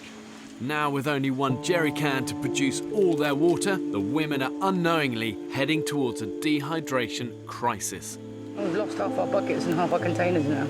Yes. But we'll find more buckets and containers, but we couldn't possibly have brought those back. I mean, they were just rack. In one stroke, the women have halved the amount of drinking water they can produce and have permanently disrupted their purification system. Vegetarian Jamie is unimpressed. I'm not happy. That's how much water I've got left. I had that in this morning, so that's all I've drank today. I'm pissed off at the fucking situation.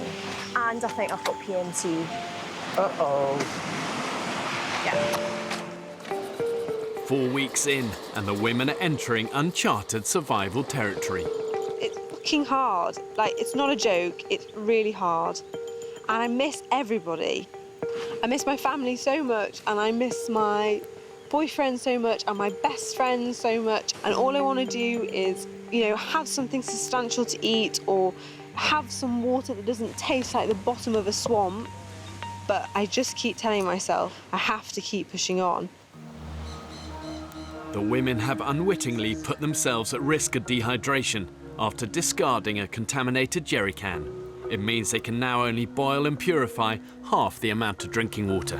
When that happened yesterday, I was like, Yeah, she lost it. Don't ask for much, do you? Coconuts and water. Exactly. Jamie is furious with the other women and decides to take drastic action. Really annoyed, actually. I'm going on strike now. I'm going to do what I want, when I want. I'm not doing anything else apart from the water, because I cannot live without water. Rolling! Jamie has withdrawn her labour from the group and will now only do the one job that benefits her, collecting and purifying the water. I'm going to be water bitch, because nobody else gives a shit. I don't understand. Where do you think it fucking comes from? A tap. I work on my own now, so it's quite fun not having anybody to tell me what to do. I don't really like anybody bossing me about. On the island, ideally, I would really like a fun bunch of girls. Anyone that took themselves too seriously, I would find that a bit difficult. It's just a never-ending circle of chores to be done. In camp, the women are working through their long list of daily jobs. We have basic chores that have to be done on a daily basis, or else we won't survive. Getting wood for the fire, getting water, and finding food. And if we don't succeed in those, everything goes to hell in a handcart. After this, I'm going to filter the water, and then I'm going to have a bath, brush my teeth, wash my clothes, chill out. Surviving takes hard graft and everyone working together as a community. You've got to do all you can to keep a group cohesive and together, because when it's together, it's strong. It's not strong when it's fragmented and broken. Definitely have more water than you. You bitch. You chopped it up. No, you chopped the bag up. You should have seen mine. The water wanderers return. Jamie starts purifying the water. It's a process that takes up to 3 hours, but will now only produce 1 can's worth of water to drink. Feel like I'm gonna faint. Julie and Havila have moved on to their next job of the day, collecting firewood. So hard work, girls. So hard work. I'll have to sit down. Don't know where. Drains? Drains. My mum had an expression, and it's very true. Only willing horses get worked to death. My mum used to say that. Dead now. She was worked to death. She wasn't.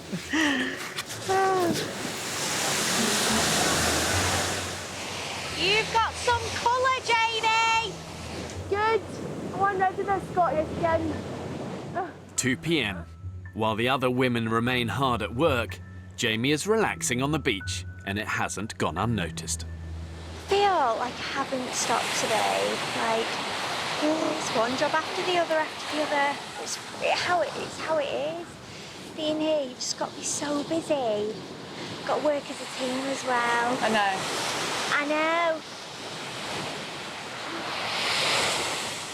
No. So I struggle to understand how some people function on just doing one thing a day. Hey, Tits McGee! Who the fuck thought? Jamie again, sunbathing on the beach. There is a large handful of us that work solidly the whole time. Not for ourselves though, for the whole team, so the whole team can benefit from it. I'm naked here. Stop filming me. And not everyone has that same level of responsibility, and it's a joke. Jamie is so annoying. If she hadn't have gone and got water, then she'd have done absolutely nothing for the whole day. Especially because there's so much to do right now. It just made me really frustrated and angry, kind of a little bit like, where's the fucking team spirit gone, man? Right, meeting.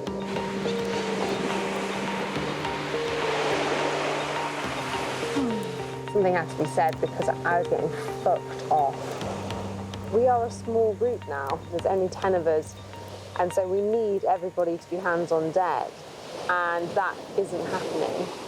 It's becoming really obvious, like, that certain people are doing lots of things. And sometimes I do feel like some people aren't doing as much. Everybody is knackered. Everybody is depleted of energy. In a way, get over that and accept that everyone has to pull their weight. Does everyone feel like they are contributing the same? That's what I will. Well, I do. I do, yeah, actually.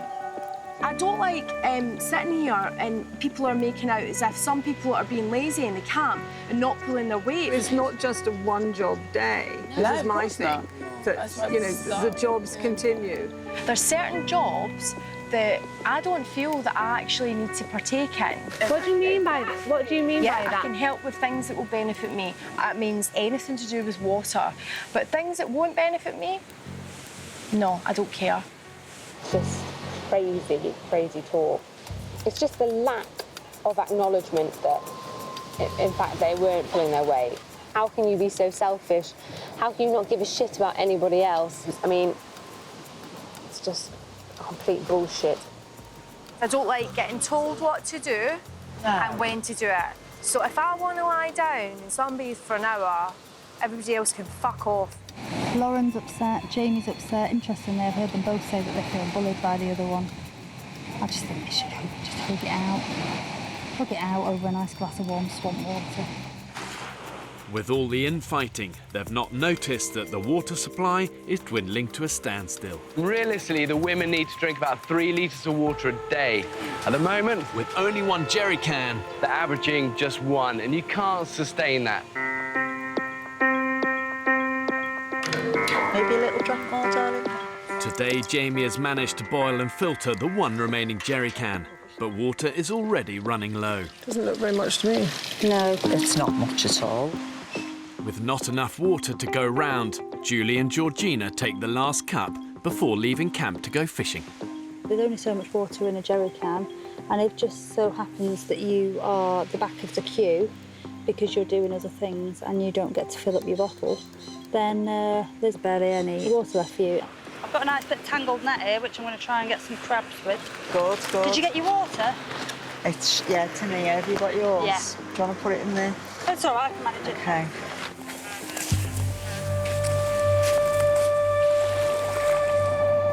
Come on, fellas.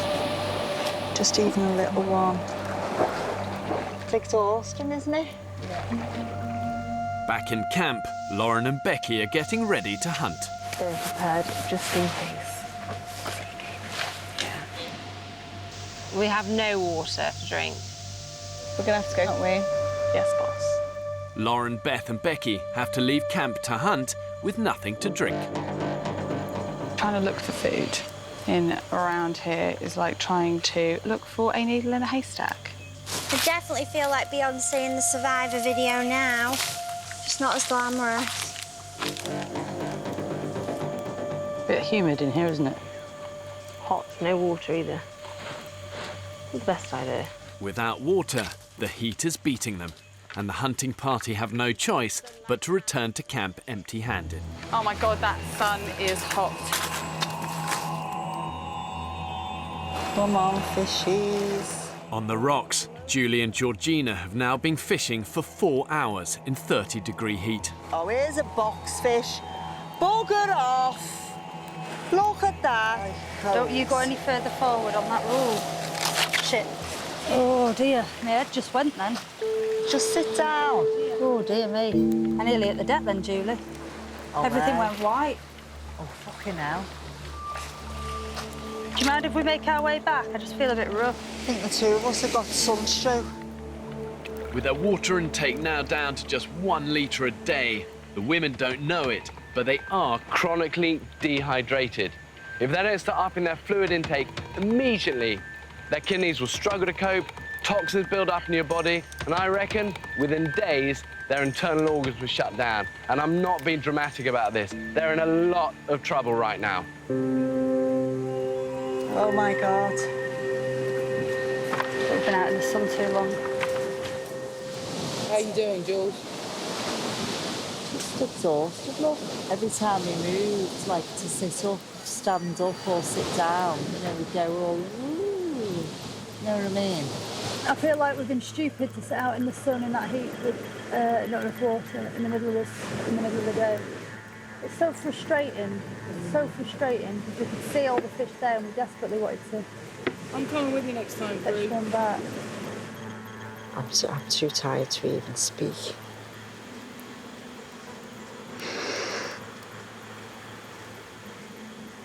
I hate being like this.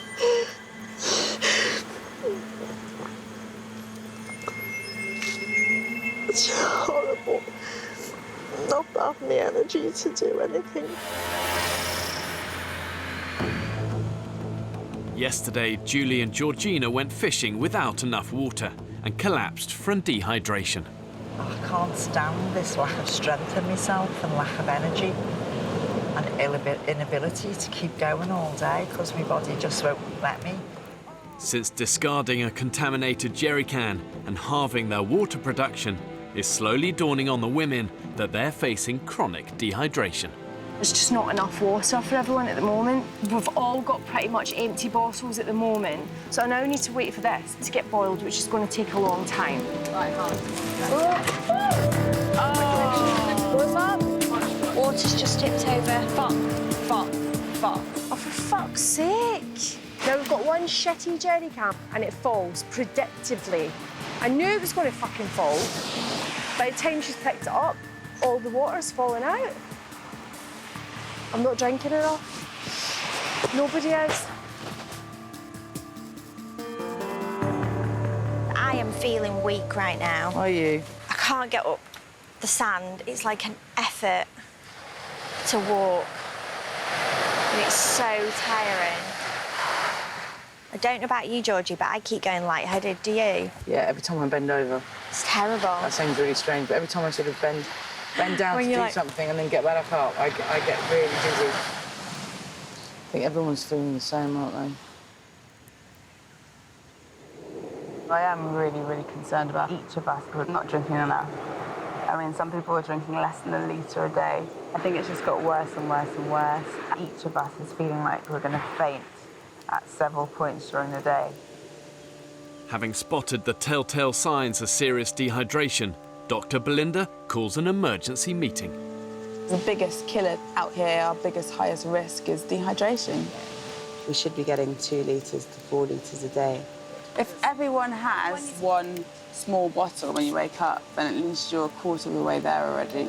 Look, we are in scary territory where we just don't know what's happening to our bodies. And there could be effect on our vital organs as well. Your kidneys and also your central nervous system. So if you experience any weird symptoms at all, do tell me.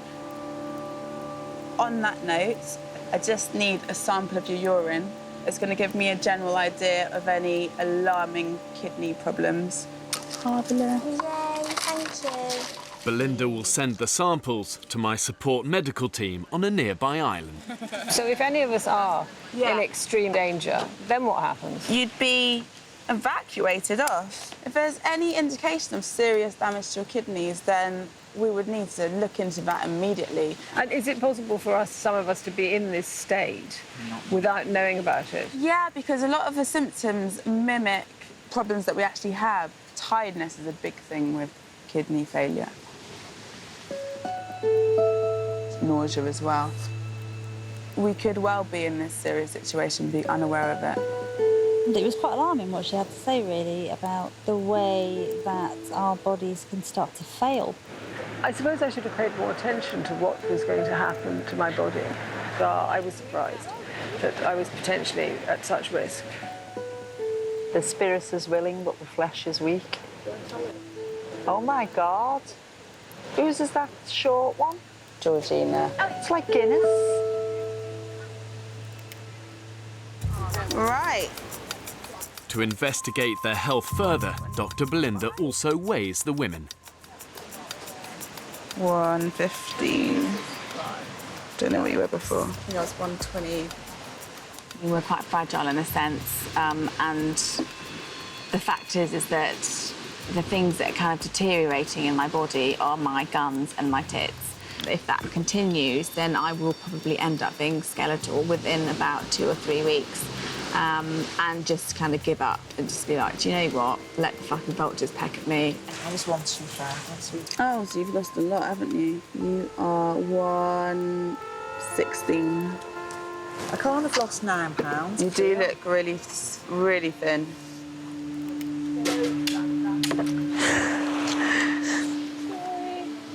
Expected to lose a few pounds each week.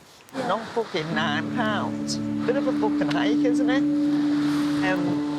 At that rate, I'm not. You're going to be fucking carrying me off on a stretcher. You know what I mean? I'm so fucking tired. You're tired because you never bloody stop. Well, you're like a bloody Duracell bunny, Julie. You are. Really not. You are. The women may feel at rock bottom, but an instinct to stay alive really is deep within us all. You know, our subconscious wants us to survive and to thrive. Well, let's have a little scavenge and see what we can find in this shit heap. The group make a last-ditch attempt to produce more drinking water. Having discarded one of the jerry cans, Fee, Julie and the others forage for a second suitable container to boil water. Oh, what's that there? Basically just a load of shit. Nothing very useful, I don't think. Metal is something that really is important. I haven't seen any. It's all plastic, and you can't obviously boil them. I am so thirsty. If we don't get the things we need, we won't survive. It's as simple as that.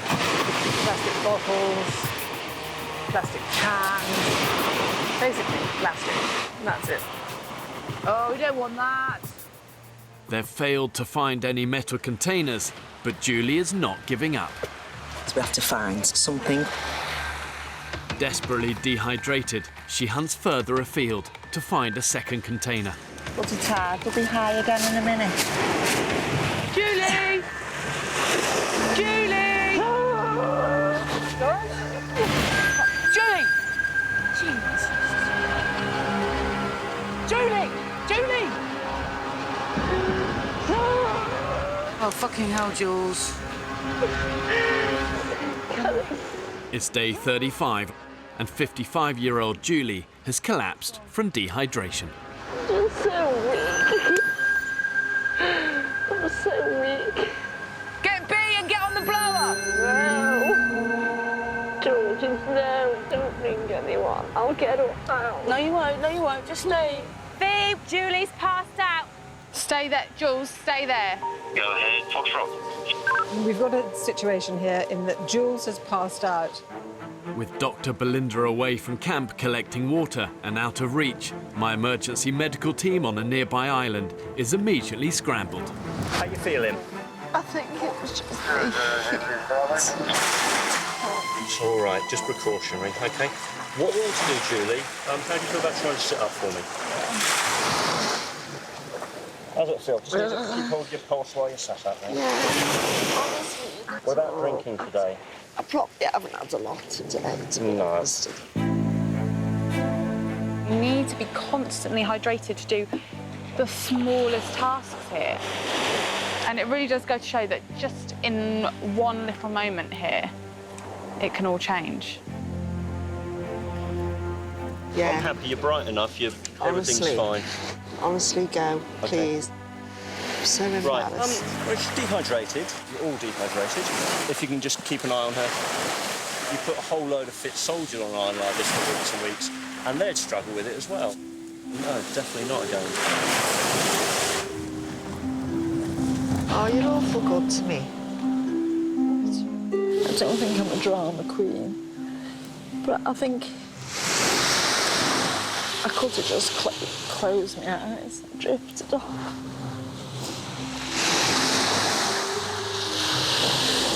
And not come back.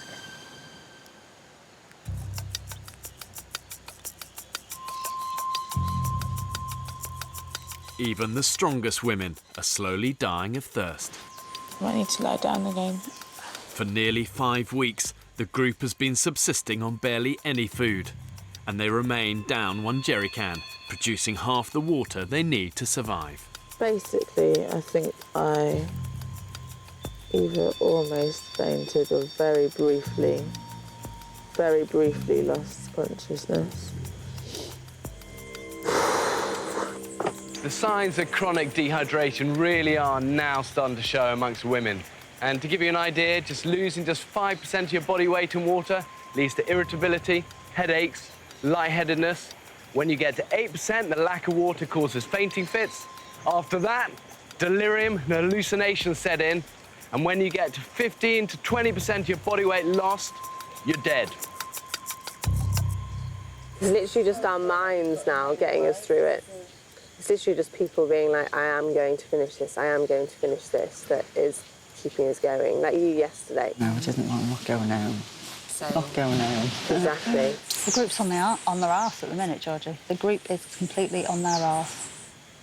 The results of everyone's emergency urine tests are back. Foxtrot, Foxtrot, this is... All 10 all together can hear you loud and clear. Over. Paramedic Mike and survival expert Ross, my rapid response unit on a nearby island, have urgently asked to speak to the whole camp. I'm looking at your urine results and things here, and I'm looking at your weight charts and everything, and I'm looking at people whose kidney function is on a decline, and I cannot stand by and let that decline continue, based on the fact that what I'm looking at and what I saw the other day and your dietary input, it's not enough to keep you going without causing you all, or certainly a number of you, some long-term problems. Your bodies are just starting to fail at this point. Now, there's no easy way to say this. I'm teetering right on the brink of pulling you all off the island for medical reasons. Over.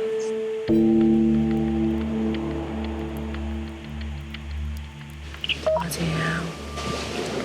Yeah, I think everyone really understands. Over. The solution is use the other jerry can. I can't say it any other way. You need to be drinking, at a minimum, 3 litres of water per day.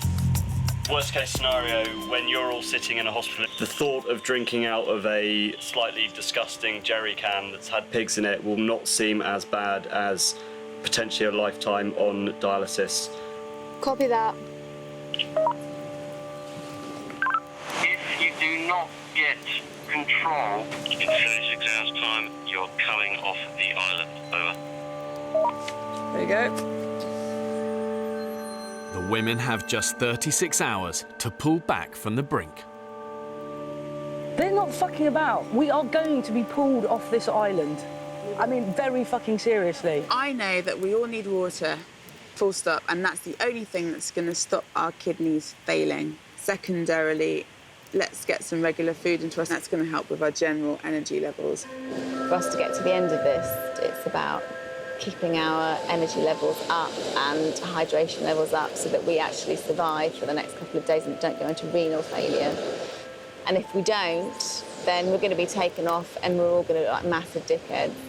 I know some people are struggling more than others, but what we need to do is, you know, try and work together without causing arguments, disagreements, unnecessary stress. I think everyone's knackered, everyone is tired, everyone has no energy, hasn't eaten food, we're all in the same boat, but we all need to come together. Exactly. We have to get through it. We have to pull together. And in a way, it's going to force us to do that. At times, we work as individuals and not really work as a team, but we're going to have to. We have to work together now.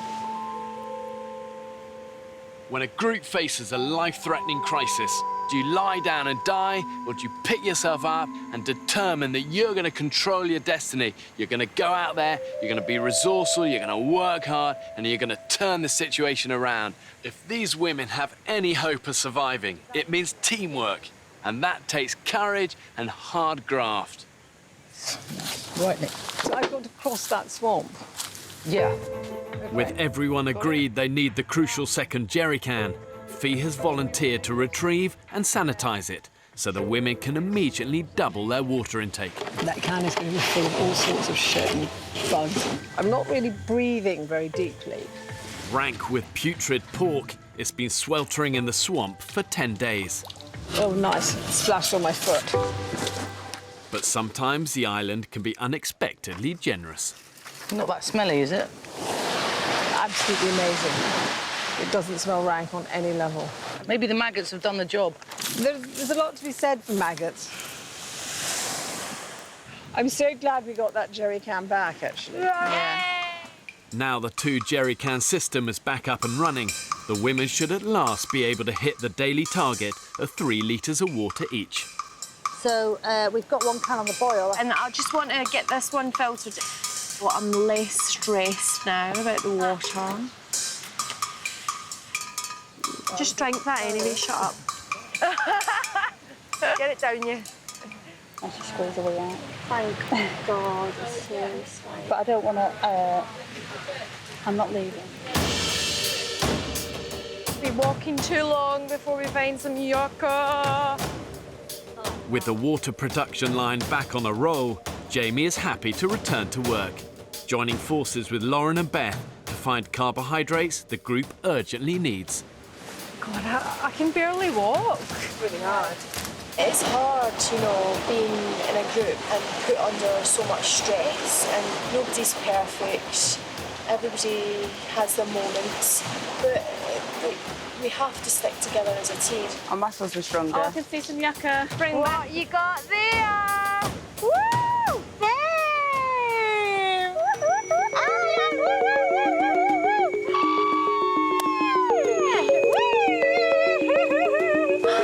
Yeah, we're cooking on gas now, girls.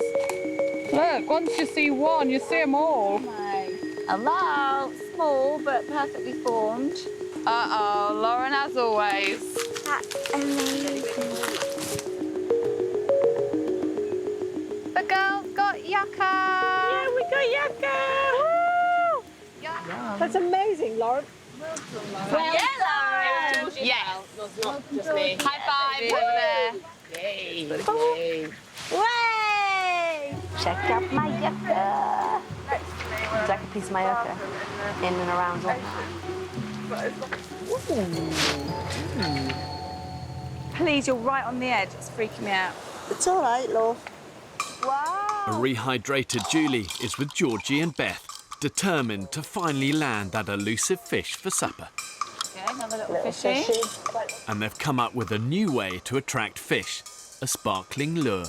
And that is a state-of-the-art bit of fishing kit there. Fishing tackle. Right, Coca-Cola, give us some luck.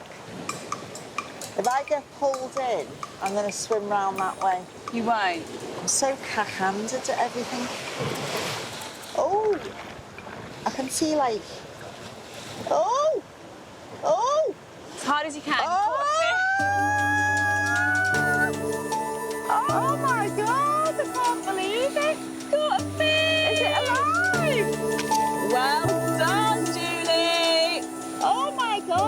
thought you'd have to... Ah! Sucker! Dinner!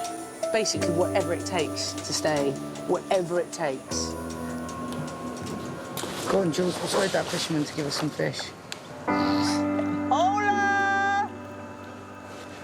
Hola! He's coming. Not content with just one small fish, Julie spots another opportunity. The first passing boat the women have seen in these waters. Don't know, Jules, it's your turn to get the baps out. Ah! He's not going to want to see a 55-year-old's baps. I don't know, mate, your baps are way better than mine. You have fish? One fish? We have none. We have none. No fish. He's going to throw it. Oh, you're very, very kind. Whoa! Thank you very much. Thank you. Bless you. Bless you. Good luck. Gracias, amigo. Now, I think that is a... Barracuda. I could just go, and bite it and eat it raw. I'm so hungry. I don't know whether that was actually playing by Queensberry rules, but innovation, innovation, innovation. Woo! We caught a fish! Yeah! Oh my God, it's massive! Woo! This is about Barracuda. Barracuda. Yeah! Oh my God, incredible, I love it.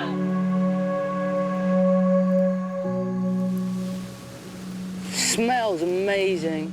We should have got this place licked. You know, 10 women. Hey, this place should have been shipshape. Tragically, not the case. That's the hero of the moment. I don't even want to talk. It's so tasty. But at least we've started now. Not too late. Next time on the men's island. It's little old me. Unfortunately, I don't trust you. Whoa! It's a death trap round here. Snake! We have no food. Stop it! Holy shit!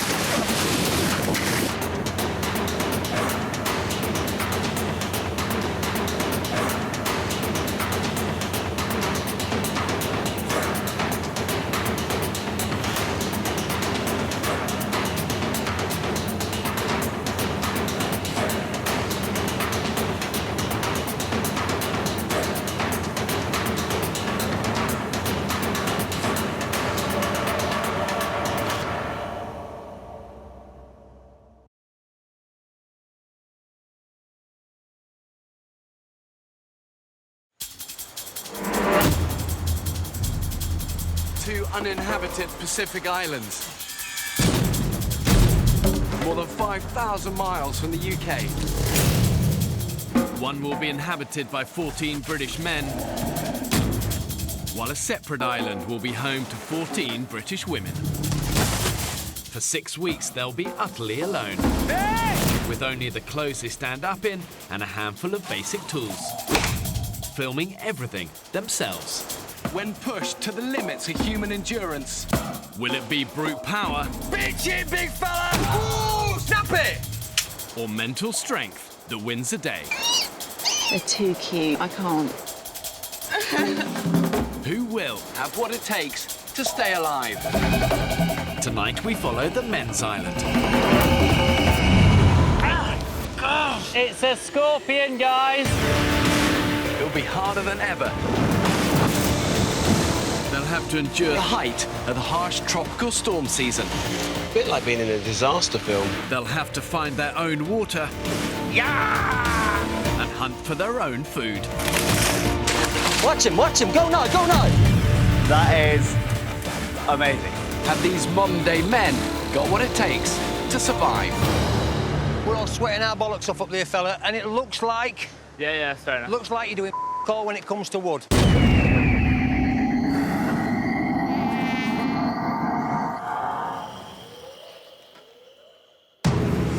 2 weeks ago, 14 British men were cast away on this remote Pacific island. Woo! That was the damnedest thing I ever did. But now 3 of the men have quit. Now the dead weight's off, let's get on with it. And the island has taken its toll on the 11 that remain. I've never been so terrified in my life. You finally see why?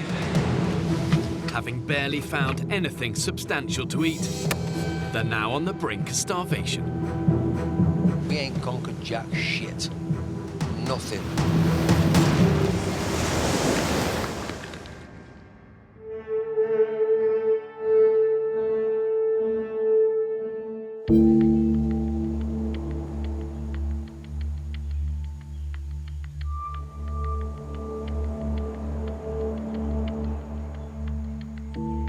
It's a bit like being in a disaster film, or or when you hear on the news that people have had a typhoon come through or a flood. There's no water, there's no electricity, there's no food supply.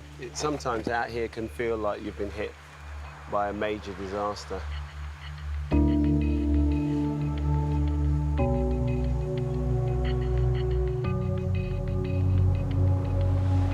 Oh, look, another day in paradise. It's been 15 days since the men arrived on the island. And so far, they have survived on a meagre diet of a few hundred calories a day. So thin now, like ribs, all sorts of like bones appearing that I haven't seen since I was a bloody teenager. Oh, hang on. Oh, hang on. Lie down, mate, if you... Oh. It's the nearest I've got to fainting, or what I assume is fainting, having never fainted before, but my vision just went, like, pulsated, in and out, in and out, in and out, in and out. And then before I knew it, I was on my arse. Sort of semi-collapsed.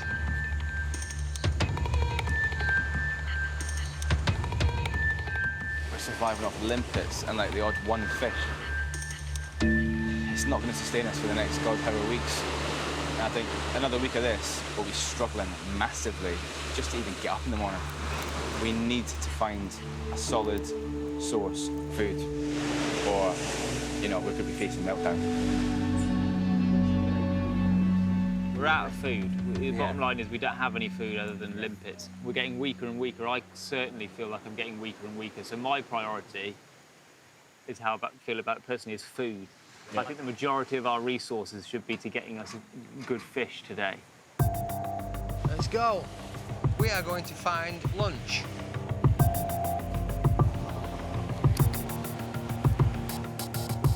Come on, fishy, fishy, fishy. In a survival situation, you always face one huge dilemma, and that is if you want to eat, you gotta hunt. Hunting burns your energy, and there's no guarantee you're actually gonna catch anything at the end of it. Any glimmers yet, Vic? Oh, I can see fish. Can you? Bastard, you. Every time you go looking for food, you're gambling. You're gambling with your energy reserves. No, Paige, you seem a bit lacking in enthusiasm. Oh, I was dead on my feet. Absolutely dead on my feet. I feel just completely gone.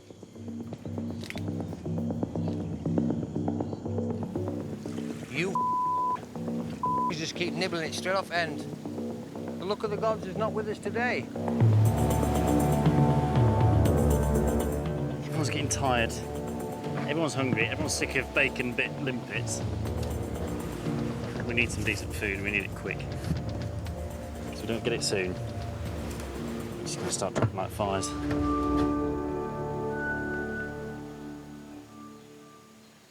Despite the group's desperation, one man refuses to be beaten. Let's all push it to the edge. I feel fine. Another day at the office.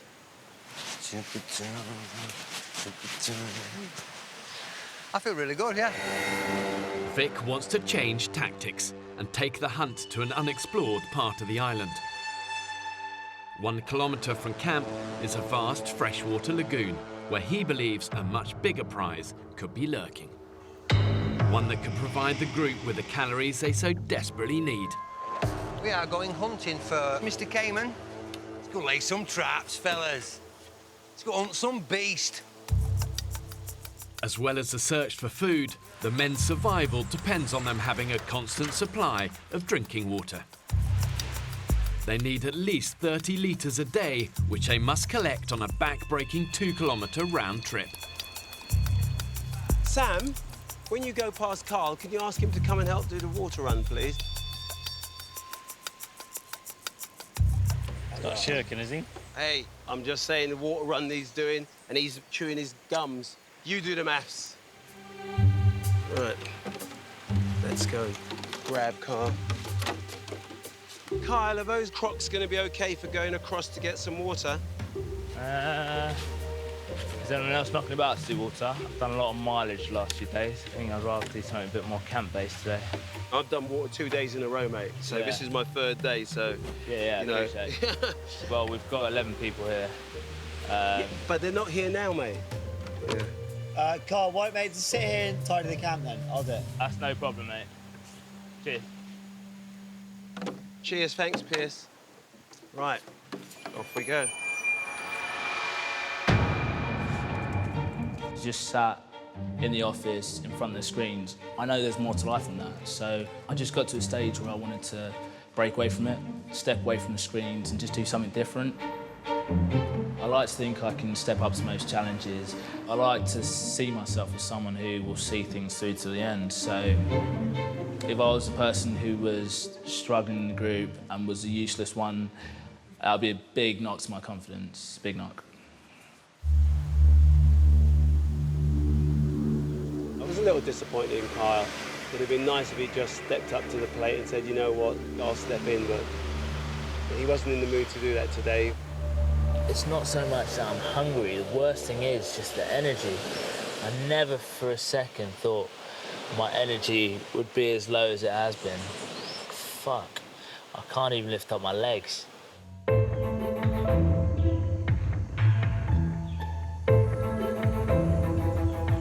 Now keep an eye out for Mr. Fucking Gator. See Cayman, I'll scream. Yes. How big did they say they get? Fuck's not gonna eat these. 6 foot the caiman and 6 meters the alligator. Oh, these are alligators? Yeah. Fuck it. I don't know where Vic gets his energy, but I need half of that energy. Because Vic has got energy all the way through the day. If I could take anything away from this island, I would like to be a little bit more like Vic Fellows. See, like that. That is actual shit. What the fuck is this, Jurassic Park? That's not shit. That's shit. That's not shit, fella. That's What is it? That's mud out of there. Do you know what it is? I'm sure there's a T-Rex here. Oh, fuck, that's great. What do you do? If you see something snapping at your feet, what are you going to do? You're going to just machete it? Worst case scenario, if we can't pin him, what have you, I'm fighting for my life. It's having it, isn't it? Yeah. As best as a facilities manager can do.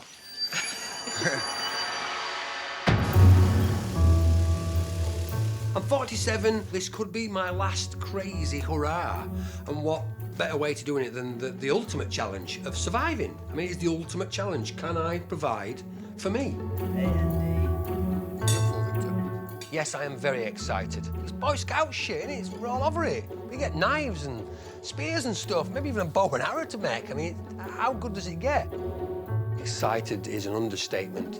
Yes, sometimes I have to put a lid on it to not let it get like, boom, shit! It's that kind of excitement, yeah. So just keep quiet, guy, because if there is a croc, we'll see it. Where do caimans live? I don't know. I presume they lived in the water. I thought they lived up trees. Do caimans live in holes? I reckon caimans live in holes. Dear. Well, I'm making that up, but... It sounds good, though. If it gets up to my bollocks, I'm coming out. Crocodiles are ambush predators. They hunt their prey in shallow waters and are masters of the stealth attack. With razor-sharp teeth and a bite that's 3 times more powerful than a lion. Sam, That is a caiman. Look, he's up, he's up. Fuck, he's a biggie. That there is our baby. That is dinner, yeah. That is our dinner. Would it be worth swimming in? Not for me. I'm not swimming in that. Not a chance. That is insanity, yeah. Fucking bastard him. Look, he's moving, he's moving. He's got a bit of a ripple behind him. Look at that size of that fucking head. He's getting inquisitive, he's that little boy, isn't he? Come to daddy. We now need to find where he comes in and goes out. Okay. Wherever we are now, is where they come out. Yep, dead right. That is where crocs come out of the water. Yep, that is perfect, isn't it? I'm gonna make a snare there, right towards the water. You ever caught anything in a snare before? Have I ever made a snare before? No. Oh, he's there, he's back, he's back, he's back. Yeah, straight away. Straight away, see him? He fucker's got closer as well, hasn't he? That shifty little bastard's got closer, hasn't he? He's not scared of us. You'll have to keep an eye on him while I'm setting the trap. That's why I keep looking past you. He keeps dopping and doesn't he? The bugger him. The men have had just 2 days survival training, where they learnt how to set basic traps. But the reality of catching a crocodile that can measure up to 13 feet is a different matter entirely. This is proper Boy Scout shit, this, isn't it? He's going to test it. I'll test it. Yeah? Oh, dinner is served. Eh? That's not bad, is it? That's all right, that, fellas. Oh. That's the one. Let's go. Let's bust a move. Back to base, yeah? Back to base. Late afternoon. 58-year-old Phil is returning from the water run with the help from Dr. Pierce. Watch your step. Yeah. It's a good thing we didn't carry with the jerry can up and down these rocks. And home. While Kyle continues to rest on the beach. There's a feeling amongst camp that he's not contributing as much as he should be. It's just I feel like I've just been trying to deal with the fire and do the water. And Kyle's been kind of doing the feet manicuring bit. It's a little bit like anything in life, you know, you can have a rest, but do the work first. It's been almost 2 weeks since Kyle ensured the group's survival by starting a fire with his glasses. Now, when Kyle first got in here, he cracked the fire. It was absolutely brilliant. Since then, man's not got a day's graft in him. Not a freaking day's graft in him. I get the distinct impression, Vic, that you're getting a bit miffed. I'm just getting miffed for anybody that springs into my mind that's not sweating as hard as me. Pull your thumb out your ass, you lazy bastard.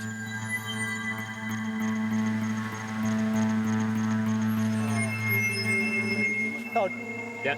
I feel like I'm kind of nearing my physical limit, and I think it's quite a common event. I'll come down and you're doing your feet or you're sitting by the fire. I'm going to be completely honest with you. I feel that perhaps you haven't been pulling your weight in the last week or so. Okay. Today for me has been a bit of a challenging one, actually. Can't lie. I haven't been able to do as much as I thought I would be able to, and like when you're in this situation, if you can't contribute, you feel like you're really letting the team down.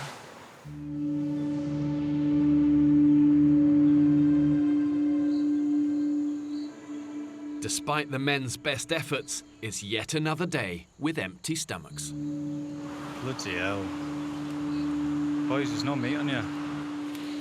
You need a bit of cake. Hey, look, you can see Pierce's heart beating through his rib. Look. Fucking hell. Being hungry really does affect your mental and your physical state. Every step is hard when you're hungry. There would be a stage where soon our bodies give up on us. And we're not far from that.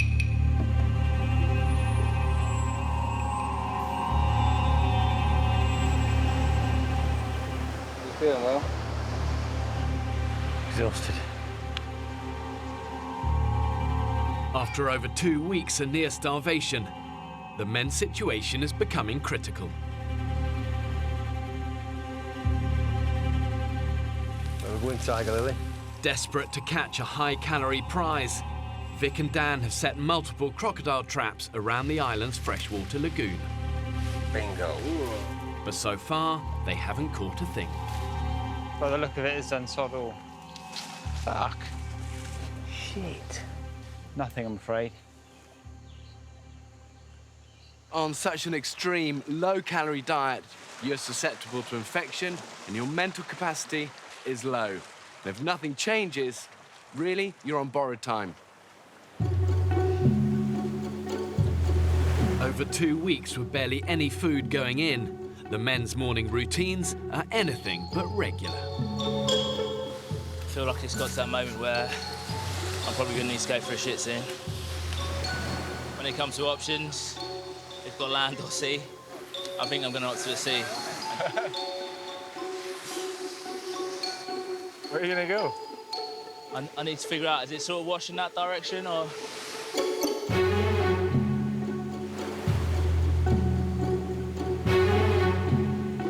He's going for it.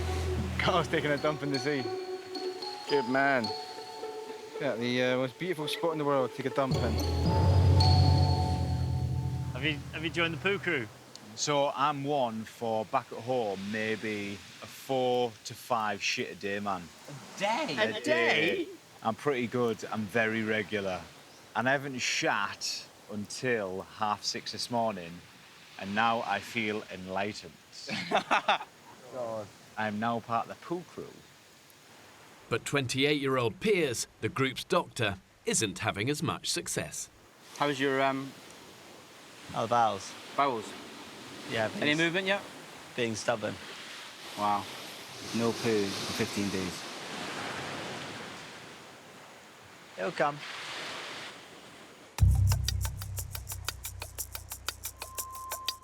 Ready? Up, and 1, 2, 3. With no food to eat, the men still have to expend their energy on vital tasks, like keeping their fire going to boil and purify the water that they collect. Hello, hello. If you want to get a nice picture of Carl grooming himself, you're quite welcome to do that while we're all getting wood. Where's that? Just round the corner doing his toes after he's just had a swim. Today we were supposed to all contribute getting wood and then do individual tasks, and he has done nothing. I think my tolerance has kind of reached a bit of a limit. You know, if you do let it boil inside, it does become a bit of a problem when it comes to a head, like it is now. I can't hold stuff in. I can't. But listen, when everybody, and it ain't just me, when lots of people bitch and chaff and nobody seems to want to confront it, I think, come on, boys, we're teammates. Fuck it.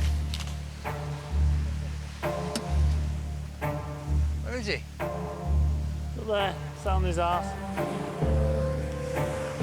Just taking piss. Come on, man. Fucking hell. Kyle! Kyle! How you doing? I'm busting my knackers, fella, doing wood, and you're doing your feet. I'm not doing my feet. I'll come out of the water. Whatever. Yeah. It's not just me. It just seems I'm the only one with balls to come up and speak to you. No, that's fine. Every fucker's bitching and moaning that you're never doing wood with us. We're all sweating our bollocks off up there, fella, and it looks like... Yeah, that's fair enough. Looks like you're doing fuck all when it comes to wood. Admittedly, I'm not getting wood now, because I just come out of water because I went for a shit. We're fucking pulling tree upon tree upon tree, and it does look like you're always doing your feet. I won't lie to you, it does. That's good.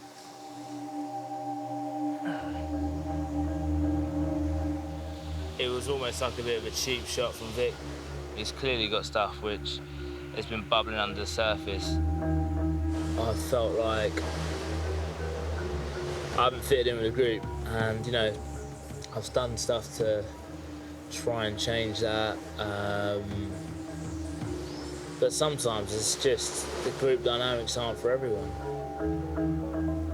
People are starting to fray around the edges. Some of them are fraying, some of them are coming away at the seams. We seriously need to find a sustainable source of food. As the men continue to physically decline, the group is becoming fractured. And if members of the group are perceived not to be pulling their weight, they can easily become alienated. And then if those rifts aren't healed, it becomes this downward spiral of conflict that ultimately could destroy the men's community.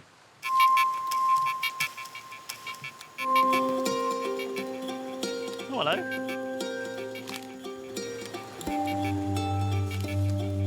There's a net here. A net? Yeah. Oh, yeah. Mate, this could be big. This could make a big difference to us. Game changer. Could be. Fellas! Look what I found! We've got ourselves a gill net! Woo! Fucking brilliant. It's pretty fucking big! Nice work, Get in there, baby! Nice Stick Stick in the of door! Brilliant. Let's get ourselves some tea! If we get this net in the water, then we have our best hope yet of catching fish. For thousands of years, fishermen have been perfecting the art of setting their fishing nets. If you get it right, you unlock the ocean's larder. If you get it wrong, and all they'll be doing is wasting their precious time and precious energy. Two resources that they can't afford to waste. Net's out. Exciting times. We're looking up. Yeah. Feel quite positive. I think it will catch fish. I think it might even catch fish by the snipe.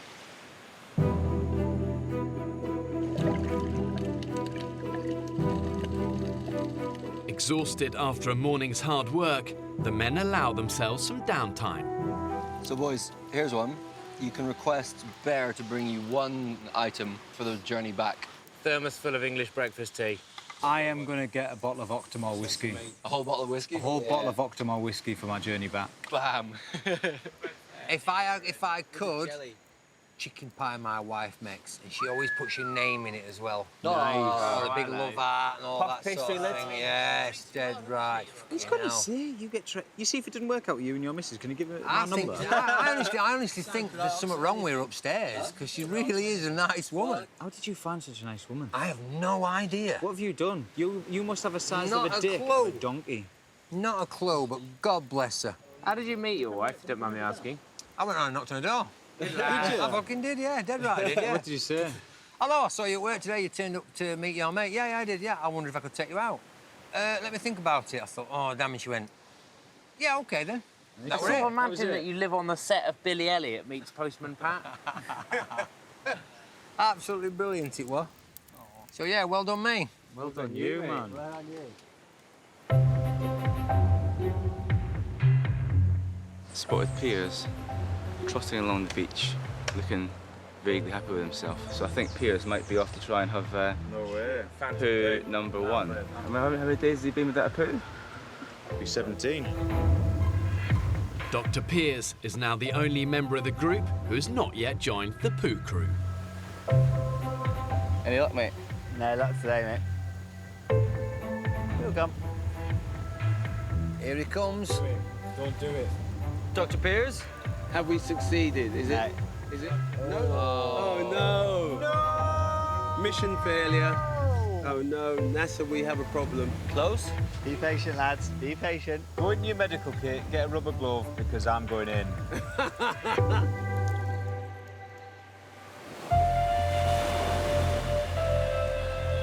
fun, boys. Cheers, We'll do our best. Mid-afternoon. After a couple of hours rest, the men get back to work. Come on, my son, bite. 2 weeks ago, they were dropped on the island with 8 fishing hooks. But now they're down to just 2. Shit. Could you unsnag my line? I've caught it on the rock. Oh, shit. No, we've lost another rod there, guys. Shit, we've lost a hook. Further down the beach, oil engineer Dan and Dr. Piers swim out to check the net. What do we think, William? Think there's going to be anything on there? Not saying it. There's lots of rocks. Anything, Barney? No, sadly not. We're hoping for the nets. So I've got to see this moment.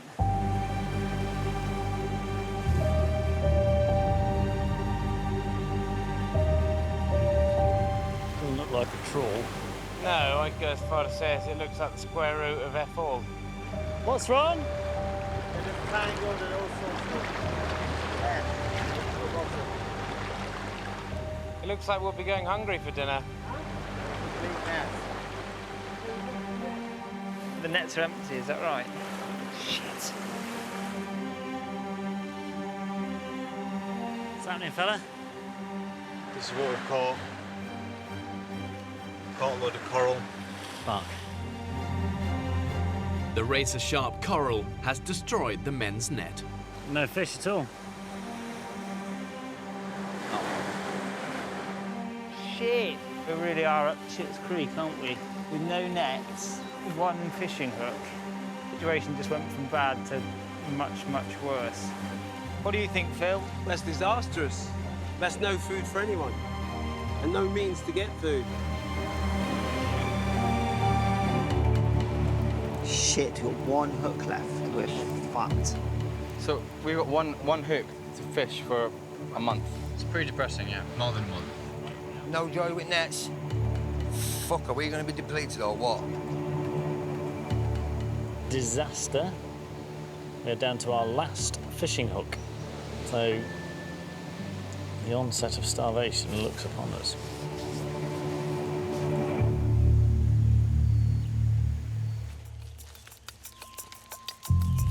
With morale at rock bottom, Barney, Phil and Sam Farmer head out to the lagoon for the daily check of Vic's crocodile traps. Chances of catching a caiman, 4%.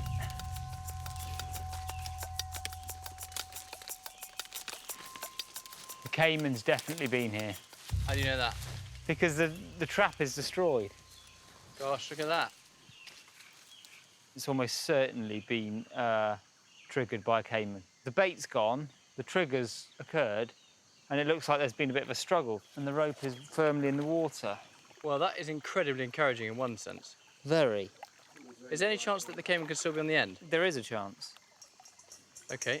Fuck, he is. Is he? Shit. I think he's under here, isn't he? Is that his way. back?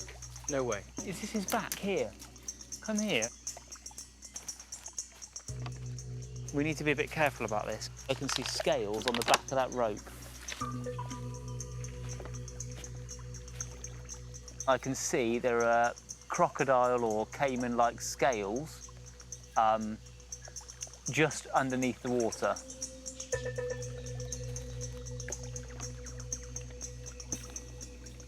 I'm convinced, go and have a look. I'm convinced he's there. Just be careful, be very careful.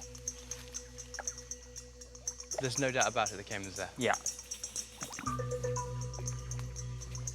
There is a caiman in the water right next to us now. We need to be careful because as soon as we drag him out there, he's going to be angry. I cannot quite believe it. No, I can't either. I cannot believe it. My heart. Oh, Mine too. Is your heart beating? Mine too, because he's obviously alive, right? So the crocodile is the largest, it's the meatiest animal they're going to find on the island. But when they're cornered or they're scared, that's when they're most likely to attack. And if you're in the wrong place at the wrong time, you're in trouble. The minute we disturb this, all hell will break loose. The three of us could take him on. I think it's sensible to go and get many more hands. Why don't you two stay here? I'll run back to camp. Yeah. Deliver the news. Yeah. And we're going to pull him out of that trap. He's going to fight like buggery. Absolutely. Go on, Barney. Excellent, yes.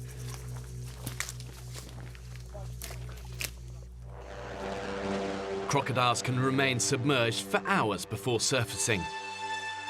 And as the lagoon is their ideal habitat, it's certain to be populated by more than just one. There's definitely an alligator moving this way. It's a little bit weird looking at one that could get you right here. And another one that's heading towards you. It's almost like where the bait. Barney's looking excited. What's up, Barney? OK, come in, gather in. OK, so we're...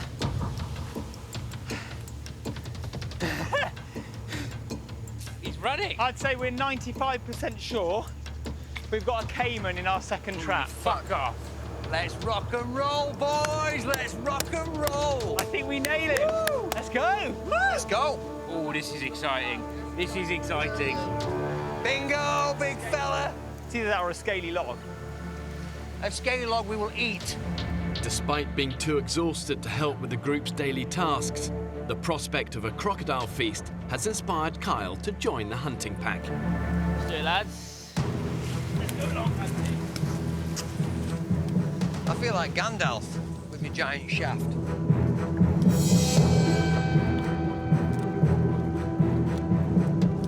How you feeling, Barney? It's very difficult because I'm so excited. This is all what we want, but when it comes to actually pulling the animal out and having to kill it, I don't know how I feel at all. But at the moment, absolutely buzzing. Yeah, definitely feel like a tribe on a hunt. Yeah, it does, doesn't it? Everyone's come out prepared. Oh, this is the most excitement I've felt since I've bloody been here. How are you feeling, Vic? I'm feeling excited, but we've got a job to do. We dispatch it in a humane manner as we can. But woo! That's how I'm feeling. When you're hunting crocs, you've got to make sure that you don't become the prey, because these prehistoric beasts are fast. And once they get hold of you, they grab you, drag you into the water, and then they strike, bam, lightning speed and incredible power. What's weird is I can see it and it's got his eye open. Looking at you. This thing is going to go absolutely mental. Absolutely mental when it comes out. Such a blessing. It's a dangerous animal, but we need the food. We need the food. This way, guys. Barney. I've got the cavalry. Bring on the cavalry. Where is it? It literally is just where you can see that blue rope by the log. The blue rope is wrapped around the caiman. Oh! He's big, boys. He's big. Okay, he's moving. We need to get a loop over that mouth. I think one of these branches has him pinned. He's making bubbles. I think he's going to do something. Here we go. There we go. Oh, look at that beauty. He needs to breathe, doesn't he? He's hissing at us. Okay, he's trying to go back. Here we go, boys. Right, where's that rope with the hook? Here. Look. Okay, boys, we need 2 people on that rope. We need to pull him ashore. Is his mouth open? His mouth is slightly open. Okay, Vic. Nice and calmly, boys. Come on, Vic. Whoa, come on, baby. Come on, Vic. Right, nobody move because his mouth's open. Yeah, you get him. You get him. You fucking get him. Let him slow. It's round his neck. That's it. We got it. Come on, big boy. Come on, boys. Come on. Right, I'll distract him. Hey, Mr. Croc. Hey, look at me. Look at me. Look at me. Ooh. Okay, Vic, I go now. It's probably going to roll soon. Over the teeth. Oh, the branch won't let me. One more. Mate, you've almost got it. Watch him. Go now. You're in. Here we go, puppy dog. Yes. You little watch fucker. him. Right, Sam, I'm very conscious if you stood in the water, mate. Yeah. There is another one in that lake. Yeah, get out of there. Yeah, get on the bank, Sam.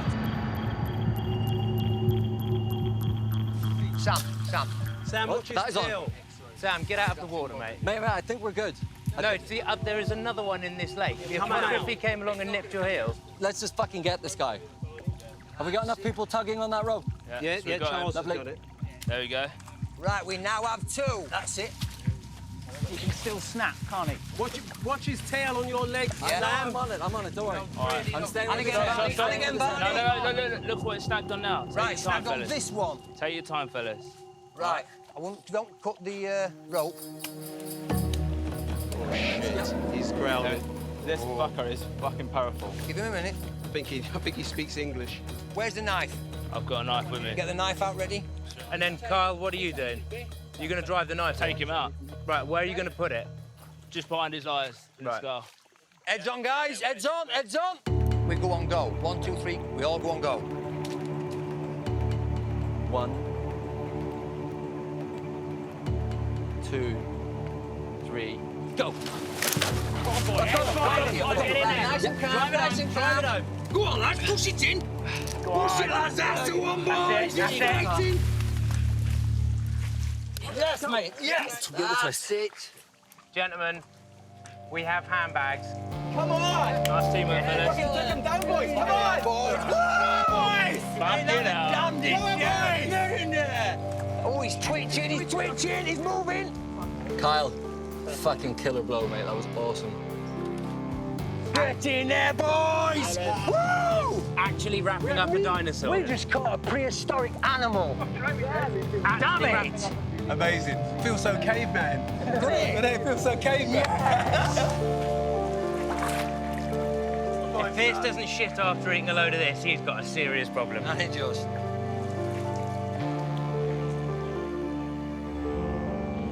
How many people in the world can say, wrestle the crocodile and kill him? Yeah. We are an elite group of blokes. After 17 days without anything substantial to eat, the men have finally hit the jackpot and dispatched one of nature's most fearsome predators. Seeing this, it does make you have respect for crocodiles. This is a big one, really big one, so I just wanted to get it done in a clean way without making a mess of it. To pull it off and grab a crocodile, this is amazing. Should we rock and roll then, boys? Yeah. 1, 2, 3, up! Kyle. Yeah. What would you be doing in your normal life right now? Back home, it'd be a bit more mundane than this. I definitely wouldn't have a croc on my shoulders. Seriously, look how much meat there is on that bad boy. Fucking awesome. Yeah. Not only have the men proved that they're top of the island's food chain, but after surviving on roughly 400 or 500 calories a day, suddenly they've landed themselves a feast of just epic proportions. Just think of that fucking delicious dinner we're gonna have later, boys. News of the big catch soon spreads around the island. Come on, fellas! Oh my God! Holy shit! Oh my God! No fucking way. You are absolutely shitting me. That is absolutely enormous. That's amazing, isn't it? That is amazing. Yes. Well done, lads. Fucking hell. And roll. Get in there, boys.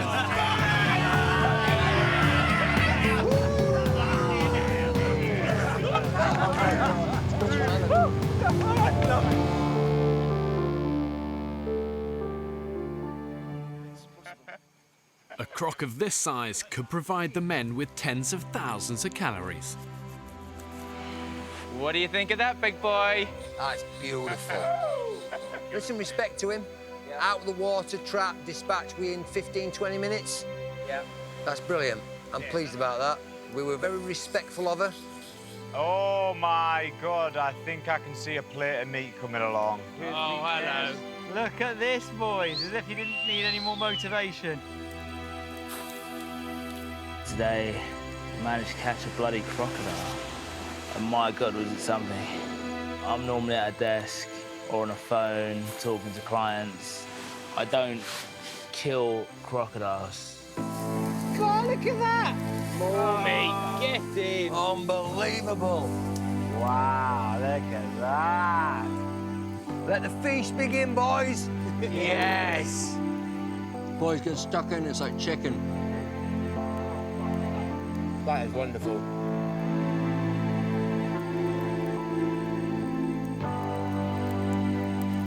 Just had my first taste of crocodile. To me, it just tasted absolutely divine. It's nice to have a mouth full of meat, isn't it? Not just a nibble. We all get more than we can possibly eat. Here's the heart. This is Kyle's, the killer. Kyle, salute you, sir. Based on the fact that I killed the croc, I was given the privilege of eating its heart. It felt like a good feeling, almost like the prize for doing a good job. Go on, Kyle. You feel like you're inheriting its strength. Like a boss. Yeah. Oh, fuck, that was nice. God, that was nice. Oh, that second piece I took was beautiful. Oh, God, I feel like it's after Sunday dinner at home. Absolutely lovely. What a lovely, lovely feeling that is. I feel sorry for Piers because he needs to open his bowels, otherwise it's going to be painful. Oh, he's going to open them after this. So I was absolutely dead on my feet earlier. Completely and utterly gone. And suddenly, the morale boost the team needed needed that so badly to kick the spirits up. I think this counts as, just for today, if nothing else, more than surviving.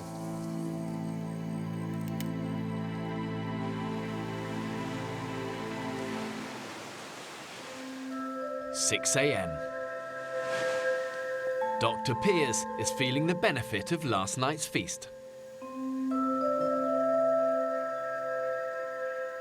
Here you've got some big news for me. Yeah, I am the last member of the Poo Club. Last man Well squatting. done, Piers. Everyone give Piers a round of applause?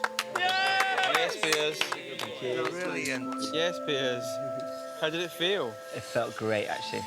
Really good. I thought it was going to be really hard. I thought it was going to be like rabbit droppings stuck together. Oh, what was it like?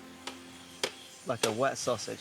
A wet sausage? Yeah. Oh. Dreamy. Absolutely dream. Yeah. It's that croc pushed it all down.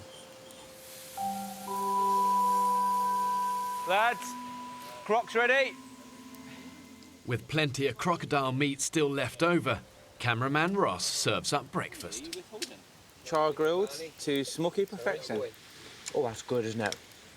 I think it's better. I think it's better than yesterday.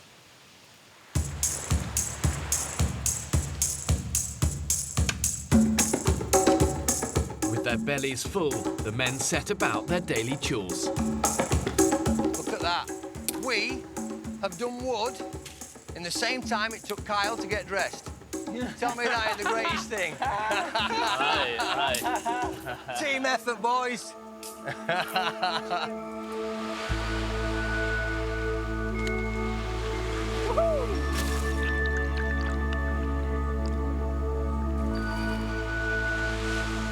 I feel like I can just lie on this beach right now and think about nothing and do nothing and not feel guilty for the first time pretty much since we got here.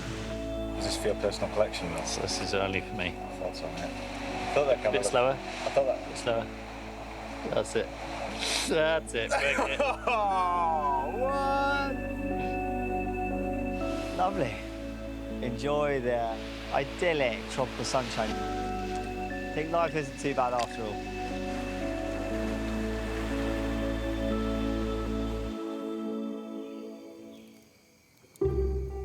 For the second night in a row, the men anticipate a hearty feast of crocodile meat. Does everyone fancy the last of the croc? I would love a bit. As well as giving the group vital calories, the sudden intake of rich food appears to have solved another of the men's problems. Dan, how are your ablutions this afternoon? Oh, Danny had a trump and a follow through, didn't he? He shit himself this afternoon while he was making his bed. Dribbling down my legs. Just a little bit. A little bit of boo came I out. had to squeeze my socks out. Who's that bad? Oh, God. Well, you fucking asked, didn't you? Crocodile broth this evening. It's going to be superb. Come on, boys, dig in, please. Pass it round. How is it, Vic? Oh, it's strong. I think strong is a good word. There is some distinct smell of poo about this. It smells a bit like dog shit, doesn't it? It does smell a bit suspicious, doesn't it? Yeah. Shit. Oh, crikey. Phil, what's the verdict? I've had 2 mouthfuls, and that's 2 mouthfuls too many. I can feel the squirts coming on. The 30-degree tropical heat has spoiled the remains of the crocodile, leaving the men, once again, with nothing to eat.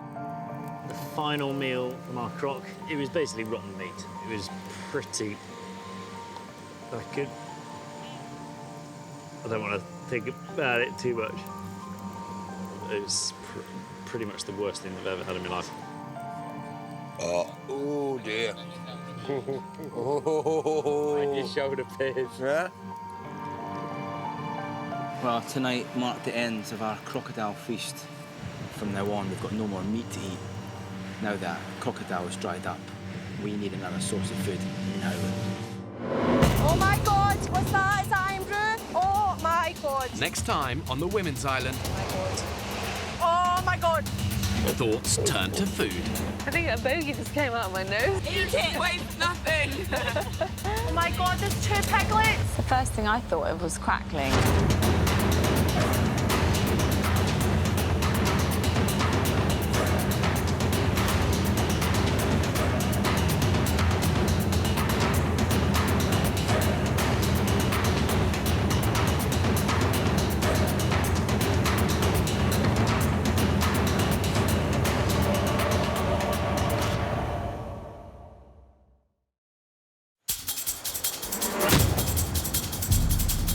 two uninhabited Pacific islands.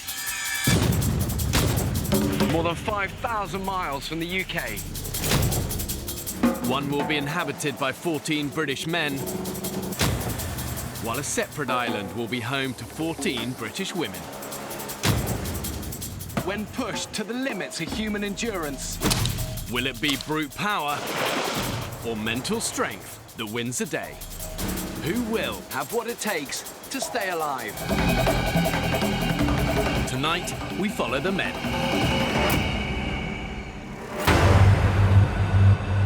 In Britain today, we've never been further from our hunter-gatherer origins. Doors are opening.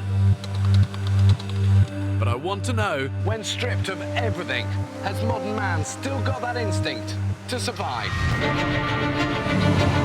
To find out, I'm marooning 14 ordinary men on a desert island. This is crazy. This is absolutely crazy.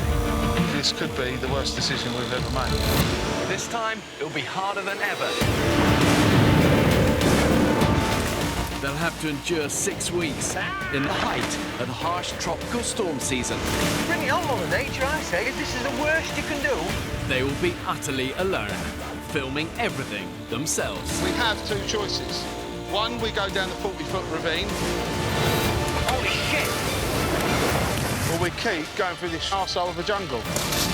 They'll have to find their own water and hunt for their own food. We've just caught a prehistoric animal. You lazy bunch of bone-idle bastards! Have these modern-day men got what it takes to survive?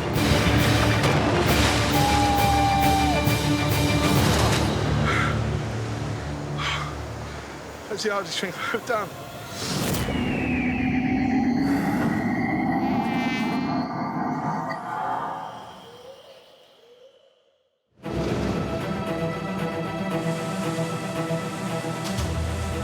I personally don't think men are as strong now as they were, I wouldn't even say 50 years ago, even 5 years ago, because we have it too easy.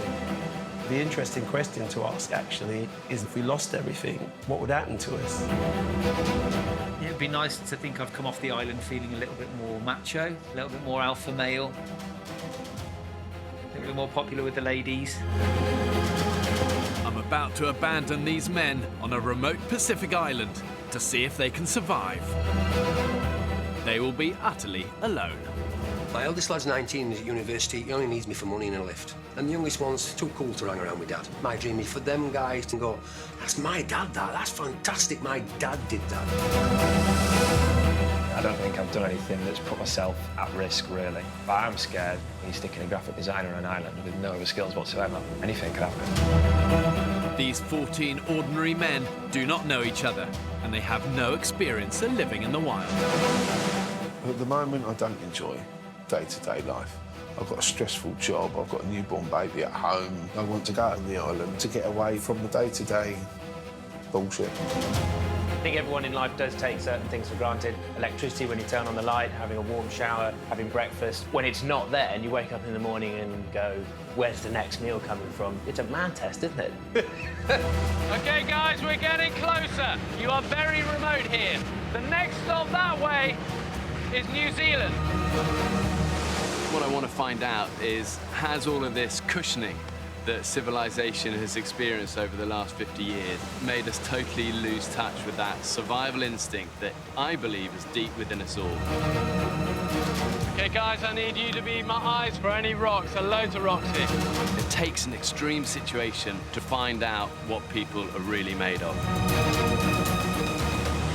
What you're about to embark on, it will be the toughest thing you will ever do.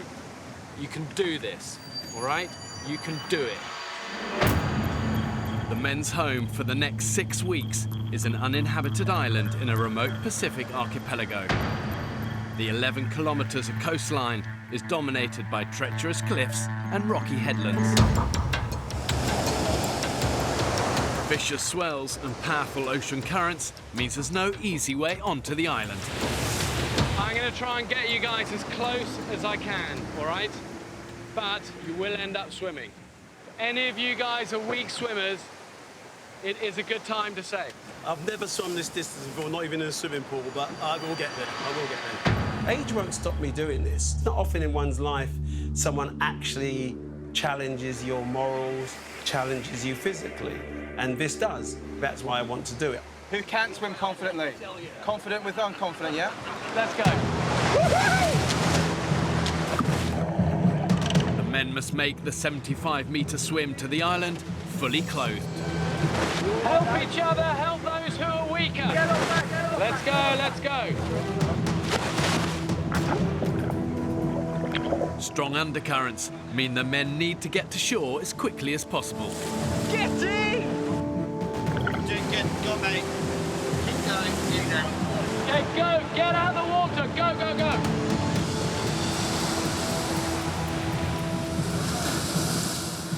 Woo!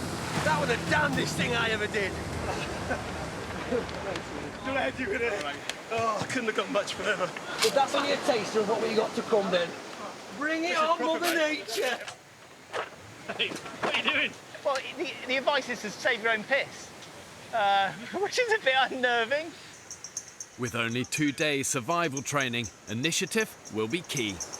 Essentially, it's water, isn't it? Is that your piss? That's my piss, mate. You've got to save everything around here. Yeah, That's what I've been told anyway. Save your piss. Drink our own piss? I hope not. So they look a bit like a party of drowned rats at the moment. Kind of let the chaos begin. But what I do know is when I return in 6 weeks' time, the 14 men, if there's still 14 men there, which to be honest, I doubt, the men that do remain will be changed. It's time for me and the crew to leave. We won't be back until the end of the experiment. For the next 6 weeks, the men will have to live entirely on their own wits. To make sure these men at least have a fighting chance of survival, I've ensured the island's got enough water, indigenous animals and vegetation on it to keep them alive. It's teeming with wildlife. But what they've got to have is the ingenuity to find it, catch it and kill it. What's your name, mate? Paul. I'm Ross. Paul. Hello, Ross. All right. From here on in, everything you see will be filmed by the men themselves. Why don't we get everybody together and then we're just all talking, we'll work out something that we're going to do, and then we're all going to be heading that way, I'm assuming anyway, because it looks a little bit safer than this, because it'll be dark soon. Come on, lads, let's make use of some of this energy while we've got it. All of the men will film, but 4 of the group are trained and experienced camera operators. I'm Ross. Sam. How you doing, mate?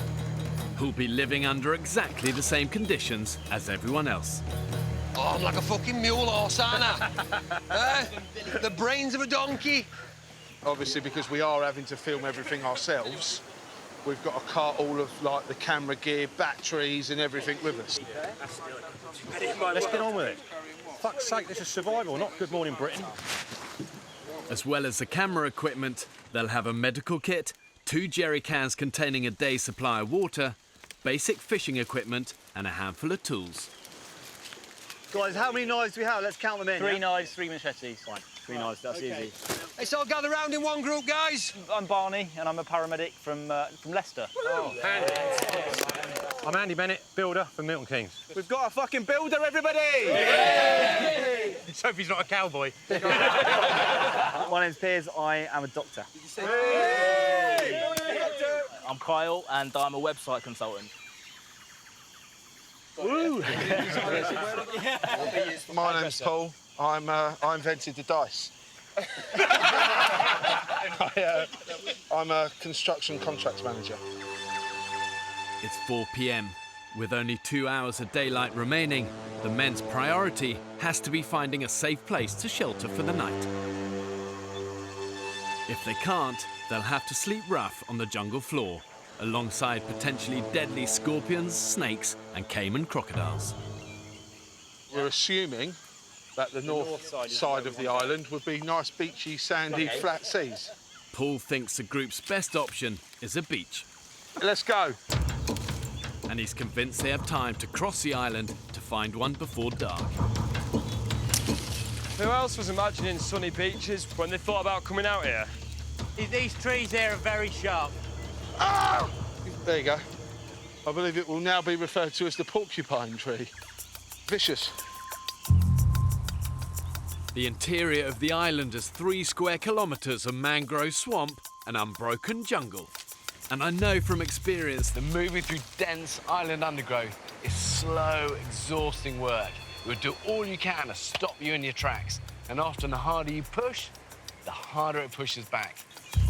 Whoa, stop! There's a snake down here. It's a boa, isn't it? Take its head off if it's a decent size, mate. Get stuck in. Is anyone going to help me? I'm trying to carry a bag and a machete and kill a snake. He's looking pretty aggressive. He's coiling, isn't he? I need a long stick just to put on its head. Mind your... No, don't do that, for fuck's sake. Listen, should we just throw this case on it? No. Part of me thinks, should we just leave it? Didn't even flinch, did it? Yeah, let's keep going. And if we don't get out of this shrub, we're going to be sleeping here tonight. It ain't safe and it's not cool. With just an hour to go until nightfall, the men have covered barely 400 metres. Paul! Yes? You gonna come and get a drink? The darker it's getting, the more it's getting a little bit worrying. Tap on it when you're done. Somehow I've fallen into chief navigator mode, but I'm on it. My days are very stressful. It really doesn't fucking matter. I don't give a fuck. A lot of the time I think that most people are fucking idiots.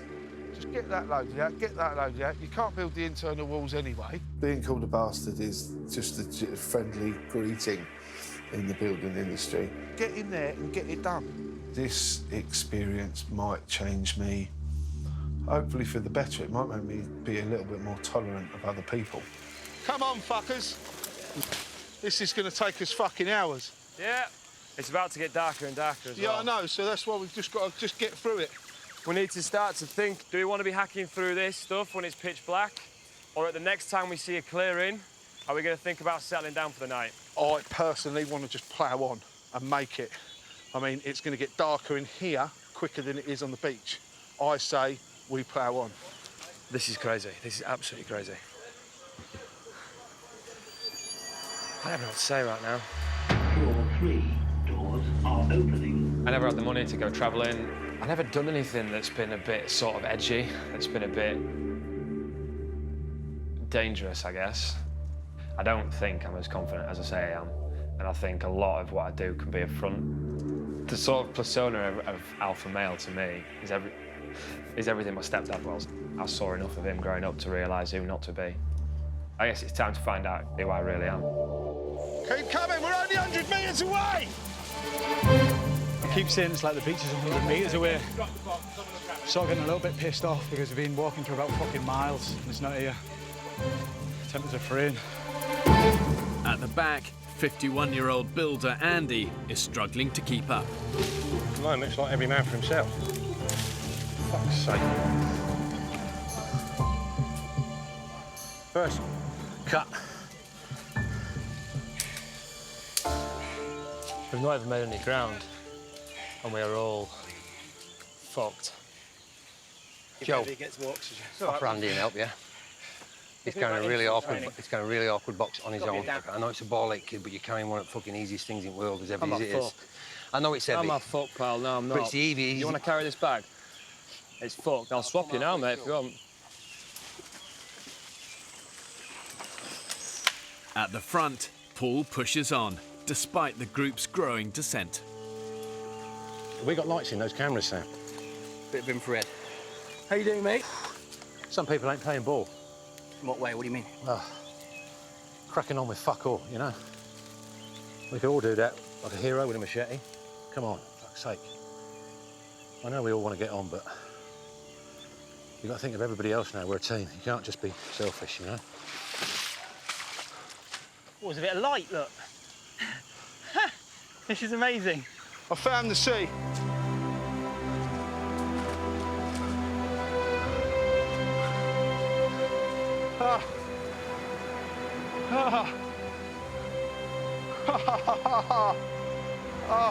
Yeah, to go beach! Come on! We're boy! Come on! Booyah! Beach!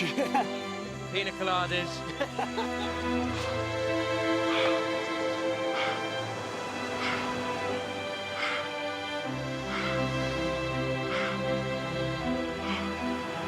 was the hardest thing I've ever done.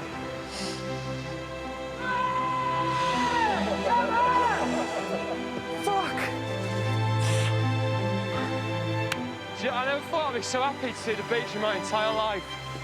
Well done, mate. Well done.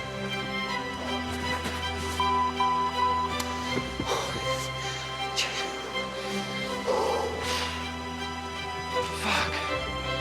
Nice one, mate.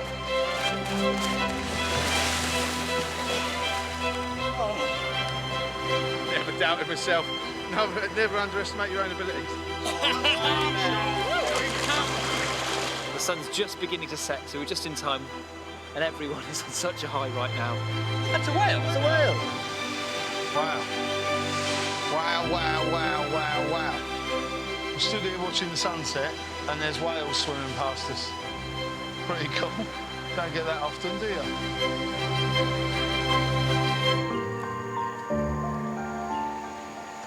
You all right? About 2 minutes sleep, I think, one time. 16 hours ago, I dropped 14 ordinary British men on a remote desert island. I haven't slept for a minute.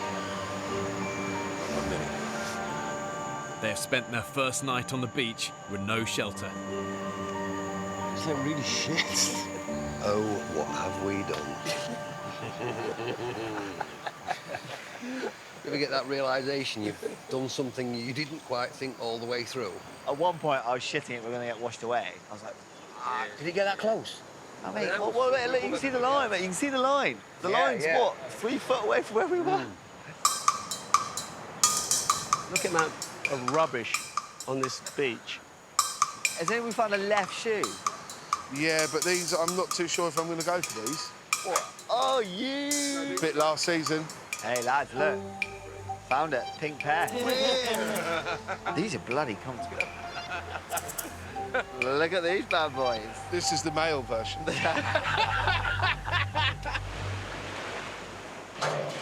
The men came onto the island with just a day's supply of drinking water. Mouthfuls. But after yesterday's arduous trek in 34-degree heat, it's all but gone. Tropical storm season, really, there shouldn't be any shortage of water on the island. And obviously rain itself is drinkable without purification. But once it hits the ground, it becomes contaminated. All sorts of bacteria and nasties there. From experience, I can tell you, animals aren't fussy about where they crap. Oh, my God. The amount of crap that's in there, it's fucking horrible. Without boiling, this rancid water would almost certainly give the men stomach cramps and diarrhea. It's not salty, but... No, I'll tell you what, I've had hangover shits that smell better than that. Guys, can we... Like why a do northern we all Stephen kind of gather in and have some sort of conflab about what we're going to do today? Yeah, I think that might be a very good idea, Piers. Go on, guys, gather round. Right, plan of action, lads. Yeah. We 100% need to try and make a fire now. If we don't make a fire and something to boil new water, we're going to be in bad shape by tomorrow morning. Food is becoming a priority very quickly for a lot of people. We're going to have to get something substantial to eat fairly soon. Right, meeting adjourned. Shall we dance, sir? Let's go. The men decide to split up. Having eaten nothing since they arrived, the majority of the group head off to look for food, while engineer Dan and builder Andy take on the fire lighting. It's quite a lot of pressure to get this fire going. You're down? I'm up, yeah. Right. To me. Awesome. That is not an ideal start, is it? That did one stroke. Oh, lads. I shot my load. Round about here, there's about 6, maybe 10 snails and shit, yeah? Along the coast, 47-year-old Vic has decided to put Joe, the group's youngest member, to work. We should definitely have put some fucking shoes on. That might have been a wise idea, fella. Oh! Just anything. Limpets, crabs, give 'em a crack. Snails, you spot them, fella, and I'll club them. Do these snails bite? I feel sure something with legs is going to come out of there, innit? And nip me. Don't put your finger where you won't put your dick, because it might get bit. And this, ladies and gentlemen, is how the nearest we get to Michelin star. Will we put it on a bed of anything?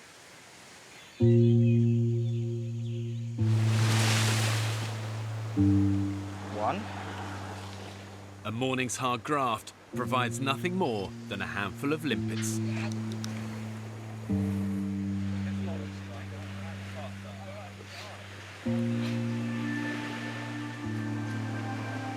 Give it a good old cheer.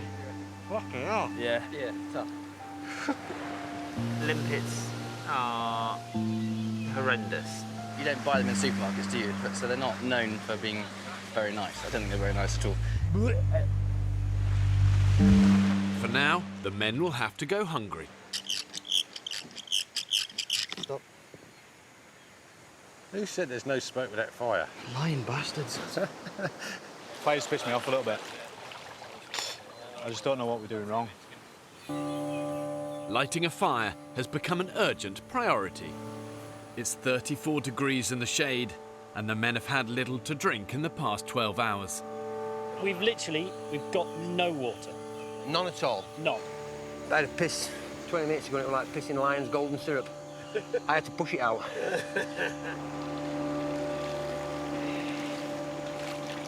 That is not viscous and clear. No, it's definitely not. The men are starting to show the telltale signs of serious dehydration. Thirsty. Really bloody thirsty.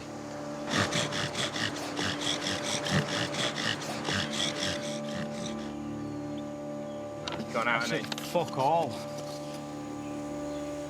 The vultures are circling already. Can you look at the size of that? Jesus. That's prehistoric. How about your glasses? Do you reckon we could... Can I try your glasses? Try it, mate. Yeah. With their need for fire now critical, web consultant Kyle has an idea he wants to try. We've got Andy's glasses. Just basically using the sun to focus that in one point is giving us quite a lot of heat. Come on. Don't think that's going to work, the old glasses. Let go, let go. Oh, go on, Andy, lad! Sticks.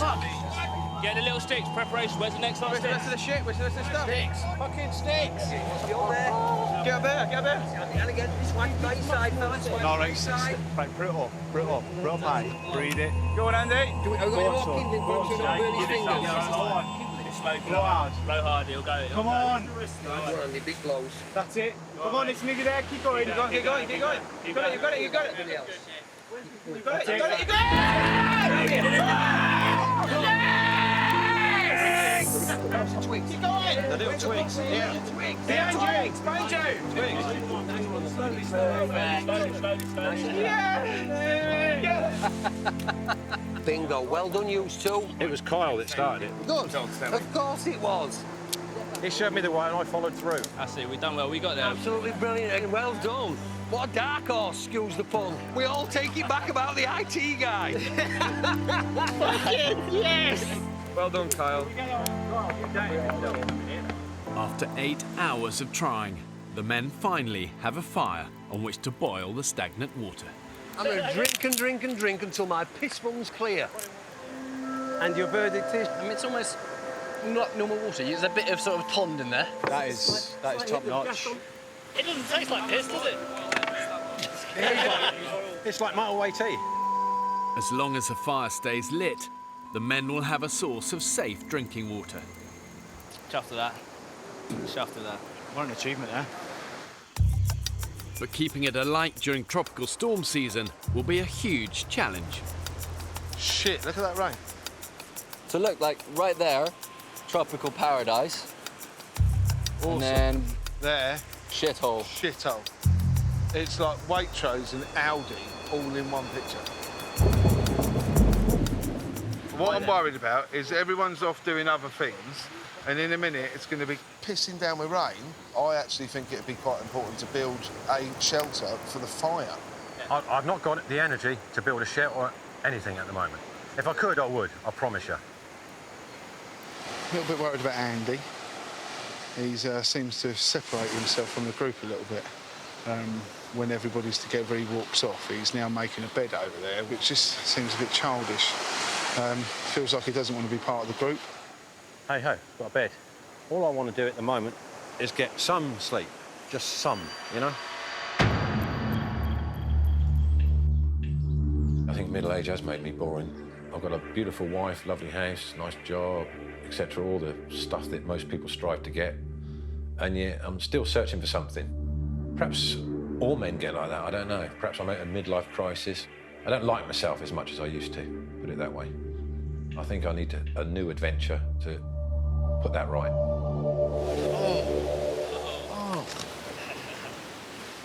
Oh.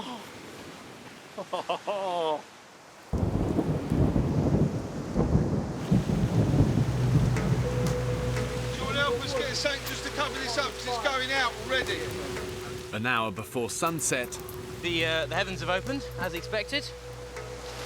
We've got a fire going. Yeah, but we've got which is brilliant. However, it is now pissing down with rain. We've got no cover over it whatsoever. We've got nowhere to sleep whatsoever. So I would say our priority is shelter. Honestly, in the politest way possible, we need to cover up this fucking fire because it's going to go out. without the fire, the men will have no means of purifying water to drink. Who was doing the leaves? Is anybody getting the leaves to cover this? That is going out in about half an hour. Ah, clusterfuck, or foobar, I don't know what the correct military term is. So now we've got 1 million people trying to do 1 million things. Hopefully we'll have 1 million answers. So I was just fucking mad.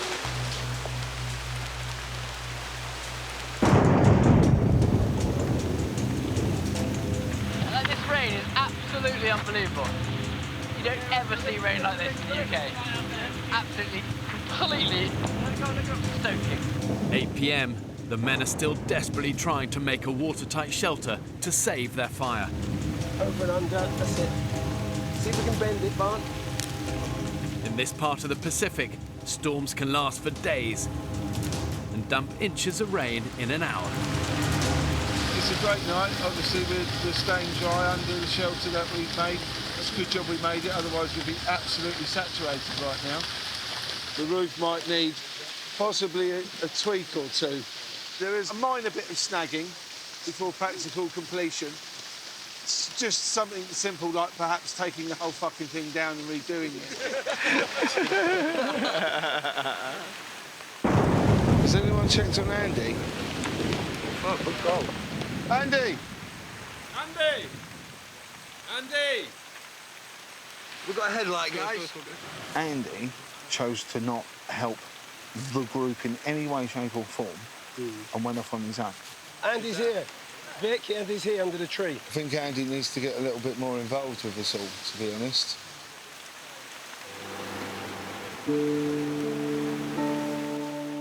It absolutely pissed down last night. Everyone was awake and everyone was just so wet through. I was sat there and I was just thinking, what am I doing here? I feel kind of pissed. Yeah. It's weird. I feel like I've had a couple of pints. Can't move my legs. I've sat up, I just can't move. Is the bed paralysed you? Yeah. That's great. Completely numb from cock down. 6 a.m. Last night, a violent tropical storm battered the island.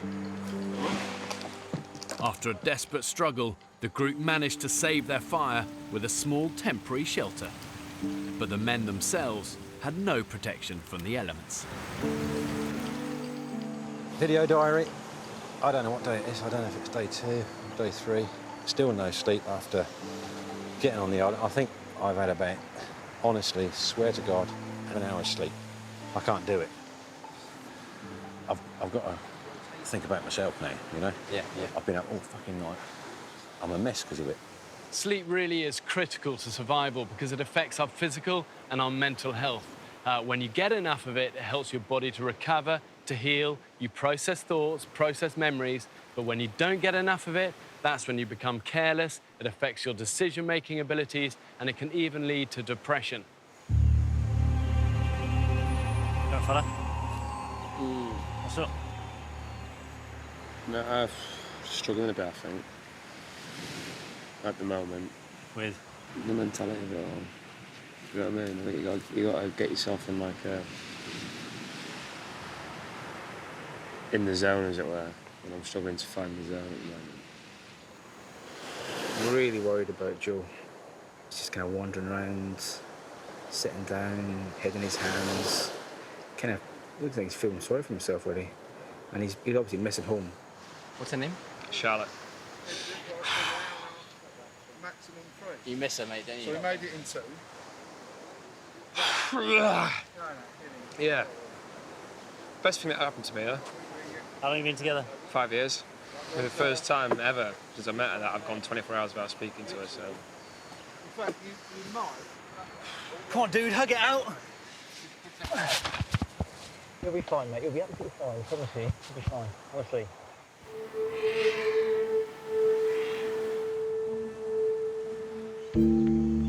If I don't have a good night's sleep fairly soon, I'm going to end up throttling someone inadvertently. I'm not joking, I'll lose my rag. I want a bed to sleep in that I'm not going to get soaking wet. The group are relying on their two builders, Andy and Paul, to construct a new watertight shelter. But both have a very different idea about where to put it. We need to pick a location to build this shelter on. Correct. We have 2 potential locations. Andy, is your place on the beach? Yeah. We can clear these little bits of thicket and brush easily. Yeah. Look, we've got a pit there for a fire pit. This is absolutely perfect camp. Job's good. Is this is not Andy's, is it? You're more exposed to the tides, you're more exposed to the weather, and we're going to get bitten to smithereens by sandflies. It's not an option. No way. Andy's camp, it looks like it'll flood at the tidal surge. There's plastic bottles everywhere. I think we'll get bitten to shit. Pointless. Give me my opinion, mate. Fucking nobody listened to fucking me. I would love to have come down here for Andy's sake and gone, this is fucking brilliant, mate. Yeah. But the trouble is, we walked in here and I kept my mouth shut, but within 30 seconds, everyone went, are you fucking joking? I'm a builder. People get me in to fix anything. Customers phone me up to put their IKEA bedroom stuff together. It's like, well, fuck you then. With Andy's site rejected, Paul shows the men his preferred location. Because it's elevated, this is not really going to get that wet. It's got a fairly good canopy. We can all sleep here on the dry. Correct. You've got a nice little breeze coming through as well. Yeah, I like this place.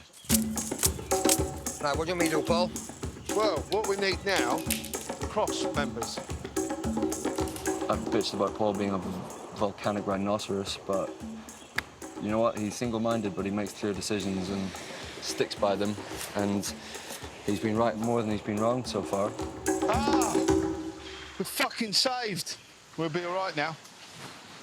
Knew there was power on the island. How you find it? I'm a bit shocked how difficult. How difficult it's been. We're all here doing the same shit. Yeah. We're all not sure whether we should see it, bush. Determined to boost Joe's morale and keep his mind off home, father of 3 Vic has asked him to join in with the shelter build. It's a challenge. A fucking challenge. You'll adapt to all this quicker than any of us will. Far quicker.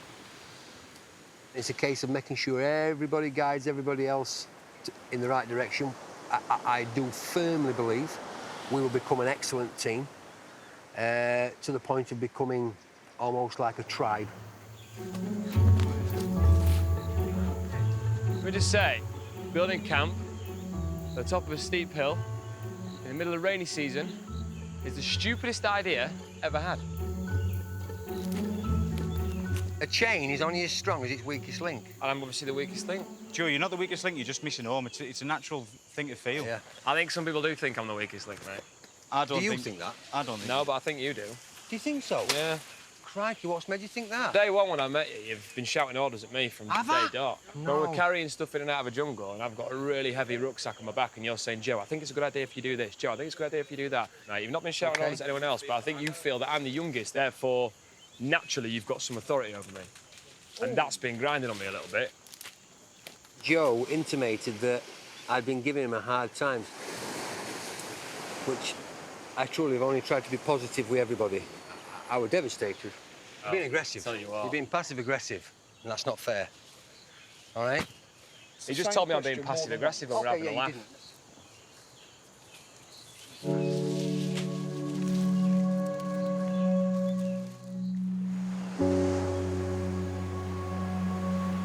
However bad your situation is, you can't wallow in negativity. You know, survival is about dogged determination, learning from your failures, and never giving up. And Churchill once said a great quote. He said, if you're going through hell, keep going. The balls are doing the backstroke in a bucket of sand. I'm hungry, I'm tired. And all that's going through my head is, I don't self-farm at home, so why the hell am I self-farming out here? 6 a.m. I've never been in an environment where last night you hear a thunderstorm and it's now daylight and it's still thundering and it's still raining. Overnight, torrential rain has once again battered the island. The men have managed to protect the fire, but their spirits are low. It is a bit mind-boggling that you can have this much rain for so long, it just keeps coming. Yesterday, the men started work on a new shelter. But only half built, it was no match for the elements. I massively underestimated this place, massively. I'm soaked to the skin and have been for as long as I can remember. Last night, when I got my first hunger rumble, food's playing on my mind a lot more. It's hard. This is apocalyptic weather. It's going to threaten to wash us out of this camp. For the third night in a row, the men have barely slept. The positive? It's daytime. I can see how crap it is. Here in the tropics, when it rains, it's not just nice British drizzle. It's torrential. We can hardly hold a conversation. You've got to spend so much time and energy trying to keep your fire alight when you could be out there fishing or hunting or making shelters. However strong and determined, after a while, it saps you. You know, it saps your spirit in the same way it saps a life out of a fire. I cannot face another day on here. Honestly, I can't. I'm at the stage of almost a breakdown, to be totally honest. You just can't imagine how tough it is. Unbelievable. The island's youngest member, Joe, says he's had enough. 4 weeks, I knew would be a push for me. 6 weeks, I didn't think I'd ever make. The pain that I'm going to go through here, leaving the loved ones at home, Charlotte, all the rest of it. Then why did you sign up? I don't know.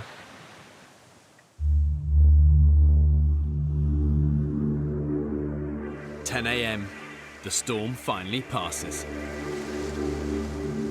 Determined to leave as soon as possible, graphic designer Joe uses the emergency satellite radio to request an evacuation boat. I just really strongly believe that as a person, physically, mentally, and all the rest of it, I'm not going to make the rest of the time on the island. And I've not made any rash decisions because I'm aware that you can make decisions in the heat of a moment, and I haven't. I just really fancy a margherita pizza. Joe wants to go home. Can't believe it. He's not been here 4 days. We've not even started. He wants to go home. Joe has agreed to stay on the island for another 24 hours before making a final decision about whether he wants to leave. You want it up there, mark it, and we'll cut it. Is it long enough? No. You can go halfway then. In the jungle, work continues on the shelter. Can you get that any higher? The group have persuaded Andy to help out, hoping the prospect of a dry night will encourage him to stay. Yeah, one there. Yeah. And then one down here. Right, so not there then? Eh? So not there then? I didn't say to put it there. The whole reason I said I don't want to tie a sled knot in this piece because we need to get the piece of wood in there first. Paul is a project manager in a construction company, and Andy is a builder. Them two personalities just clash because one wants to tell the other one what to do, and then this one wants to tell this one what to do. All we need to do is tie this on here, please. That's all we need to do.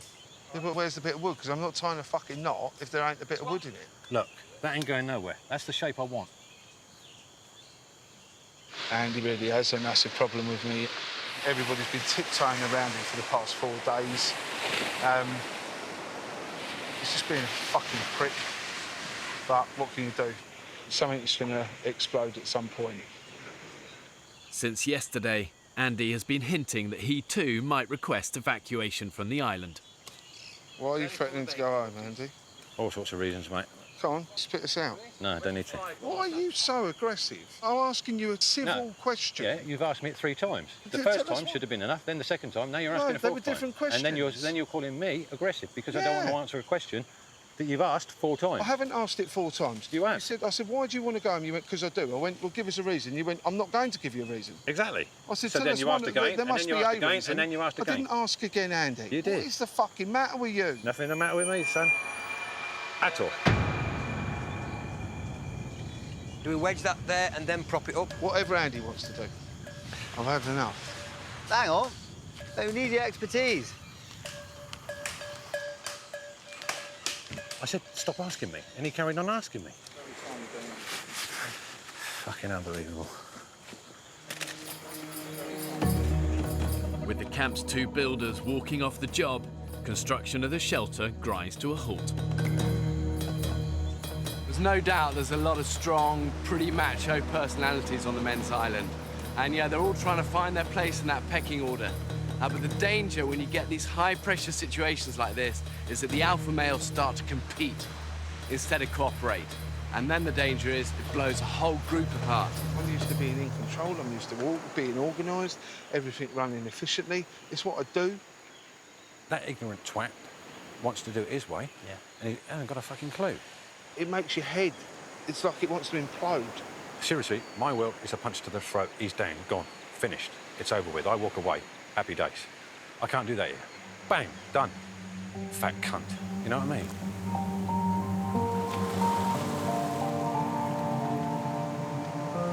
There's a lot of bad blood in camp at the minute, largely between Paul and Andy. We've got enough on our plate in this island without alpha male dick swinging. I think everyone just needs to man the fuck up, really. I just feel like everything I do, mate, he's just there, ready to fucking knock it down, you know, or criticise. And it's like, fuck off, you know? If he goes, I'll stay. He's my main problem.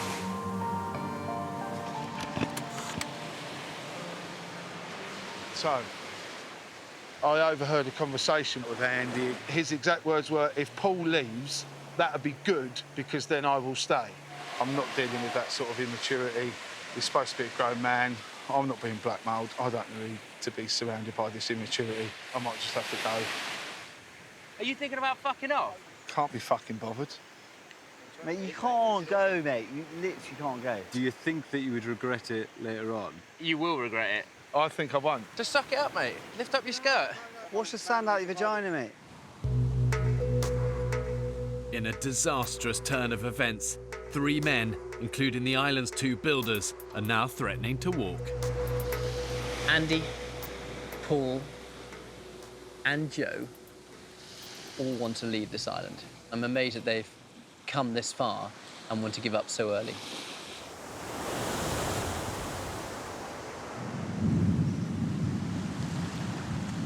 As yet another storm hits the island, the men call a crisis meeting. I know it sounds cutthroat, but we need to keep as many of those guys here as we can. But for any of them to change their mind is a win. There's been so much discussion about people leaving. My personal opinion is that we are stronger together than we are apart. Agreed. Joe, my hope is that you might have thought We've differently already done overnight. this. I've already had the chat with everyone. People have already said their thoughts. I've already said my thoughts, but on that note, I will be saying no more. I'll just be waiting for the boat to arrive and to leave, okay? Paul, would you just let us know how you're feeling at the moment? I came to this island as a bit of a release, you know, to get away from my everyday life. I'm not really confrontational. I don't like having arguments with people. I'd rather just step away from the situation. The final nail in the coffin was to hear somebody say that it was good that I was going, which I thought was a bit of a shame, but in another way, it confirmed my decision. And in that case, that's why I decided to go. If one goes, there's no point in the other going. Right, here we go. How we make that decision? Here we go. This is now we're getting to the crunch bit. He's segregated himself from the group from day one. We're having a discussion, he doesn't want to know. We haven't got any beds, he makes himself a bed.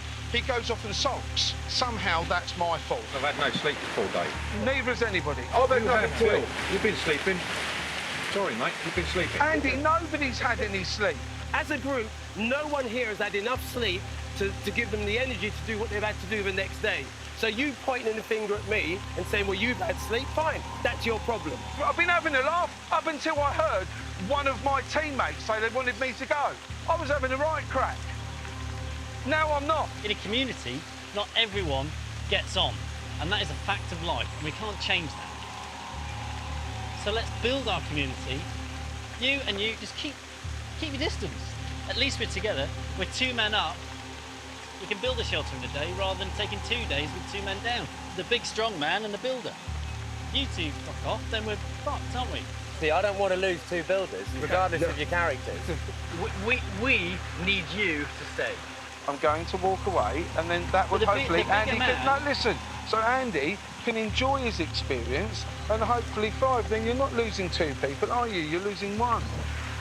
I'm leaving the island. Whether Paul leaves or not. Whether Paul leaves or not, I would rather Paul stay. He's a stronger man than me. He'll be more benefit to you. But either way, I'm sorry, I'm going. For him to fucking say, I'm glad he's going, good, then I'll stay, then all of a sudden he hasn't got his own way again, and it's, oh, I'm going, there's other reasons.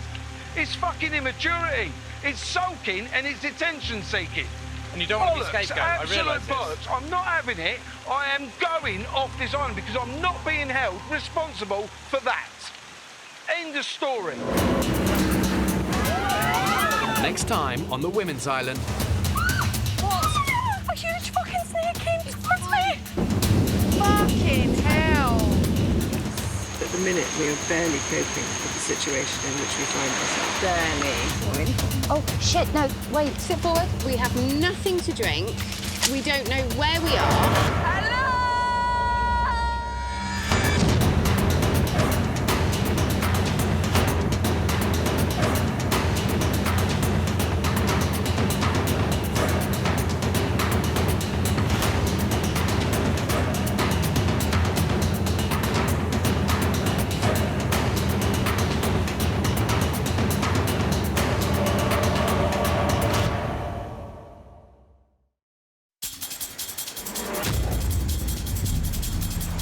Uninhabited Pacific Islands. More than 5,000 miles from the UK. One will be inhabited by 14 British men, while a separate island will be home to 14 British women. When pushed to the limits of human endurance, will it be brute power or mental strength that wins the day? Who will have what it takes to stay alive? Tonight, we follow the women.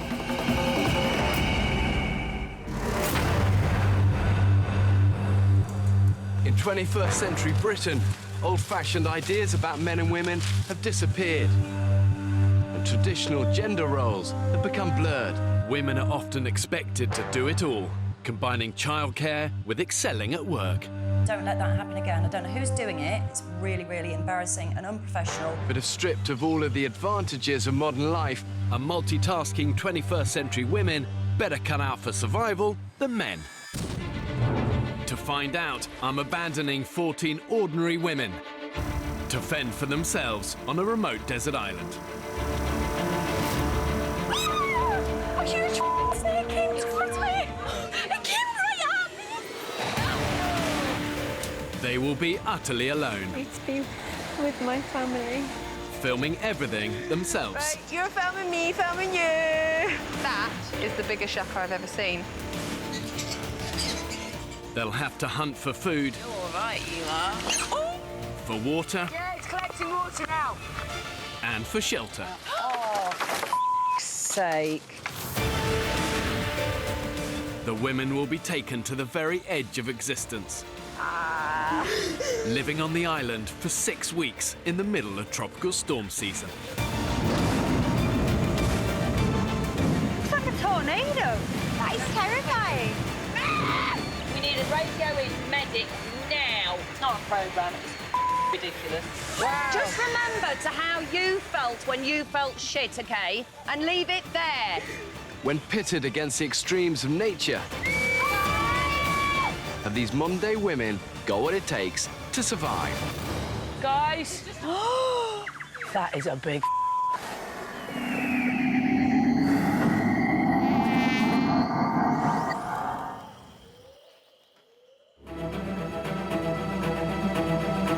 People hold a lot of their self-worth in things like money, what they're able to buy, what car they have, what clothes they have, makeup, how beautiful they are. When all of that's gone on the island, I think it all comes down to what sort of a person you are. I think you've got to be slightly mental to want to do this, right? I think you've got to be slightly off your tree. As human beings, it's the closest we're going to come to a reboot. I'm about to abandon 14 British women on a remote, uninhabited Pacific island. I want my daughter to know that her mum is actually quite brave and she's not just this person that's there to make tea. I want to show her that you can do anything. Really looking forward to going back to the hunter-gatherer, our animalistic roots and finding your own food. I think it's only by pushing yourself to these extremes that you get to find out who you truly are. These are ordinary women with no previous experience of surviving in the wild. I'm not going on because I can kill an animal and I know I can survive and I can chop down a tree. I'm doing this because I can't, but I'm eager to see if I can. It's the adventure. There's so much I haven't seen. There's so much I haven't done. I'm running out of time and I might be running out of health. How fast are we going right now? About 30 knots. We can go really fast if you want. I think people often think that to be good at adventure or survival, you've got to have big muscles. But actually, in the battle to stay alive, it's one in here and in here, not on these. Get me on the island, all of us girls. I think we will not only survive, but I think we'll thrive. This is your island, straight ahead. There's no beach!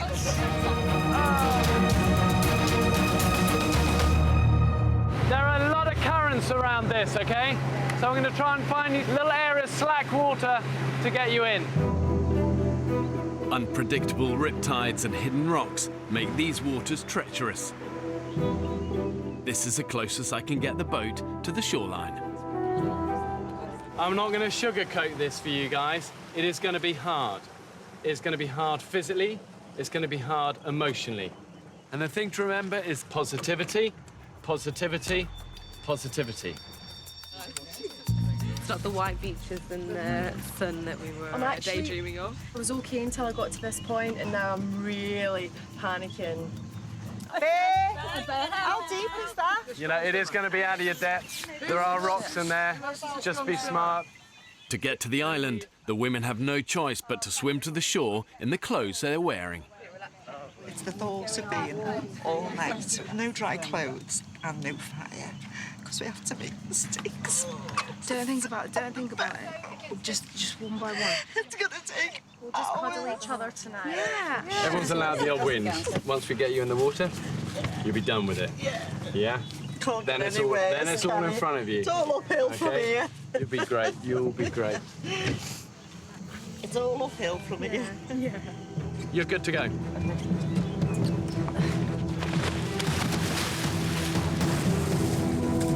Let's go for it.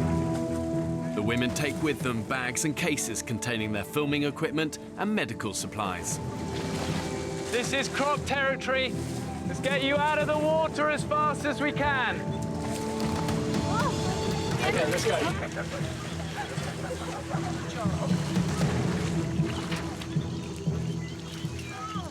From this moment on, they'll be completely alone. Who are you? George. George, excellent. I'm Becky. Becky, hi Becky. Happy. So nice to meet you. I'm Harvella. Nice to meet you. What do you do? I'm a psychotherapist. Oh my God. Yeah. Belinda. Jamie. Jamie, nice to meet you. What's your name? Becky, hello. Belinda. So emotional. Well, that was suitably chaotic. You know, it's 4 o'clock. It's going to get dark here in a couple of hours. And already, you know, there've been 15 minutes chat on the beach. They need to work hard, get moving. But, you know, it's nothing I can do. These are things they're going to find out. It's time for me and the crew to leave. We won't be back till the end of the experiment.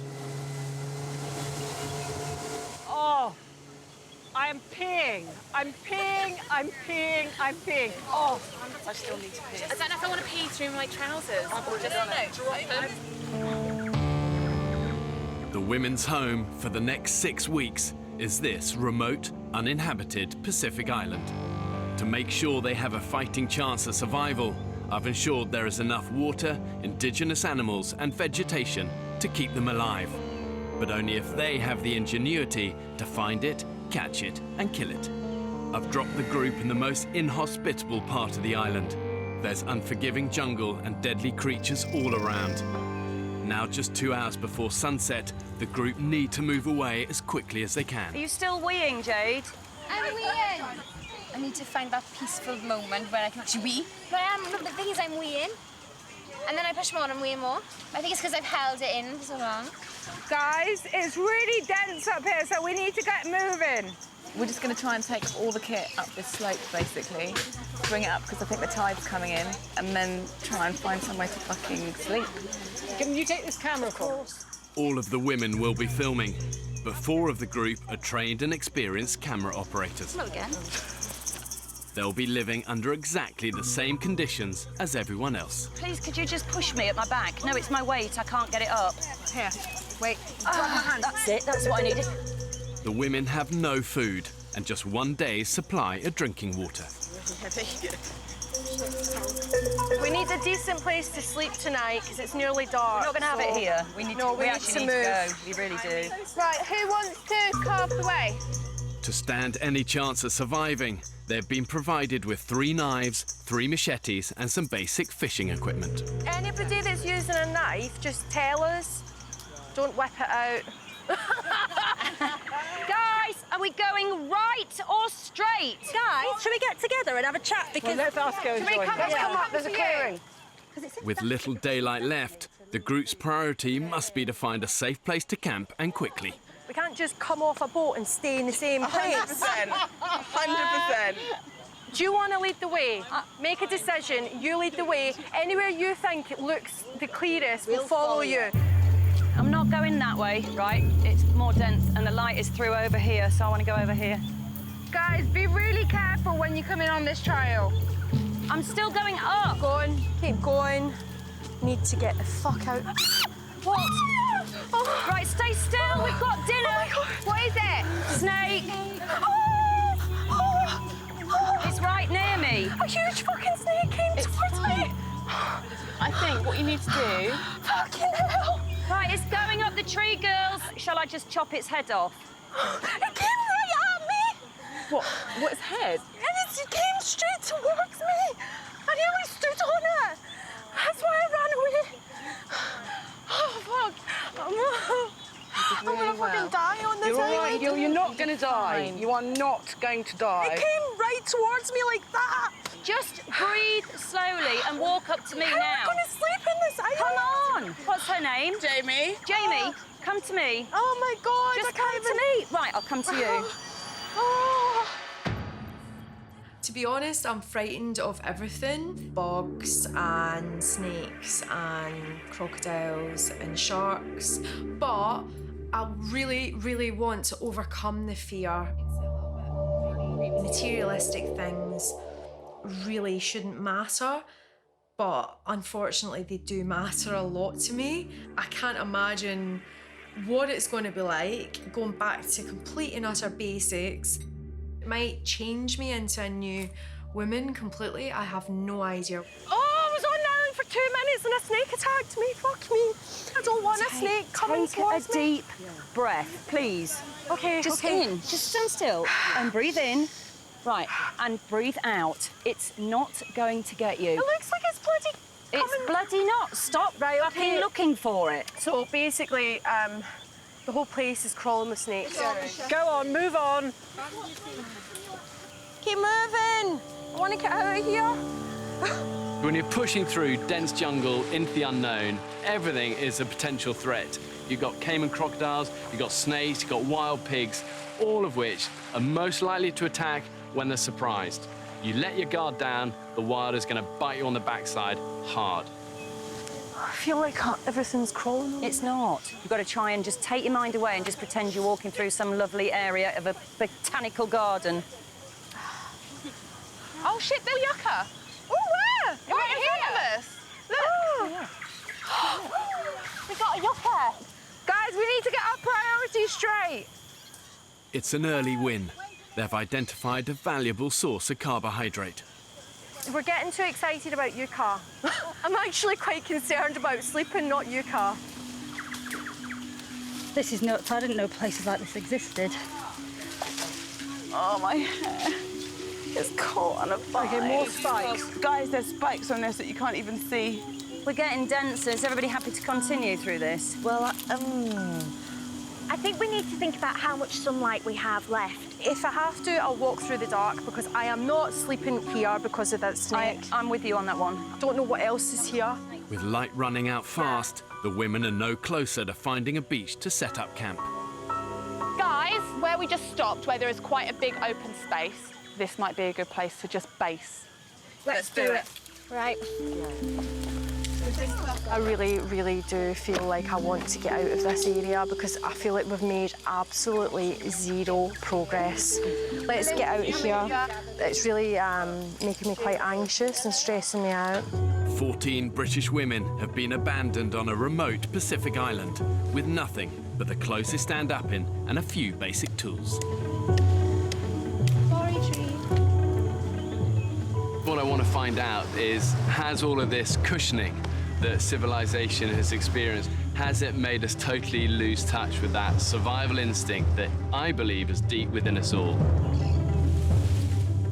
With night closing in, the women have decided to abandon their search for a beach and set up camp in the jungle, taking their chances with the deadly critters. Strength isn't an outward thing, it's an inner thing, it's an inner quality. And whether you're a man or a woman, you can have that. It's about how you react to the hardship.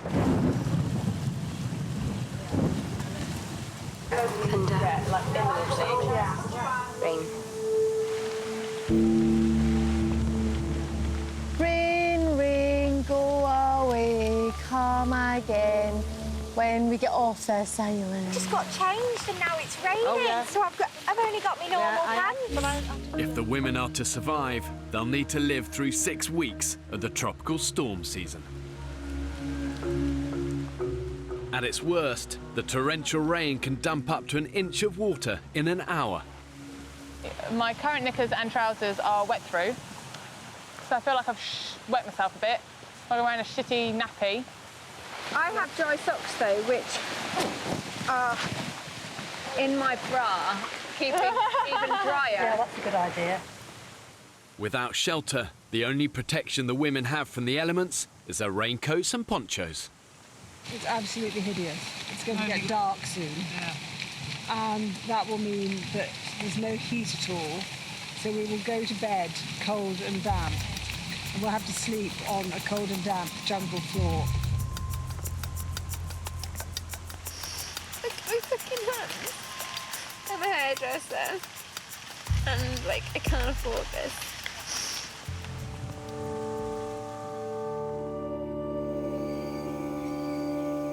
Do you want to see the water coming out of my socks on film? Don't worry. 7 p.m. and the women are determined to get a fire started. If you can find another tree with some of that, great, but that'll burn very, very quickly. It's cold and it's horrible. I'm trying to actually not even think about it. That's what I'm trying to do at the moment, just focus on what's going on and not focus about the dark. Because if we don't get a fire and we sit down, awful. After just 2 days survival training, Becky, Georgina and their team have made a bow and drill. And we move this really slow and low, Becky. I like it long and I like it slow. Spinning one piece of wood against another should create enough friction to produce a burning ember. I mean, honestly, who'd be a bloody caveman?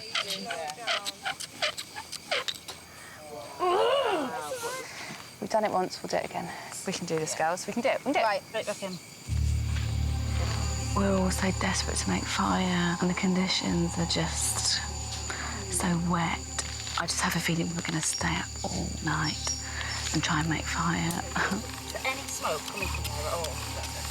How long do you think the girls have been at it now? 3 hours, maybe more than 3 hours. These women I'm with are amazing. I've gone from absolutely terrified to sheer thrill and enjoyment. Oh, there's tons of smoke. It's like a friggin' wigwam. Keep going. Don't think I can hold it much longer. Bloody good ember. We're going for it. Maybe it's going too far on that.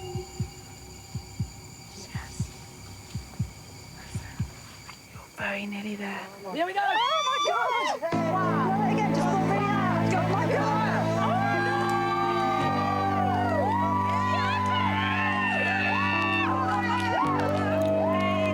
God! Us women just like to do this by persistence.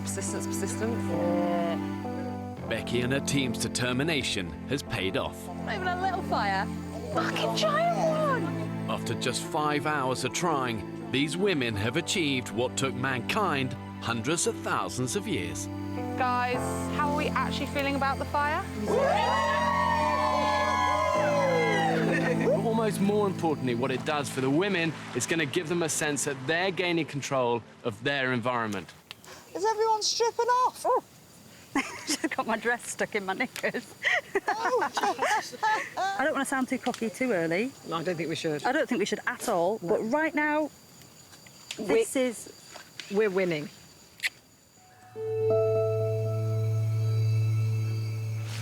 Oh! Jesus. Fuck me! What the fuck is that? Please tell me that's not a spider. It's that big crab over there. Can you see it, Jules? Oh my God, there's no way I can sleep here. Fucking hell! We're not staying here tomorrow. We're all going together and we're going that way, and we're not going to stop until we find a flaming beach. Oh, no. Lady's got crabs.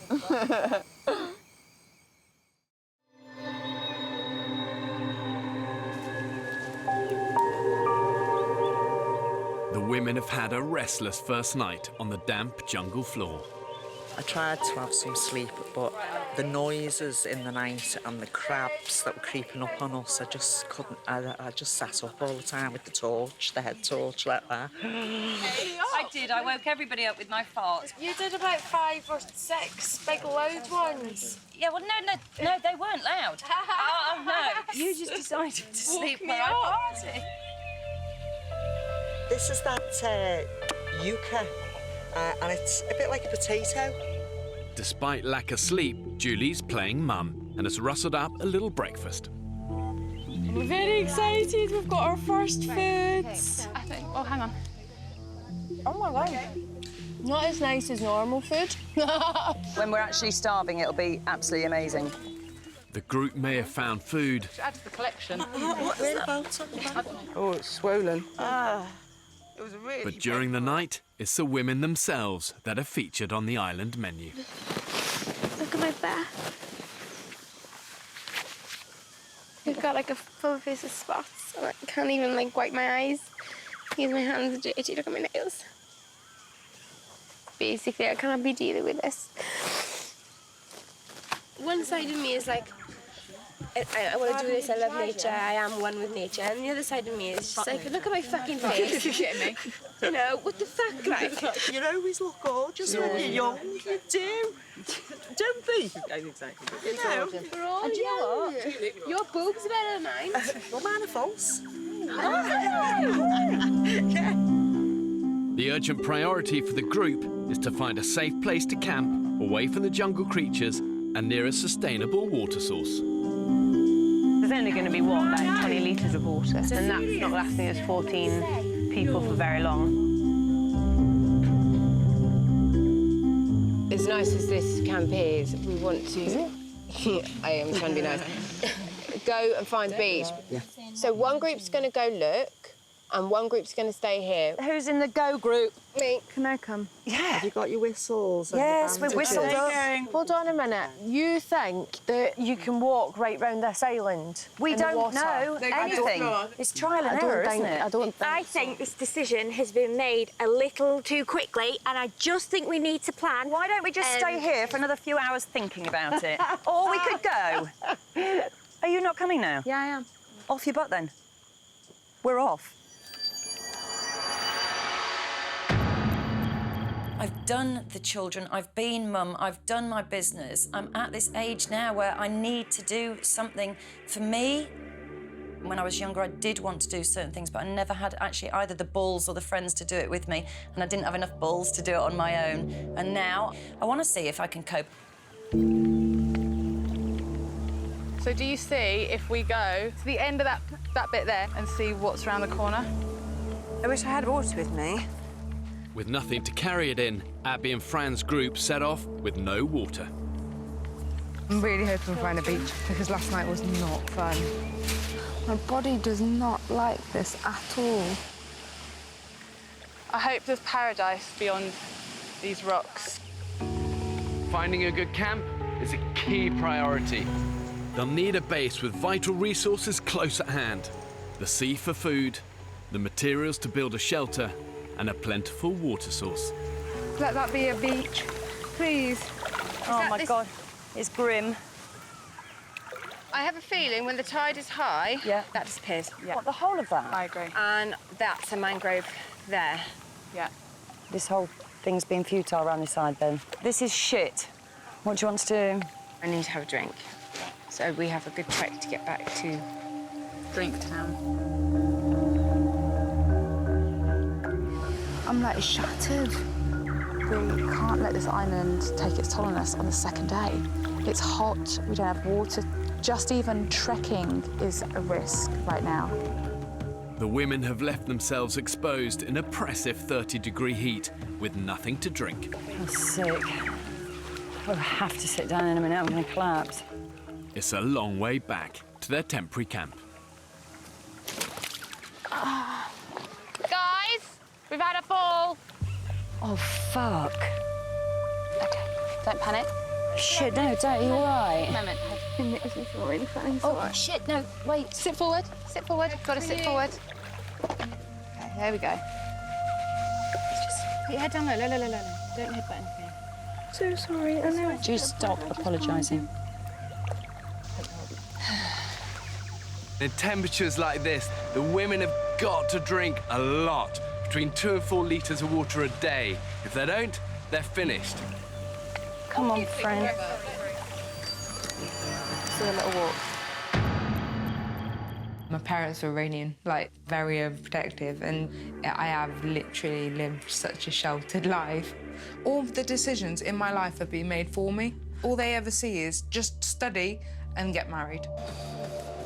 I want to prove that I can be independent, that I can survive, and that I can make decisions for myself. Yeah, go back, get drink. That's it, I just feel like I'm on a bomb.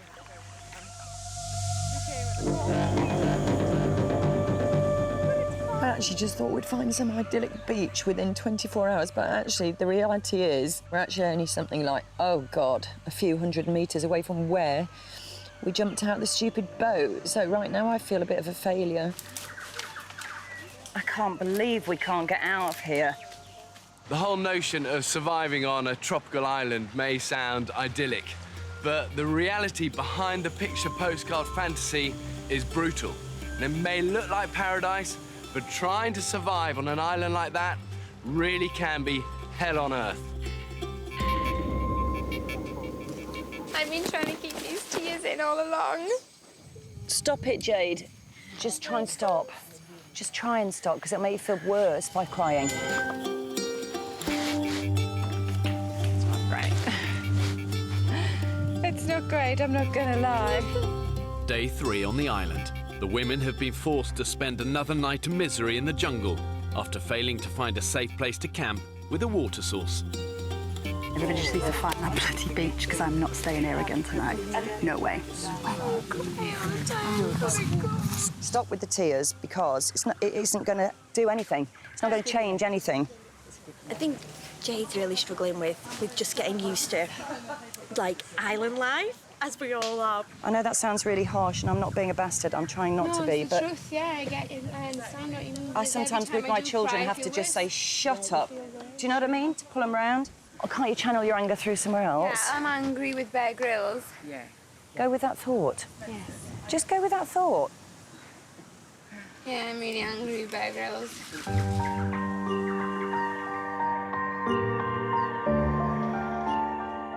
More desperate than ever to get out of the jungle, the women are sending out another search party to find a beach camp. Can we form a circle or something so we can have a chat? But before they leave, Jade has an announcement to make. I am not prepared for something like this. I'm really, really glad that I've come here, but I don't want to continue. That's perfectly fair. What is it that tipped you over the edge that you just can't cope with anymore? Everything's wet, even my socks are wet, my shoes are wet. I've got bites all over my hand, on my face, and yeah, they go in, and that look as bad. Did you not think that was always going to happen, though? That we were going to get bitten and we were going to get wet? You're wet and you're cold and you're this and you'll go back and I'm ill. and I'm you'll have unwell. food. I'm unwell. I've been bitten to shit. I'm unwell. My health comes first. And if we found the beach today, and if we did find the glorious beach, that things could be so different. I don't know what to say. I know I can stay. I don't want to. Yeah, and that's, that's all honesty. Yeah. Put my hands up, you know. Put my shriveled, hanging nail off, bitten hands up. Jade, I'm really enjoying the experience, but I don't like that I've been bitten on my face. I look like shit. I'm just looking at myself and I look like shit. I'm just kind of a bit over it. It's like, you know, if you don't want to be here, just fuck off. Unable to persuade Jade to stay, Foxtrot to Bravo. the women have no choice but to use their emergency sat phone to request her evacuation from the island. I know it's total bitching, but I'm just going to be honest. She comes across really unintelligent. She is not intelligent enough to actually realise what she was getting herself into coming on the island. Bye, love. I can't get up. I've got nothing on my feet. After less than 48 hours on the island, hairdresser Jade is making her way to meet the boat that will take her back to civilization. What was the point of me waxing my bikini? I haven't even shown my legs yet. The truth is, for the women on this island, every single one of them will have a low point. It is just the nature of survival. This is all about seeing who, in those moments, who rises and who crumbles. Right, everyone take a whistle. Thank you. Great. The women urgently need to get their search for a camp underway and find a permanent water source. Their original supply of drinking water has run out. All they have now is one muddy puddle. We've gone that way, we've gone that way. The one direction we haven't gone is that way. Yeah, that's correct. the way I think. This time, 58-year-old Forrester's daughter Fee will lead the expedition party's hunt for a beach. I'm used to being in forests, and I'm not going to be really happy if people start telling me I'm going the wrong way. Yeah. The most important thing is that we go, and we go in a straight line. 7 women volunteer to join Fee on the trek, including furniture maker Kate. She's got the sense of direction. I'm following her. Abby, Fran and 3 others stay behind in their temporary camp to keep the vital fire alight. We will come back with a beach. Please do. Go on, move on. Fee's plan is to cut right through the dense jungle interior to the opposite side of the island. This is not a decent route. It's full of vines and everything. We're in a jungle. I know. Splitting up your group is a high-risk strategy. But if you do decide to send out an advance party... Preparation, preparation, preparation. It really is fundamental to good survival. And you've got to prepare for any eventuality. One small mistake can quickly spiral out of control. I've got our group water so we can keep hydrated. With rations restricted, they've only brought 2 litres with them in improvised bamboo cups. In this heat, that's likely to last less than an hour. I love it. I actually think that's really tasty. It is nice, isn't it? I think the bamboo flavours it. In the last 9 or 10 years, I've been made redundant 4 times. I went from being this high-flying career woman to nothing. I don't think the children have anything about me that they would talk to their friends about. You know, Daddy designs roads for a living. I don't think there's anything that makes me amazing to them. I have to finish it and have to do it and make my children proud of me. Fee? What? What about that way? That's downhill and there's lots of sunlight, which means... No, we've had lots of patches, lots of sunlight. What we need to do is get up here. Fuck. George, I'm just going to forge ahead. She's going through anything. Doesn't matter what it is, Fee's going to go through it. She's on a mission. George, I have no idea if this is going to work. Who gives a fuck? At least we're trying. Fee's expedition party are now deep in the island's jungle interior. What? Ripped my trousers even more. They couldn't get any more ripped. Fluids are running dangerously low, and they still have no idea how far they are from a beach or a water source. They're just losing so much water. In unrelenting 34-degree heat, the group are now sweating a litre of water an hour. The more we're sweating, the more we're losing, aren't we? Is that us run out of water now? Yep. Yeah. Oh, dear. We've run out of water, which is pretty stupid, actually, I think. God, this is nuts. Lost and adrift in the jungle interior, the women have no idea when they'll find their next drink. It's hard work. It's just draining.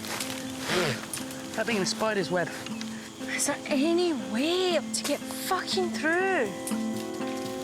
This is looking better. Wow, look at that. Sky! Woo! I can smell the sea. Fuck! If we get there, can we have a celebratory swim? I'm not wearing any pants. We'll just have to go for the full-on muff. Full Monty. Whoa, I can feel it. Yeah, it's here. Oh, wow. I can see a fucking palm tree. Woo! Unless I'm delusional, that is the becking sea woman. This is for us. Guys, we found it! Is there a beach? Yes! Oh, God. Woo! Look at this. Oh, my God. Oh, my God, it's been fun. Yeah! Amazing. Oh, my God, it's like a wave. Oh, the relief. Did you ever think we wouldn't make it? I honestly didn't. We did it. I know I'm gonna cry. Come on. Oh, this is the most beautiful beach I've ever seen. And, you know, if it was the most disgusting beach, it'd still be the most beautiful achievement. Because that in there is horrific. We're going swimming now in that cool Pacific water.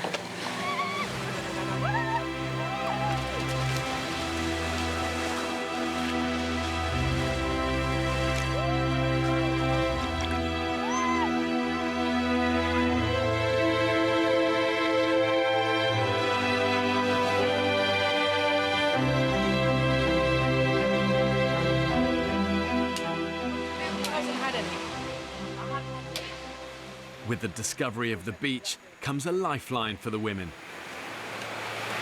Honestly, I feel so dry and dehydrated. Based on my mouth, was feeling like Gandhi's flip-flop. No energy. Oh. We can clean our teeth and we can comb our hair. And I found some flip-flops.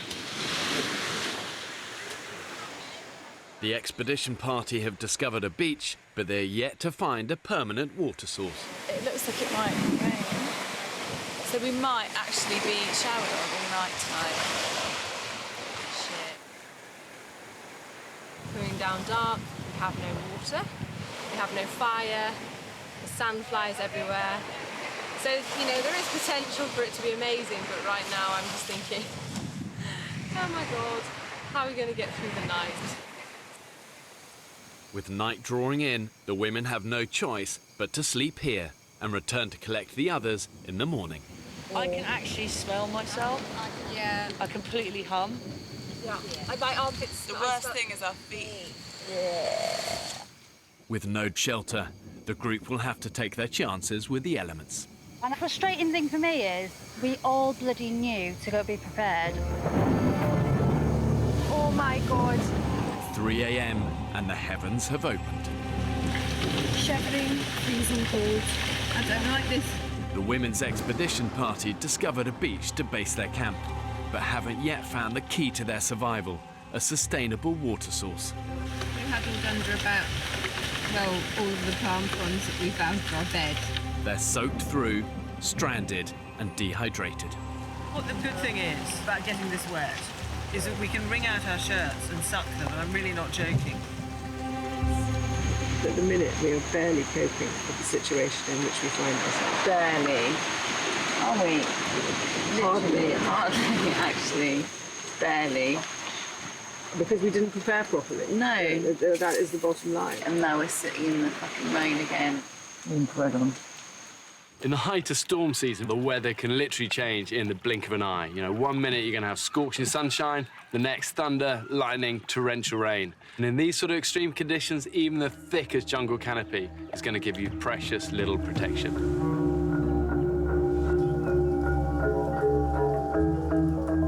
7 a.m. It's day 4 on the island. At their temporary camp, the night of torrential rain has also had a disastrous consequence for the 5 women left behind. The fire went out last night because of the weather. All the kind of wood and everything we need was wet.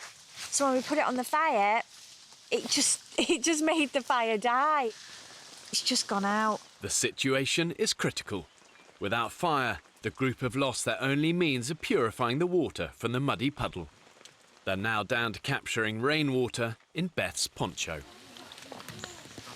This is what we're resorting to now. Roof water. On the other side of the island, the expedition party is also having to rely on an alternative source of hydration. Thank these coconuts are making my bowels move a little bit. So I'm gonna have to go and look for somewhere to try and do a poo. I may as well just do this. Because I've got no fucking trousers. The women set off along the beach, scouring the area for a sustainable water source. We saw all those riverbeds, and I reckon this is where one of them obviously comes out, because we've got this massive drainage point of all this fresh water. Hang on. Are my eyes deceiving me, or is that a huge water source? It's slightly muddy, but it's not salty. Yay! We found water!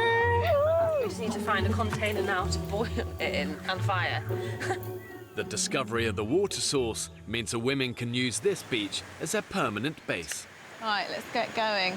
But before they make a camp, they face a daunting trek through the jungle to collect the others. Have we got any water again now? No, we've got nothing. Have we not got any coconut water? Nothing. We've got nothing. So we're going on this trek knowing that we're going to get absolutely fucked and dehydrated. Now, honestly, I have no idea if this is right, but we've made a plan, so we've got to stick to it. Navigating under thick jungle canopy is always going to be difficult. It's going to be unpredictable, you don't get reference points, you haven't got the sun to guide you. And embarking on a journey like that in 30-degree heat with no water, really, you're on borrowed time. You need to do it like you mean it. Let me show you. Brilliant. The women are marking their path to help find their way back to the beach on their return. Found a period tree. It's on its monthly right now. Let's go this way. It looks like there's a bit of a path. I think we should be going more that way. Which way? No. That's going back on ourselves. Exactly. We've just got to keep going this way, I'm afraid. This is actually the opposite direction. We're going back towards the beach.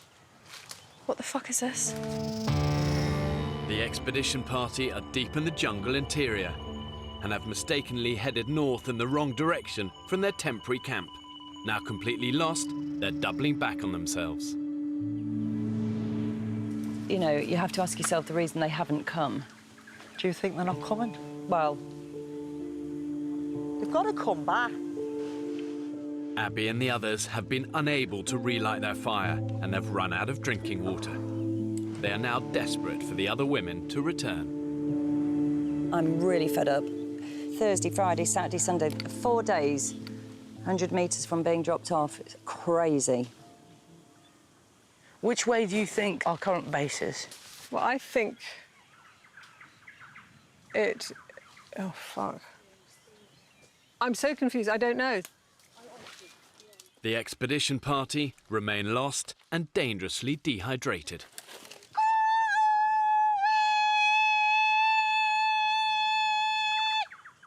What just happened there? I was just calling so that hopefully the base camp will be able to hear the hello and make a sound back.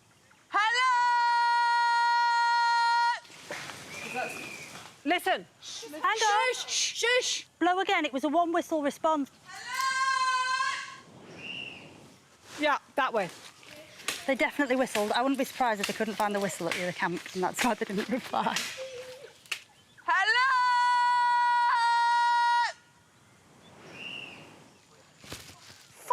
That's a bird. It's a minor bird. So it's this fucking birds. I think it's birds, yeah. Fucking birds. We got a bit prematurely excited. Right, where the fuck do we go now? Moving through jungle, you get wall after wall of dense undergrowth. And what happens when everything looks the same, it's so easy to lose your bearings. And then you get that rising sense of panic. So that big tree there, it's got all my slash marks in it from the way we came.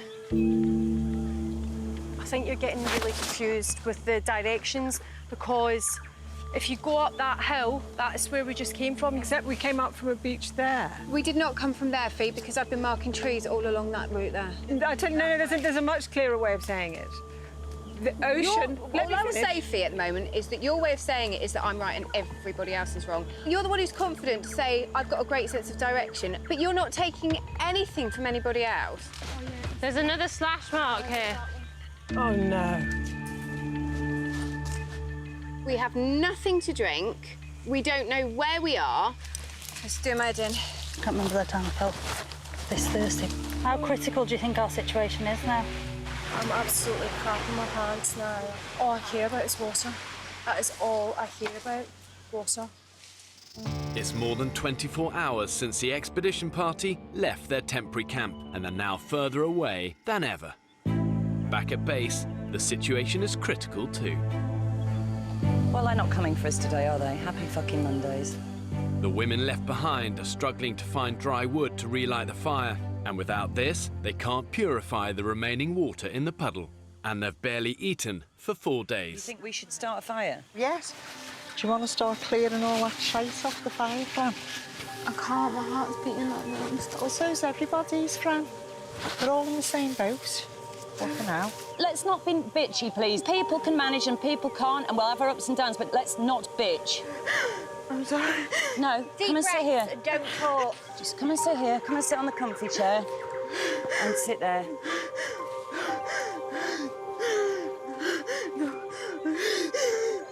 Right, don't let anyone fuck you off. Breathe in slowly, please. I haven't got a problem with her crying. I've got a problem with her sitting on her arse saying she doesn't feel well and not doing anything. All our hearts are beating fast. Julie, and she you just order me about all the time. Because you do not. I do. Oh my God. No, that's not true. That's absolutely not true. I tracked the first day. I've been trying. We're in day 4 now. She needs a fucking rest. And that's it. Thank you. Just remember to how you felt when you felt shit, okay? Yeah. And leave it there. Tension in the camp are really high. Oh my gosh. It's just so hard. And I'm not going to leave this, so I've got this for I don't know how many days. Next time on the island. I think that's genuinely shitty, walking away and letting the rest of us die in a big way. We need to find food. That's the big issue in the camp. Woo! Yeah! Get it. This island either wants to decompose you from the outside in. We nearly got killed, actually. Or eat you alive. Everything around us is trying to kill us. Ah! Yeah, it's a scorpion. I'm dropping like flies. We've not even started yet.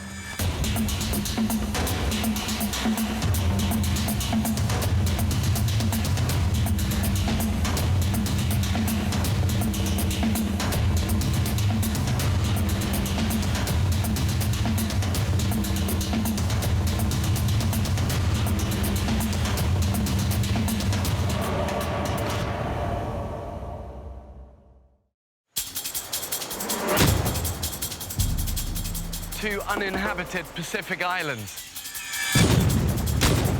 More than 5,000 miles from the UK. One will be inhabited by 14 British men. Go, go, go! While a separate island will be home to 14 British women. For 6 weeks, they'll be utterly alone. Holy shit! With only the clothes they stand up in and a handful of basic tools. Filming everything themselves. When pushed to the limits of human endurance. So thin now. Will it be brute power or mental strength that wins the day? Watch him, go now, go now! Who will Have what it takes to stay alive. Tonight, we follow the women's island. Oh my God, there's Cayman. Oh my God. Survival will be harder than ever. They'll have to make fire, hunt for food, and find water. Oh. Living on the island in the middle of tropical storm season. I'm still wet. Worst night's sleep. Like, surely I'm gonna die soon. Hang on! Oh shit! No, no! When pitted against the extremes of nature. And these modern-day women got what it takes to survive. Just remember to how you felt when you felt shit and leave it there.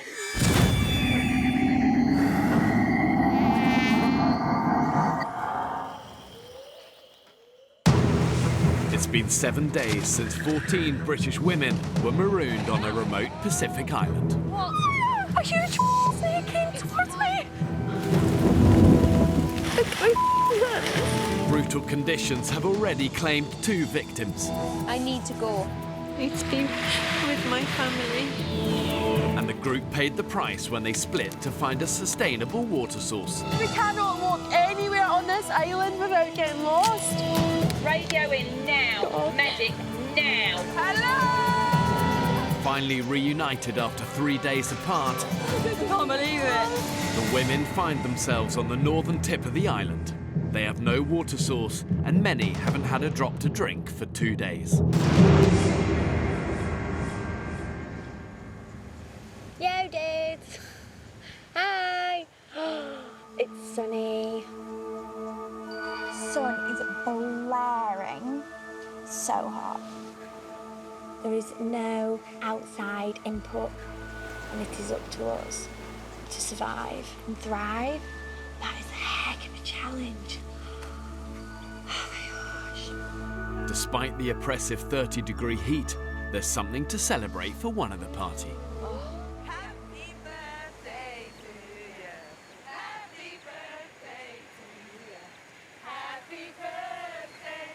If you'd have asked me a year ago where I would be spending my 25th birthday, I definitely would not have been saying, oh, my 25th birthday will be spent abandoned on an island, dehydrated and starving. For the last 5 days, the women have barely eaten and had hardly anything to drink. Finding water is a priority. I just want to drink. I just want to drink. The only reason we're not thinking about food is because we're so thirsty. Our body basically tries and compensates for everything that we're lacking. When it comes to survival, I often talk about the rule of 3, which means you can survive 3 minutes without air, 3 days without water, 3 weeks without food. And in temperatures like this, the women have got to drink a lot, between 2 and 4 litres of water a day. If they don't, they're finished. That is a clear blue sky. The sun obviously makes you feel more dehydrated and more weak. Without a sustainable water source, they're surviving on rainwater. But there hasn't been a drop for 48 hours. Looking at the sea, you just want to drink the seawater. Keep dreaming about Diet Iron Brew.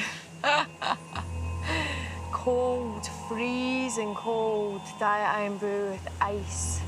Oh my God, my other birthdays when I'm stressing out because no one's got me a card or no one's come out for a meal, and now I'm just going to be happy with a piece of fruit and some water.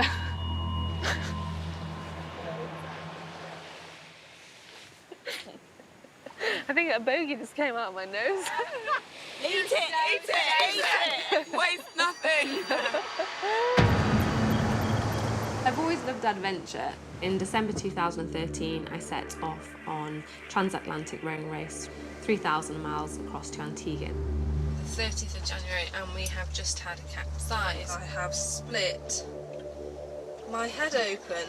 I didn't want to give up. It'd been 96 days of pushing my body and pushing my mind further than I ever had before, but we still had to give up. So that's hard to come to terms with. I will not get off the island. I have to prove to myself that I can do it. Happy birthday, Lauren, Superwoman. She's keeping us all sane. She's keeping us all sane. Celebrations are short-lived. The women have a life or death priority. Seeing the effect that dehydration has, I couldn't really have predicted that it could be so disabling.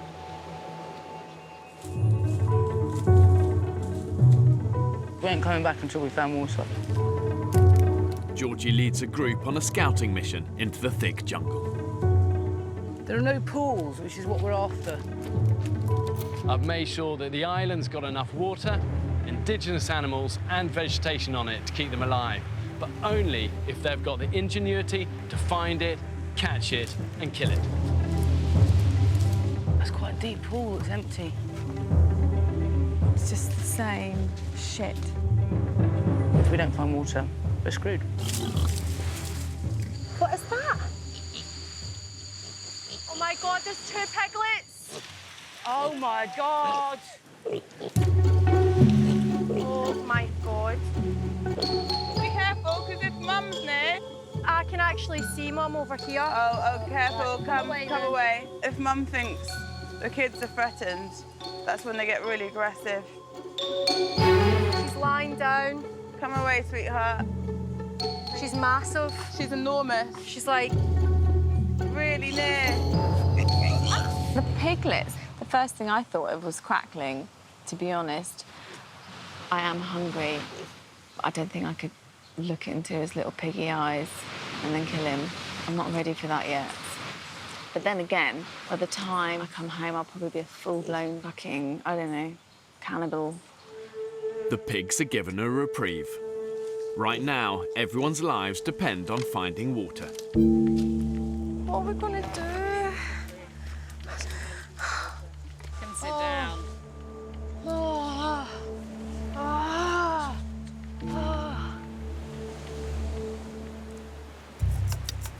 We're all buggered. No energy to move. Fran, you all right? You okay? What's wrong?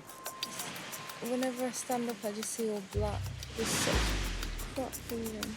That's dehydration, babe. The situation is now critical. We're going foraging. Water. In a do-or-die attempt to find water, Please be careful. Georgie and Fee strike out in the midday sun. I just think I just couldn't sit and wilt in that sun down there. The weather here is brutal. You know, you've got 90% plus humidity. The heat here is oppressive. So finding that fresh water source is vital. The bottom line is you go 3 days without it, you're dead. So hot today. So hot.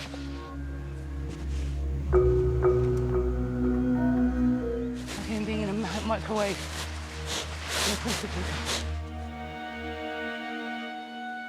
I think we should look on here and then go back.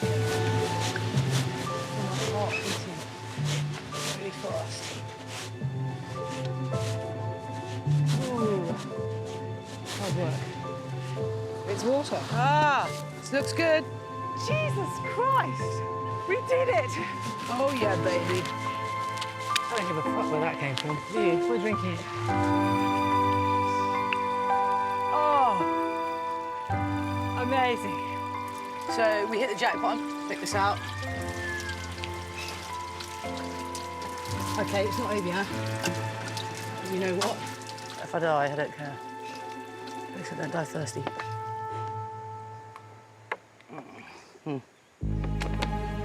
Obviously, rain itself is drinkable without purification, but once it hits the ground, it becomes contaminated. All sorts of bacteria and nasties there, and no matter how clean the water looks, you've got to boil it. Guess what I've got? Water! Yeah! I'm not going to lie to you. You drink it at your own risk. Came from a waterfall, and it tastes fine. Don't drink it. Every water from waterfall, river, whatever, has to be filtered and boiled. Because of the parasites, it's a death trap. Complete. The whole island is a death trap. The thing is, then, we need to get this fire started, because if we don't get this fire started, we're back to zero again. We're back to no fucking water. They haven't been able to start a fire for 3 days. If they're to survive, this is their last chance. I won't stop until the fire is ready, because then I know that we can drink. Yeah. Just go through that smoke, pretend it's not even smoking. So I think we've got it. Okay, stop. Really hard, again. yeah. It's got enough. Yeah. Well done, guys! We've got fire!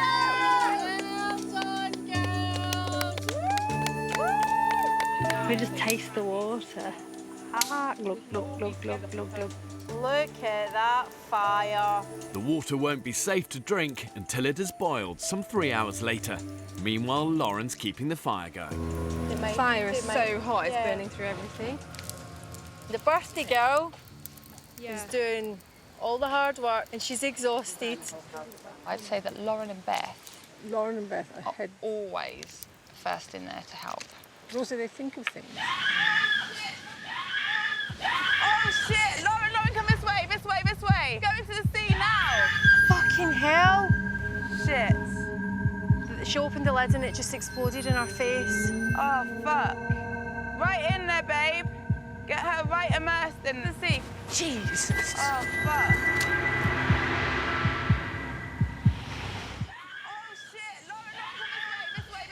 Go into the sea now! Go right into the sea, because it's cold. Day 7 on the island, and Lauren's been tending a jerry can of boiling water on the fire. She opened the lid and it just exploded in our face. Jesus. What's happened? The pressure of the jerry cans exploded. How are you feeling? Okay. Stay there for now. Keep in the water. For the moment, Dr. Belinda can't tell how badly scalded Lauren is. What you say is to run whatever it is under cold water for... Exactly. We'll see the extent of it in a minute. Just everything seems to be going a bit tipsy-turvy. I just hope everything goes well, especially since Lauren's like one of our strongest people. So if she goes down, I think it'll be a big detriment to us. It's like doing your water on your engine. You've got to let it cool down before you open the top screw top. If her burns prove to be severe, Lauren may have to be evacuated. Poor Lauren, she's not having the best birthday ever, is she? Dehydrated and now scalded by boiling water. I'm just going to keep dampening you and letting it cool. Hopefully she will be back to full strength soon. Lauren's face isn't scalded, and Dr. Belinda believes she can treat the burns on her arm. Especially in the blistered area. That's the worst bit. It feels like someone is singeing my arm with a hot poker. I will not let people see that I'm feeling just as weak as them, because I actually feel like some people need strength in other people to keep them going, and I'm determined to be that person. Still alive! I'm still standing. Keep going. Despite the jerry can exploding, just enough water remains for everyone to have a life-saving drink. Pick your own bottle, love, they're all the same. You just used it. No, I asked for whiskey and Coke. Oh, I've went for some aloe vera original drink. And aloe vera is disgusting. I tried it with a detox and it tastes like sperm.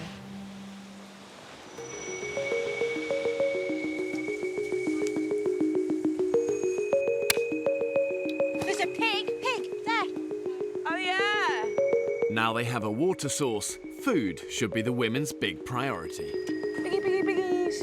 Hello. All they've eaten in a week are a few handfuls of yucca and coconut. We've got two of the cutest little piglets here. Their little tails wag like dogs. They're so cute. Everything that moves on that island really should be seen as a potential source of food, and that includes the pigs. Oh, you're so cute. Come here, Sage. Onion. To befriend them is just going to make the decision to kill them 1,000 times more difficult. And really, in survival, there's no room for sentiment. Sorry, I'm just being joined here. I can hear you squeaking. What are you squeaking about? And everyone's like, oh, they're so cute, like, we're going to keep them as pets. And I'm just thinking, you know, fuck that, girls. Like, we're literally going to slice and dice those piggies. Definitely, we're eating them. Suckling pig. Nah. Would you not eat them? No, they're so cute. I don't care that they're cute. As the time goes on, we'll be hungrier and hungrier, but I am not killing the little piglets and eating them. No way. They're so funny. I've been a vegetarian basically since I was born. I think it's going to be a massive challenge if I have to, by choice, eat meat. But then again, maybe it's not going to be a choice because I'll be so starving and I'll just have to eat it. I would definitely say I'm an animal person rather than a people's person. You know, animals are less stressful sometimes. I will train them pigs. I'll kick them up the arse. The moral argument is do we now eat the pigs, but then do you kill, essentially, your pet? Piggy, piggy, piggies. Sagey, onion.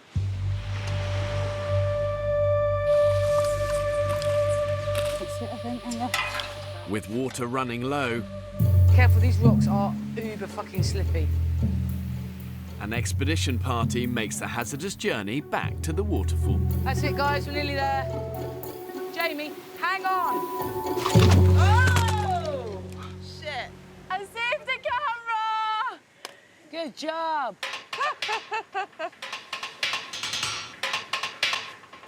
That's it there. Shit, doesn't look like it's running. Fuck's sake. No!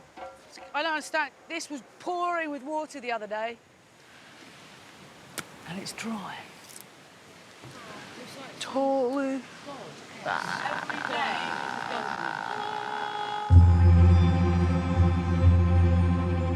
The water source may be dry, but fortunately in the tropics, the weather can change in an instant. Look at that. Never seen such a dirty grey cloud as that. Oh, here it comes! Let's get water quick before this passes. Can you pass me the bottle one by one and pass them over to me? Violent Pacific storms can dump an inch of water in an hour. The women need to take their chances when they can. Whoa, whoa, whoa, whoa, whoa, whoa! We need to try and protect the fire! The wood's getting saturated. They're using Georgie's poncho to save the fire, but half the group is tied up trying to collect rainwater. I fucking believe this. How disorganised can they be? Oh, hello, piggies. Hey! Oh, they're getting shelter. Oh, it's cooking itself, really. Want to roast themselves? Let them roast themselves. Is that a tornado? Oh, wow. You want to see what's out there, girls? It's like a big thing in the sky. Honestly, I've never seen anything like it. Fuck, if that touches down, we're in trouble. Oh, my God. At their worst, water tornadoes are capable of travelling up to 150 miles an hour. If this hits the island, it could destroy everything in its path. It's like one of those. It's growing as well. It is growing. So that's pretty scary. We're really vulnerable here and no one can get to us if anything like that happens. So, oh, hang on. Is it dissipating or is it just curving? It's gone. Seems to just split up and gone. We get to live another day. Shame. While they've kept the fire alight, they've hardly collected any water. Was that the total amount of what we've just got from that rainfall? I am struggling. But as much as we nest here, Mother Nature turns up and she just shits on it. And it's like a fucking mudslide everywhere now. It's become clear to the women they can't survive here on Coconut Beach. They must move camp. Whoa! 5 days ago, the women discovered a beach on the western side of the island with a sustainable water source nearby. They christened it Home Beach. Now Lauren wants to take everyone back there. You need to get to that home beach now. The beach, the water. It's just going to make people feel like they can actually do this. I'm pretty confident in where that beach is. We do have a serious problem with water. Hopefully Home Beach is going to sort all that out. There's a stream there. Yeah, and it's just the resources. We can start making our shelters. You guys haven't seen it yet either, have you? So I've got this image of this beach that flows for like miles, palm trees, hammocks, shelter, waterfall, fish jumping from the sea in the Yeah, we saw that. We did see that. Oh, I'm so excited. What's the plan with the fire, guys? We're going to try and transport it. We haven't got anything metal, have we, yet? So we'll just have to light another one. It's all right, we're experts now. I'm excited. It's going to be ace. Who would like the first snail? Sage and onion remain off the menu. Tonight it's just foraged snails. Tastes quite salty, quite meaty, and then there's this sharp, like shit, basically. And a good meal always prompts a lively conversation. Is that it? Yeah. That's it. It's small. I had the South African with the tiny little penis. It was definitely a micro penis because it was smaller than my pinky. No, like a little pinky. It was smaller. No, seriously, Beth. It's not even funny. I really feel for them because no girl could feel that inside them. No. Can you imagine? How tight you So what's the point? One guy who I was dating, it just felt like a little twiggler. The good thing is that they're often really good at cunnilingus. And then you have to get special condoms because they're so small and it's just going to slip off otherwise. So, do you actually get special condoms for them? You can, yeah. 6:30 a.m, day 9.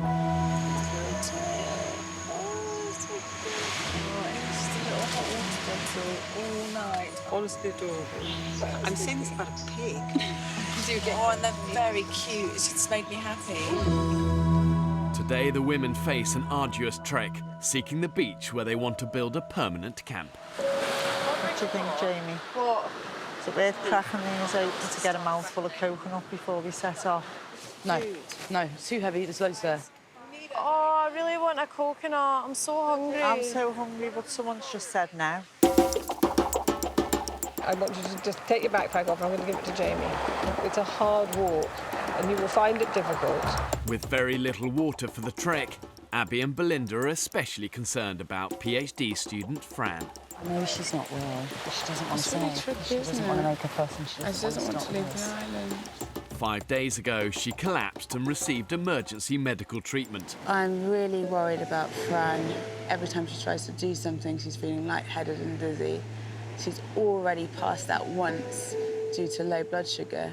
So clearly her body's not very good at adapting to this. Shall we make you the bow carrier? That's actually the most important thing. Yes. Ever. Yes. I feel like the weakest person in the group because everyone, even though they're really tired, they can keep going.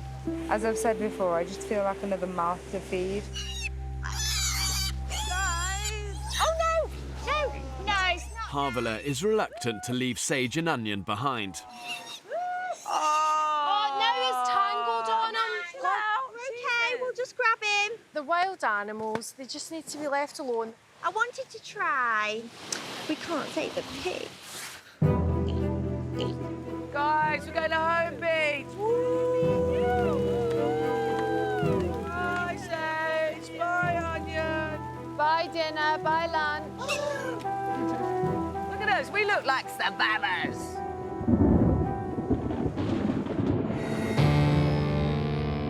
At 9 a.m, the women depart for home beach. The last time they went into the jungle, they were lost for 3 days. We're going down, Lauren. This time, 25-year-old nurse Lauren leads the way. I think we're just gonna like head on this ridge thing. Julie, how are you feeling? Fuck off. Fuck off. Yeah, that's how I'm feeling.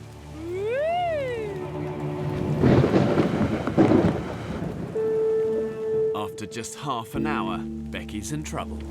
Hold up, guys. She's got a dry mouth. My water bottle allocation for the day is almost done. How's everyone doing? Energy levels, 0. The move will eat into the women's fragile energy reserves, but it's a gamble they must take, whatever the consequences. Take 5. I'm feeling so shit. If this rain keeps on going, I feel like I'm on the brink of collapsing again. I don't want to tell anyone because I feel so pathetic. I know I can do this. I just need to keep going. With the group exhausted, Lauren and Fee volunteer to scout ahead. Anyone want a biscuit? Custard cream? Oh, you bitch! Just a little biscuit. Just a little bob biscuit. The advance party are pushing ahead through the jungle. I think we may have found it. We have! This is it! I know. This is our beach! Oh my God, so excited. I feel a surge of energy. I can hear the sea.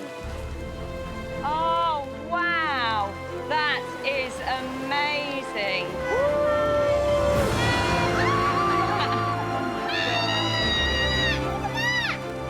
Even in the piss-soaked rain, this place looks ridiculous. I just think paradise compared to where we've been. The sea looks bluer, everything looks better, everything. Our pig! The pigs! Yay! They've traipsed all that way after us. I don't know whether I could eat them now. Oh. I'm glad they came. They love us. What the hell? Ketchup. Found a ketchup bottle, and I just think that's a sign. Opening ketchup.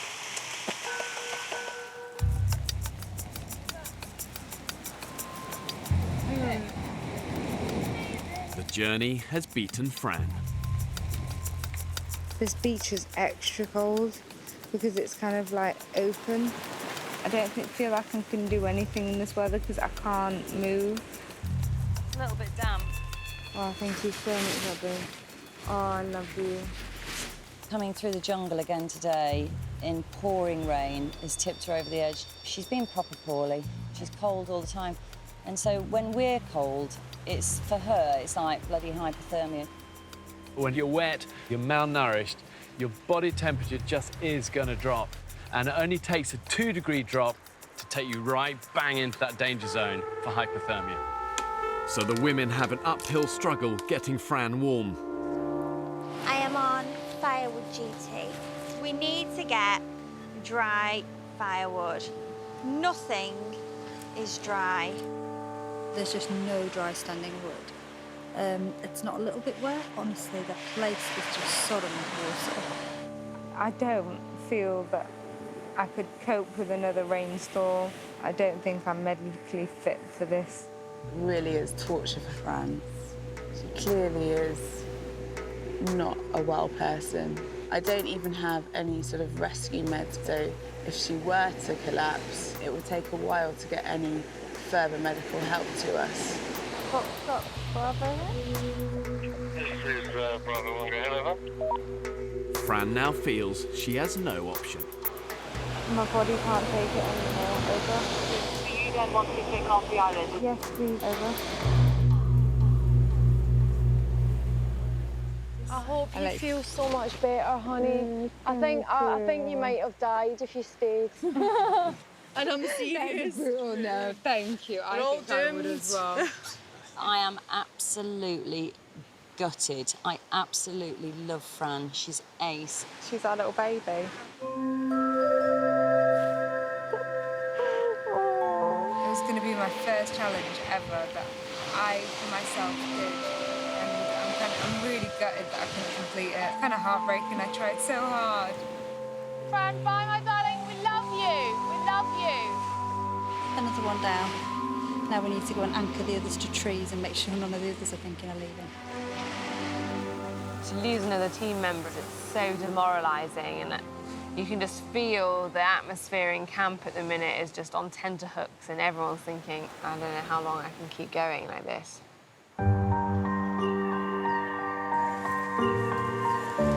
Look at this shit. I know. What the hell's gone on?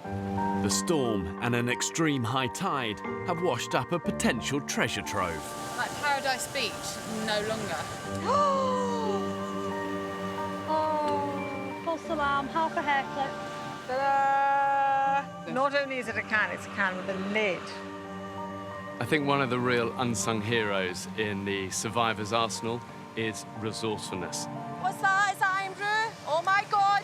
Oh my God. I thought it was iron brew.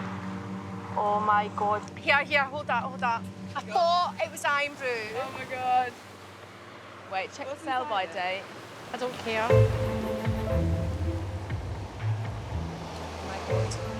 Oh my God. Oh my God. So powerfully sweet, so sugary, like syrup. And it was just heaven, absolute heaven. Literally just a drop on my tongue, and it felt like ecstasy, absolute ecstasy. The women hope the wood is now dry enough to somehow light a fire to purify the water from a nearby pond.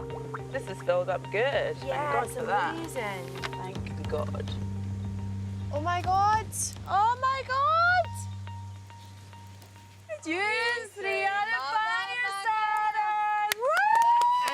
Wait, hold on, we haven't lit a fire yet. This is like so early. Please don't go out, please don't go out.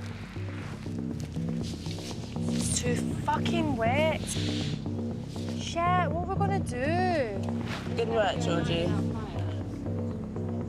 Nothing happens without a fire. It's an inverted triangle. Fire. Everything comes off of a fire. That's it. Without fire, we are. I don't have any survival skills, but I'm absolutely happy to step up to the plate if a crocodile needs killing or a snake needs its head chopping off. And I think the key to our survival on the island is teamwork. I was actually caught in the tsunami in Sri Lanka. We didn't eat or sleep for 4 days. So I have an understanding of what that mental pressure is. Am I just not putting enough pressure on it? I think I'm not putting enough pressure on it. Hard as she tries, Georgie can't get it to light, even now the wood is drier. What's up, Jules? It's 2:30 now. No sign of a fire.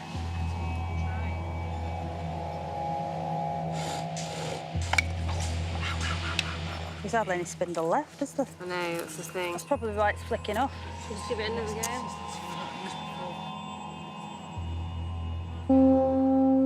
Nice and slow. That's it. Keep it like that. The battle for an ember continues through the night. We're all getting a little bit panicked. We're starving and thirsty. Like, surely I'm going to die soon. Fucking stupid place. The women have now been without water for more than 48 hours, and they are dangerously dehydrated. I feel really drained and really faint.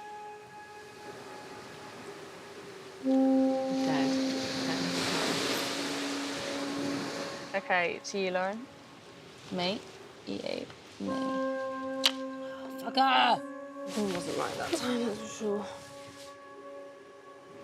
I think we've lost this one, haven't we? So this bow drill set, really all the parts need to be in perfect proportion for this to work. The problem is the women's drill is now too small because it's been so used. They need to start again. Their situation is now beyond critical. Feels so dizzy. It's fucking hard work when you've not drunk anything and the heat. I'm really struggling. It feels like my purpose on this island is just to be dehydrated. I'm so thirsty. Foxtrot to Bravo 1, over. I just wanted to let you know we need some supplies from you. Medical advice is that the castaways are now so critically dehydrated that within a few hours, their lives will genuinely be in danger. So really, I've got no choice but to intervene. And the women will be given a working bow drill set. Right, fire startings, bitches. Let's do this.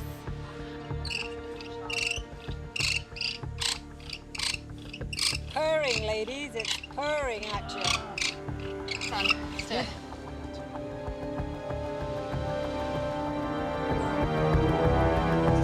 Oh, yeah.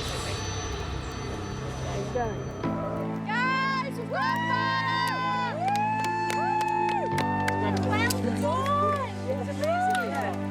This is great! Now we can start thinking about the bigger things like our bellies, for example. There's a little something down there which is sitting a bit dangerously close to the fire to me. This is amazing! It's cool and clear. And that view, I feel like we're in a luxury hotel, and then shortly our butler will come. What have you ordered for butler service? Oh, oysters. Oh no, not oysters. We can get them here. Oh, yeah! Order something you can't get here. What would be your first? Double cheeseburger, absolute whopper with everything on it. I want to find out what you... Now, what have you ordered from our butler? From our room service, I've started with some... well, sorry, it is seafood, actually. Oh, really? Some deep-fried calamari. And then, for some weird reason, it's a bit like being pregnant, I want jelly and custard and ice cream. And I don't even like ice cream. But I'd like, jelly, custard and ice cream.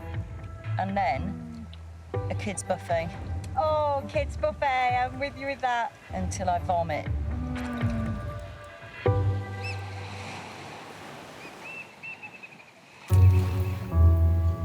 Day 12 on the island.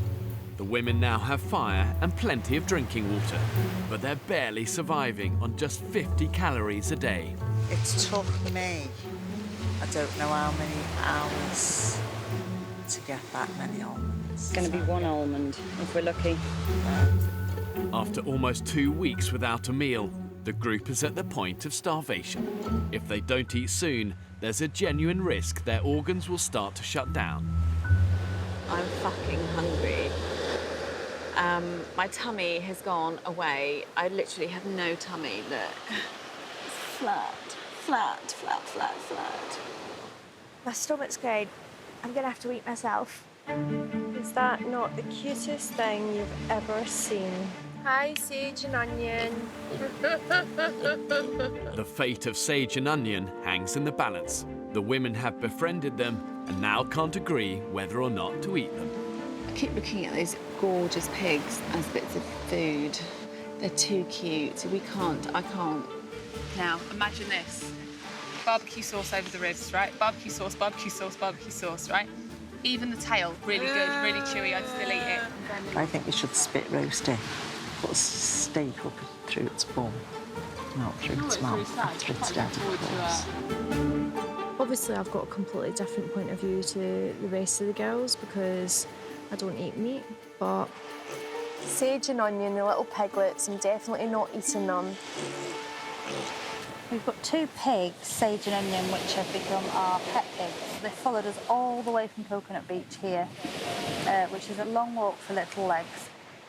They were thriving at the other beach. What's lacking here that they could get at the other beach? They were digging up lots of roots at the other beach. It was really muddy, so the water collected in the mud, whereas in the sand, water doesn't really collect.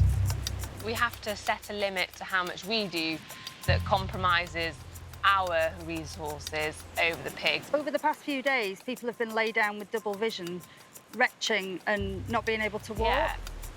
People are really suffering, and you need to eat to survive.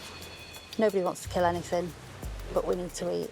Understandably, a lot of people find the whole concept of killing animals, it's either cruel, it's upsetting, and yes, it's never pleasant to take a life, but in a survival situation, when it comes down to the wire, it's a simple choice, them or you. You're really upset. Everybody's really upset. Can we show of hands that we agree that we do something soon? So, Jamie, where's your mind thinking at the moment? I don't want anything to do with this. Well, who's going to kill it? Well, that's the next question. I'd have volunteered myself to do it. Well done, Lauren. Just because I know that I'll do it fast. It's going to get all dehydrated. Have a little drink of that. It's crying out more than you're taking it. Oh, sorry. You see, it was wrong to all get attached to them, wasn't it? I always say, once you've named something, you're screwed. Yeah. The reason I'm so upset is because they reminded me of my dog. And I really thought we were going to have them until we left the island.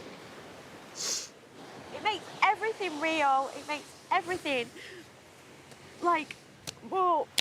Pretty raw, isn't it? Yes, it's raw. I just want to make it the most, like, peaceful death. You know, like, if I was panicking, then it would feel that. If anyone seems a good whacker. Not annoyed at anybody, I just don't want to have any part of it. As long as I don't see it or hear it, it's just upsetting. Just gently hold them out, because I don't want him to struggle. I want him to be relaxed. But I tell you what, they've had a little better life than most pigs in captivity that are bred for pork. Pork we eat and the chops I buy and the sausages I buy, they've had no life at all. I don't know another pig that's gone to bed with a load of people. Ready? Should I brace? Absolutely. Yeah. 1, 2, 3.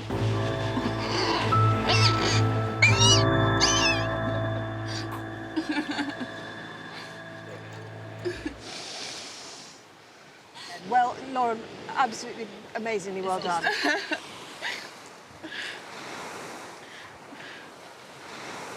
You did the job really, really well. Really well. It was quick, and it was painless.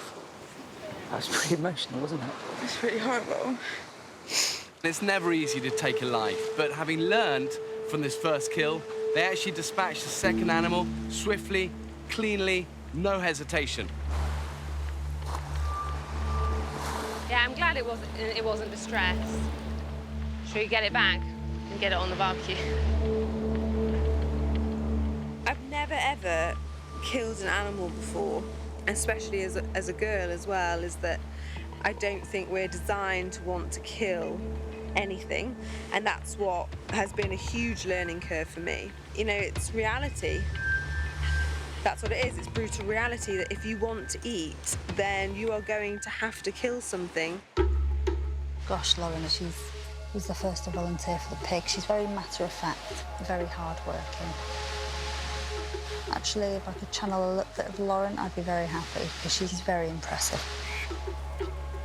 We needed something that was going to kickstart us into not viewing animals as pets, but rather as a way that is going to allow us to survive.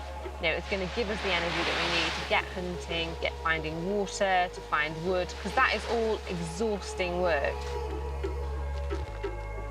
It's very sad, but if I'm perfectly honest, I'm really looking forward to the meat. Because I think we're all in dire need of a bit of a meal. Harvey, just to let you know, the pig's on the fire. I'm not being a hypocrite. I'll look later. I'm just not ready. Thank you. There's no way I'm going in there until it's all done with. I wouldn't go in there. I'm not eating a pig. This is a really decisive moment of the women's struggle for survival. Now, they have the mindset to progress as hunters and killers. They've actually crossed a very important psychological line, and for the first time, they're behaving like survivors. Are you ready, guys? Yeah. This tastes good. Oh my God, it's unbelievably delicious. I don't like the fact that I'm eating the piggy, but it is good. I don't know about anyone else, but I feel like a wild animal. like a cave woman. Do you think that tube is? It's testicle.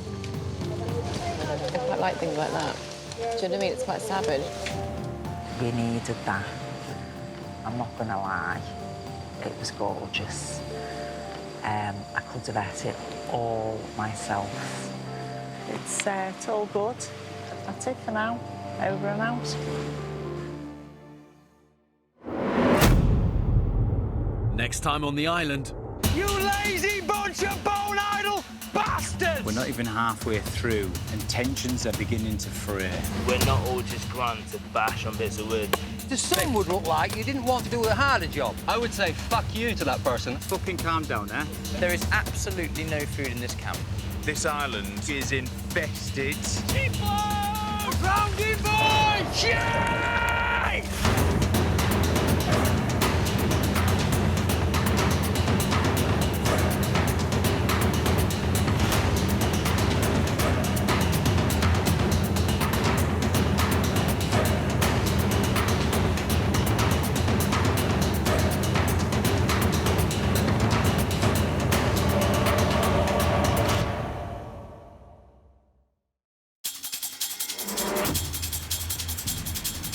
Two uninhabited Pacific islands. More than 5,000 miles from the UK. One will be inhabited by 14 British men, while a separate island will be home to 14 British women. For 6 weeks, they'll be utterly alone. Stingrays one, survivors nil. With only the clothes they stand up in Guys! and a handful of basic tools. Filming everything themselves. When pushed to the limits of human endurance. Hey look, you can see Pierce's heart beating through his rib. Will it be brute power or mental strength that wins the day? We found 2 tins of baked beans! Who will Have what it takes to stay alive. Tonight, we follow the women's island.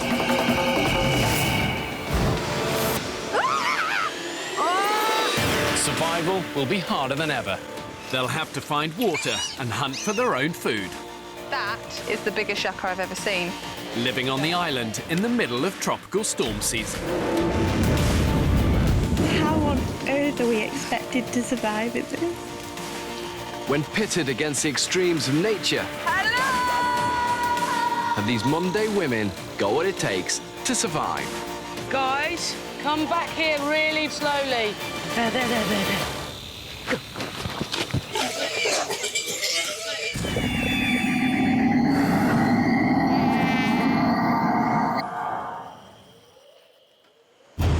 It's been almost 3 weeks since I dropped 14 women off on this remote Pacific island. Radio in now. Medic now.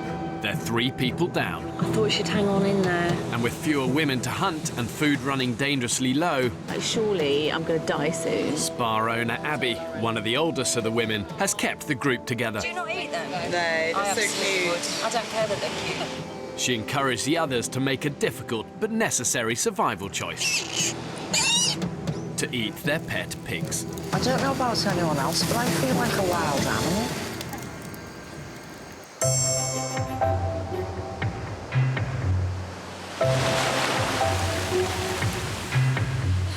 What's your assessment of the situation, hairdresser? There's a vocabulary for hairdressers so as not to offend the client. So I'm always subtle in my work, so I'd say it's had it.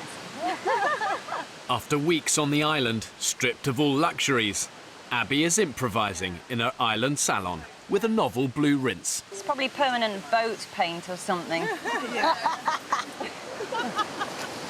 Basins are over there, the junior will see to it. Quite happy now I've done a bit of hairdressing. Oh, look at the colour of the sea. That's what we want to swim in.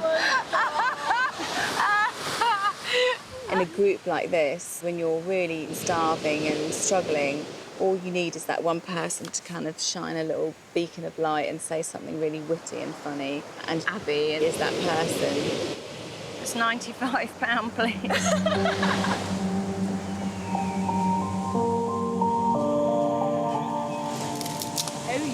Oh, the oven's broken. Thanks, chef. Oh my God. It's been days since the women ate the piglets, and they haven't had a decent meal since. Can I have it with sand, please? I don't think I've got enough sand in my mouth. They're back to eating scraps of foraged coconut and yucca, and starvation isn't far away. Julian's ship was actually on fire. Oh, wow.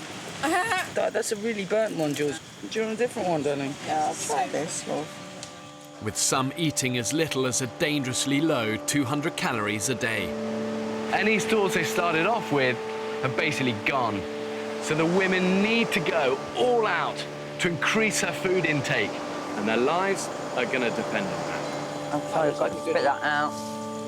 Is it too burnt? That's disgusting. I was saying a couple of days ago in jest that I feel like my body's digesting itself, but I jest no more.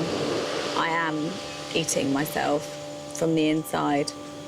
I'm just hoping that we can get some food. Do you know what my favourite thing to do at the minute is? I go to the imaginary supermarket in my head with a shopping trolley, empty, and go up and down the aisles and do shopping.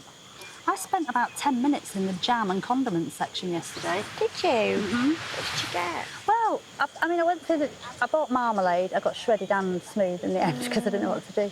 And I was going along because I'd obviously bought the imaginary pate, so then I needed to debate which imaginary condiment would go best. And then I got to the bakery and I didn't know whether I wanted crusty bread or soft bread. This is the mind of a lunatic. In terms of survival skills, I think I'm quite mentally strong, and I don't think there's much that will rattle me, but then I've never really been pushed to my limits before. The biggest challenge is being able to go for a long period without a good dinner in my belly. I don't think myself as a natural hunter-gatherer, but in 34 years, nothing's got between me and a meal yet. So if there's food on that island, I'll find it.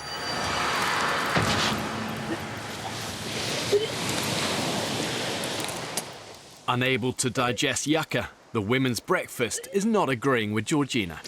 Being sick again, I can't stop. Oh my God! I don't know, there's nothing to sick up though, is there?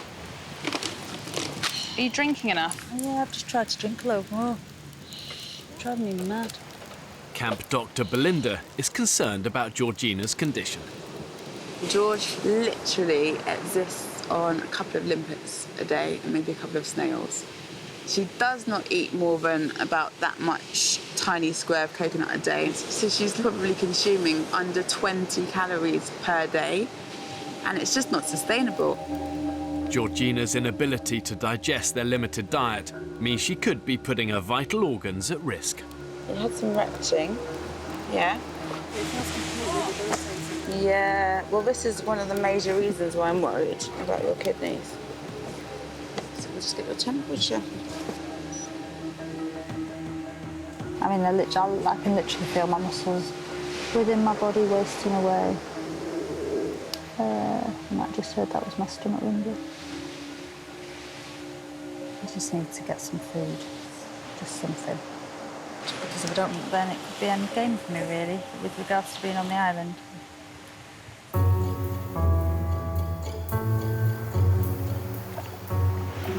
Off we go. Everyone is now pitching in to try and find protein that they can share with Georgina. A group led by Abby are scouring the shoreline. They're very hard to get off. For the size of that monster. Can I have a try? You can. Just have a try at just banging it. Do you say that to your boyfriend? Yeah. Limpet. So you've got the cool, the warms, and the naturals. So that's got a slight lilac-y tinge in it, but it's nice. I run my own business. Sales for the last month is really, really good. You know, I like being in charge of people and a team. I'll work at something till I am successful at it. I have a bad back. It causes me quite a lot of problems and quite a lot of pain. I get through it and I don't let it stop me doing anything at the moor. I'll snow ski, I'll ride, I'll push myself. Good lad. First day we came up, they were on that back wall. Just no bloody limpets. It's like we've eaten them all. One down there. Yeah, well, I'm not going down there to get that. I'm not risking my life to get a friggin' limpet. No chance. With limpets few and far between, the women desperately need to find a protein-rich meal for Georgina.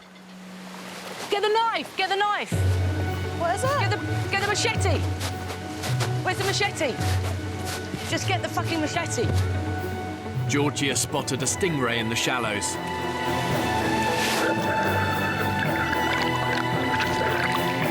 Wow, it's fast. Oh, no chance. How fast did that move? That was like lightning fast. Where did the bottles go?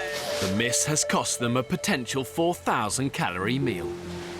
We would have had a proper belly food, you know, proper belly food, as opposed to this much dried coconut every day. We're going to do a walk.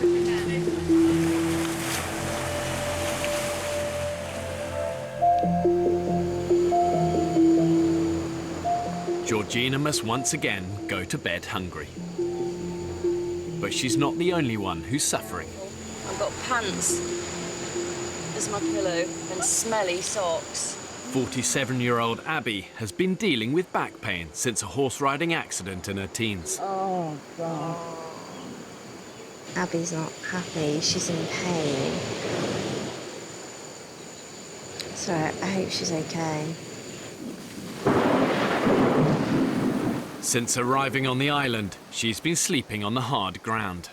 I have nowhere comfortable that I can go. Honestly, it's laying down on the floor. I think my back's absolutely screwed. It's really hard to explain because it's not something you can see. And it is my health, and it's not something that anyone can help me with. I don't want to be a liability to anyone else and not be able to do the things that I came to do, which was to help and be a grafter.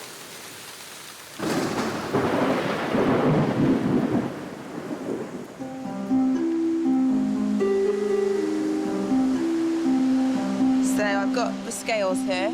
I've calibrated them and set the dial to 0. But it's all the women's health that's a concern for Dr. Belinda. After noticing the steep decline in Georgina's physical condition, she wants to closely monitor the group's weight loss. Harvey! I used to go to slimming club, right, every Monday. I feel like I'm back there. If I am 10.5 stone today, I'll be a happy bunny. 135 pounds. Got my goal. In 21st century Britain, we're all obsessed with body image. But when the pounds are dropping off because of starvation and malnutrition, it's a dangerous mindset to have. And it really is not a cause for celebration. But you can see your waist is tiny turn round. Let me see your tiny little waist. Oh, look at that little waist.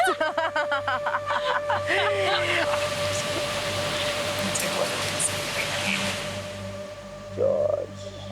You lost a lot. God, you're wasting away, aren't you, sweetheart? I have to say, I don't find starvation a good way of losing weight. I don't think we should be celebrating. I just don't find starvation a sexy way to get skinny. Georgina has lost a dangerous 21 pounds in weight, and collectively, the group have lost almost 10 stone, the weight of an entire person. We're at a critical stage where our bodies have got no food and so can't sustain themselves. We're not on a diet. We're starving.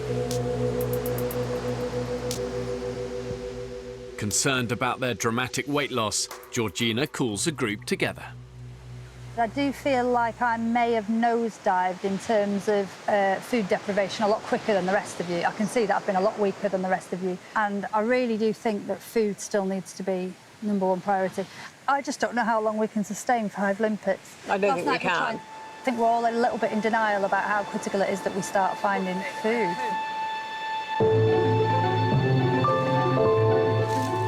The need to find protein for Georgina is now urgent. With only a few hours of daylight left, a group led by Lauren are setting traps in the hope of snaring a pig. Nice little track, isn't it?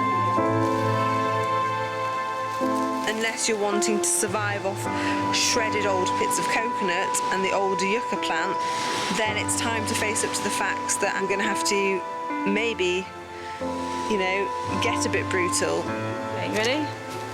Yeah, it works. Yeah.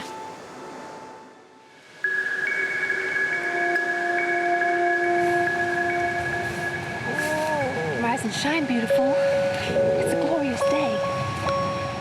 7 a.m. and the women have endured another bad night's sleep.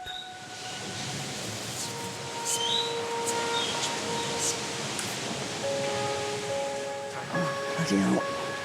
In pain, 47-year-old Abby confides in her closest friend, Beth. Every night when I said, this is the time I dread, because I'm so uncomfy. Even just turning from my back to my right is like a knife going into the nerve. It's like, ah. I'm now really concerned. She hasn't really moaned. One of Abby's problems is that she's worried that she doesn't like giving up. She likes to keep going and keep going. And she's such a hard worker. She's just fucking amazing. Let's see what's in this sucker. She's a proper grafter. And I love that. But her mind is saying one thing and her body's saying something else, and she's got to listen to her body. At camp, Abby calls an urgent meeting.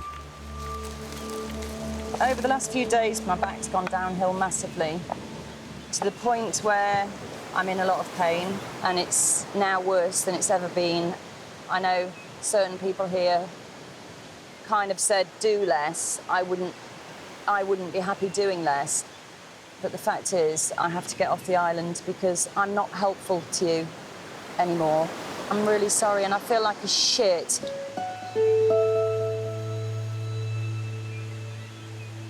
I actually can't believe it. I'm just completely shocked. I knew that she was in pain, I knew that she's having back pain, but it's just happened so fast. I'm really gutted to see you go, because I think we could have done really well here with you, and I think we'd be a little bit weaker without you.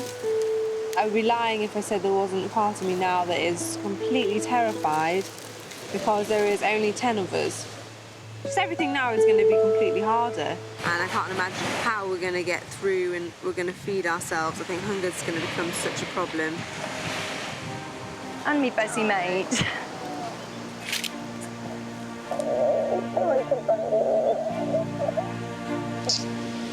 So sad.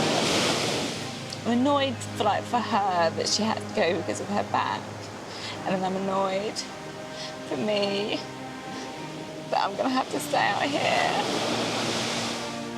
But we just got on really well, and it was just really nice to know that she was there. Bye. Oh, I miss you already. Come back.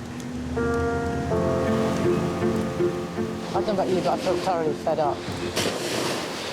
Yeah. My fellows group get smaller and smaller. You're like, how are we meant to do this? Exactly. That's exactly. How on earth are we meant to do this? Exactly.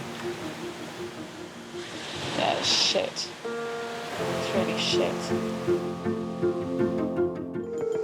The group has lost Abby, one of their most valued members. Now they'll each have to work even harder to find food for 34-year-old Georgina, who is dangerously weak from starvation.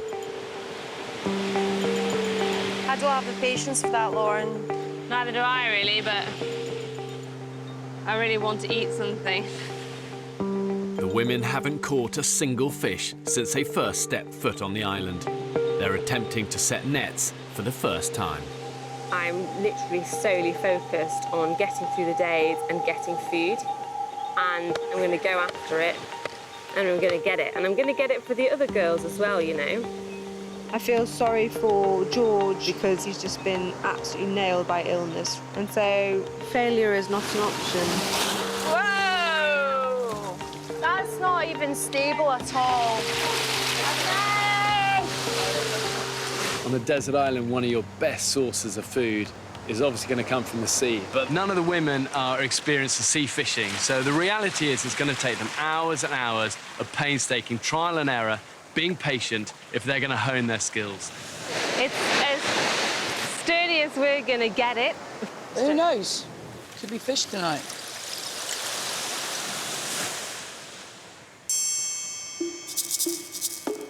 It's now 12 hours since Lauren and the group set the nets.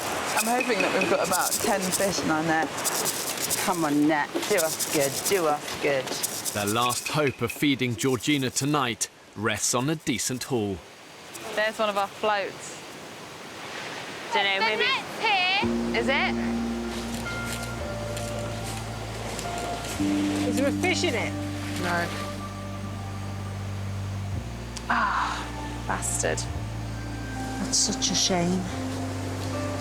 I don't know whether we'll ever be able to untangle that knot. How the fuck are we going to catch fish?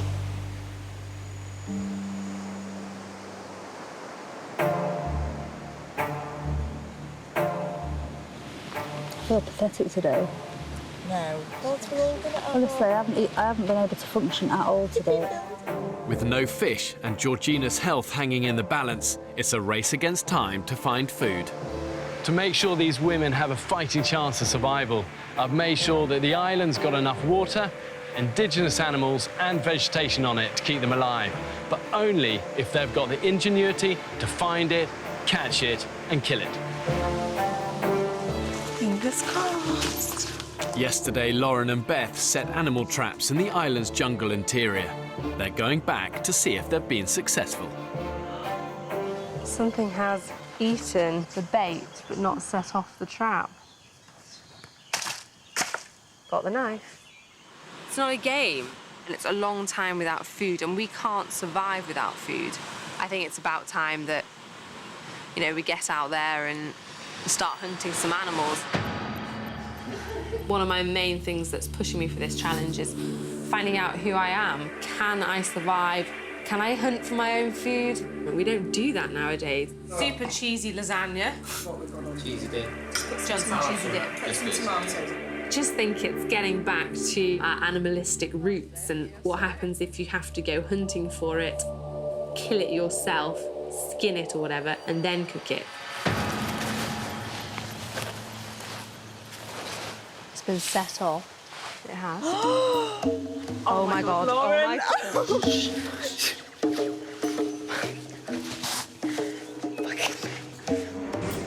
They've caught a pig by its leg in one of their traps. That is one huge pig. I can't believe that. Before killing it, Lauren and Beth decide to return to camp to plan and prepare their tools. Oh my God, we're going to eat tonight. I know. Like we've never eaten before. Yay! Georgie, we've caught one. We've caught a pig. You are kidding me. No. There's a pig in the trap. We've literally walked and then heard this noise. Yeah. Oh my God. Oh, Genius.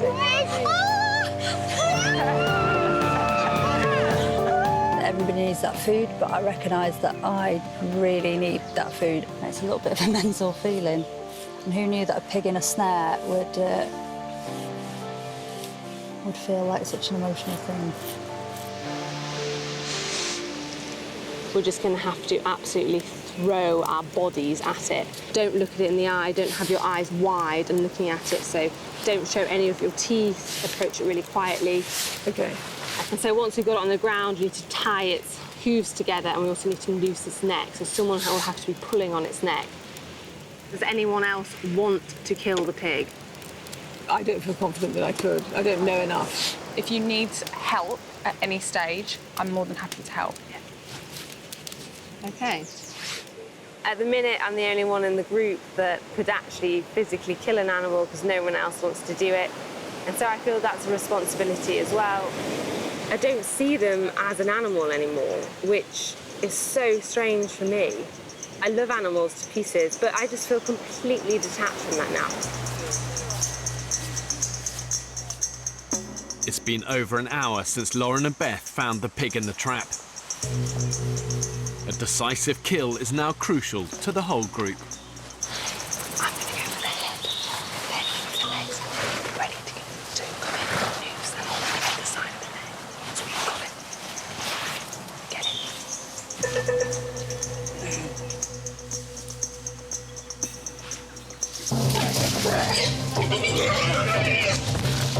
Someone grab this. Come around this side, Beth, come around this side. It's trapped. Okay, right. It's a noose. Hang on. Right, jump over. It's stuck. It's up to you.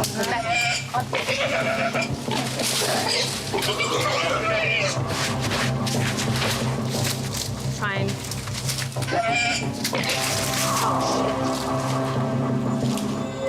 Fuck. fuck's sake. That's so frustrating. We lived and learned on that one. I think that you need to get on him quicker. I feel like I fucked that one up. Damn it! Damn it, could have bloody... And now I feel like we let down everybody else. You know, the ones waiting at camp thinking, oh, they've got a pig and we're eating tonight. And George isn't very well, she's being sick. So, yeah. It's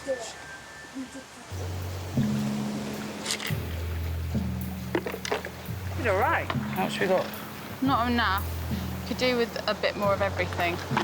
Maybe around the next bit, but I think we've exhausted this little section. With the hunt a failure, Georgina has no choice but to join Georgie and Becky on another bleak search for shellfish. So hot, isn't it? Yeah, it's really humid. Really hot. Already weak from malnutrition, the effort is further depleting Georgina's dangerously low reserves. The function of my being is struggling. I just feel like the switch has been turned off every time I stand up. I don't really know what I can do about it either. It's like a vicious circle. You need the energy to get the food. But you haven't got the energy without the food. Honestly, I don't know where these girls are getting their energy from. Swim time! Certainly is. Let's go for a swim, babe. Yeah, I'm just really worried about how weak I am. I just don't want to be the person who's like a dead weight. You're not going to be. You're not But going to I be. feel like I am. It's just so not like me. Honestly, it's like the lights have gone off, and it's really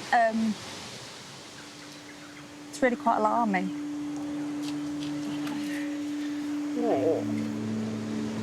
Listen, you are not. Listen, you are not leaving this island, right? For one, listen to me. Listen, no, listen.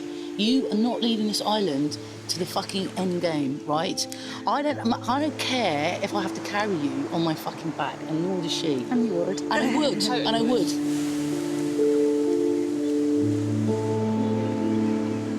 I'm really, really worried about Georgie Kay. Literally, I'm watching her deteriorate before my eyes. She's not eating the yucca, she's not very keen on the limpets, and I'm just really worried she's not going to make it, to be honest. The one thing we need for George is food. Who knows, maybe we can get one more island miracle and turn George's fate around, which would be amazing. So far, all the women's attempts at hunting and fishing on the island have failed. Oh, look! Like pot noodle? Yeah. Desperately hungry, They've resorted to scavenging for nourishment on the beach. Budweiser. Full of seawater.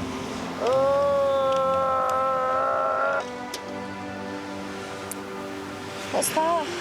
Some perfume. Some men's perfume. Smell that? Oh, now I'm getting horny. Oh, first time I've thought about a man. Jamie could hump this smell. Maybe if you wear that, I might start humping you. Oh, God. The women have been living on an extreme low-calorie diet for weeks, and the health of one of the group is causing grave concern. I'm really worried about George. She sleeps all the time. She's been sick. She's just not well. I don't know whether she's going to last. Who am I going to talk about food with? We can't afford to lose anyone else in this group. One rich source of food on the island is its bird life. Catching one of the island's larger birds could mean 2,000 calories to share with Georgina. Now, I have no idea if this will work. We can only try. Psychotherapist Havila has fashioned a bird trap out of a stick, some string and a coconut.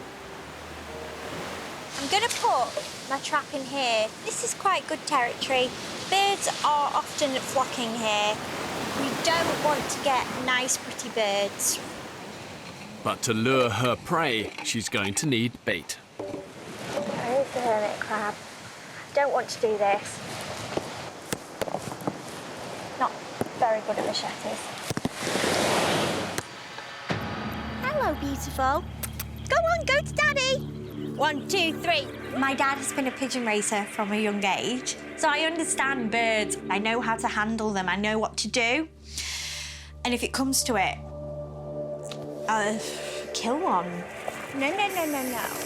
I wouldn't take any pleasure from it. I don't really want to kill anything, but I could if I'm hungry.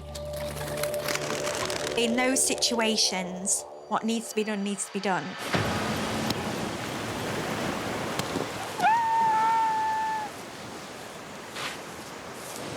Yeah, I've done it, so I've killed it. Havila will need to return in the morning.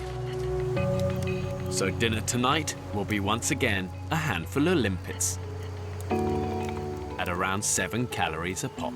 So I think we've got 5 each, I think. I don't know if you want to count them up. Pop that in your mouth. Might be a bit hot. It's like a lollipop, I can't fit it in. I know what it's like, and it's not a lollipop. From here, it looks like a bell end. This tastes like her boyfriend's ball. How I would imagine. Testicle taste. And those limpets, bloody hell, oh my God. It reminded me of if I was to put my boyfriend's testicle in my mouth and take a bite, like a rubbery consistency, and then a pop of like juice and goo. And oh my God, I now can't get that image out of my head. It makes me gip thinking about it. By the way, she's never teabagged him. What does teabagging mean? Who's going to explain that one? Put the testicles in your mouth. Why? Why not? Oh, Julie, you dirty bitch. Classy.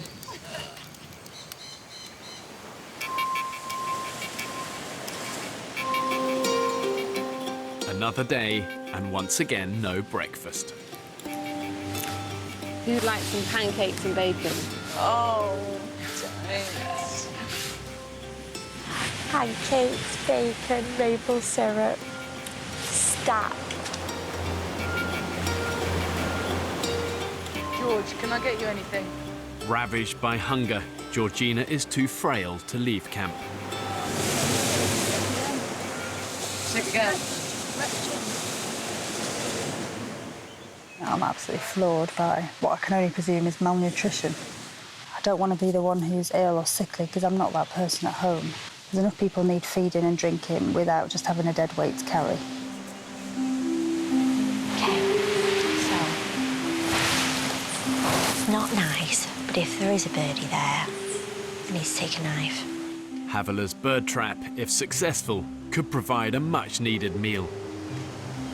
You killed birds before, Age? Yeah, but I don't like doing it. It kind of was enforced on me as a child.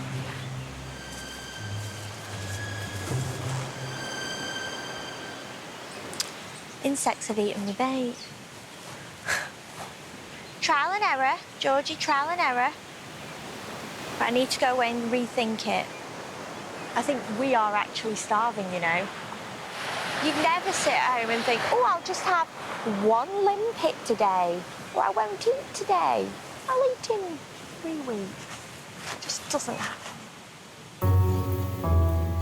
With Haviler's bird trap a failure, there's no choice but to venture back into the jungle. We're gonna set some pig traps so we can get some pigs. What's your favourite type of pork? I think it's got to be pulled pork, but done right. Having come so close to making a kill 24 hours ago, Lauren, Beth and Belinda are back on the trail of the pig. Oh, let's try and find some tracks and track it up. It could be their only hope of keeping Georgina on the island. Here's the dead-eaten crab, isn't it?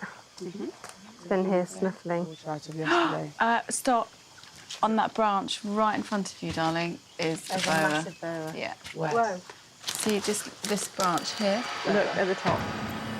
Wow. Shall we try and catch it? Yes.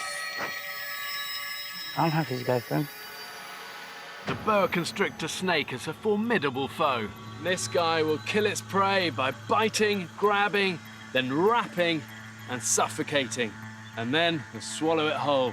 They're very fast, they can strike half their body length, and you do not want to get a snake bite in a survival situation. You see him? I think he's gone actually inside, going down, so he's probably going to come out in a minute.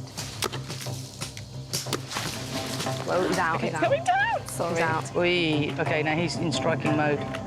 The way to kill it is to pin its head. If you control the head, you control the body. And then either stave its head in with a rock or cut its head off with a machete. But if you can catch them, this is great survival food. Look at all the meat on this guy. Whoa. Right, there we go, there's your op. Well done, Beach. Got him. Well done, well done, well done. I didn't get him. I didn't get him. She didn't. Man, you can even just do a machete on him. Hold. No. Hold. Good one, good one. Well done, well done, well done. Okay, well done, guys. Well done, well done. Bye! Yeah! We seized the opportunity and just went and did it. Oh, wow. Sorry, Mr. Snake. Snake starters followed by limpets and snails. This is really going to lift the spirits on camp, which is great. Let's go home. I wonder when on our jungle trekking days, how many things we went past without knowing. Guys? Yeah? Guys? Come back here really fucking slowly. Where are you? Shh! Don't shout. There. There. You see it? Oh, yeah. It's the pig. Fucking hell. Is it dead? It's not dead, it's just closed its eyes. Here's the thing. Do we jump it now? Yeah. It seems too much of a gift from the gods not to do it easily. Basically, me and you're going to go for the head, getting it with the trunk, lying down, trying to get the noose around its neck. They're going to come in straight down, tie its legs together. If we need it, smack with the rock in the throat. We can't always hesitate, we just have to fucking go for it. We're stronger than that pig. Completely. Because I'm 100% committed.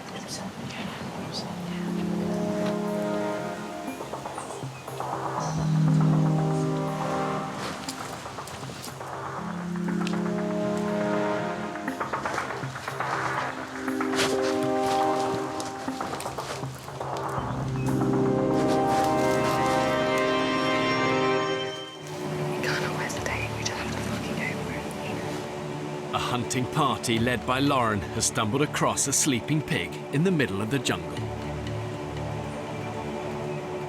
It could offer salvation for Georgina, who's desperately malnourished. The law of the jungle really is rooted in opportunity, and you've got to take your chances when you can. And the women need to learn from past indecisions and just seize the moment. The stakes are high. If they fail, the group are going to slide further into starvation. Oh, you're committed? Yeah. 100%. Yeah, 100%. Yeah. Okay. This time, they're prepared and have sharp weapons for the kill.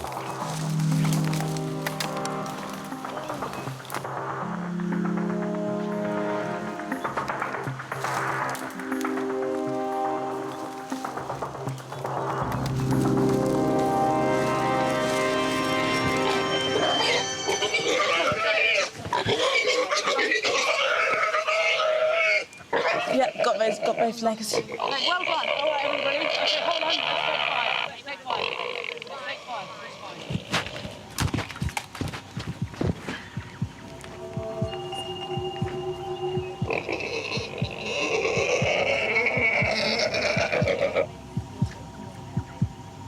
And knife there for now.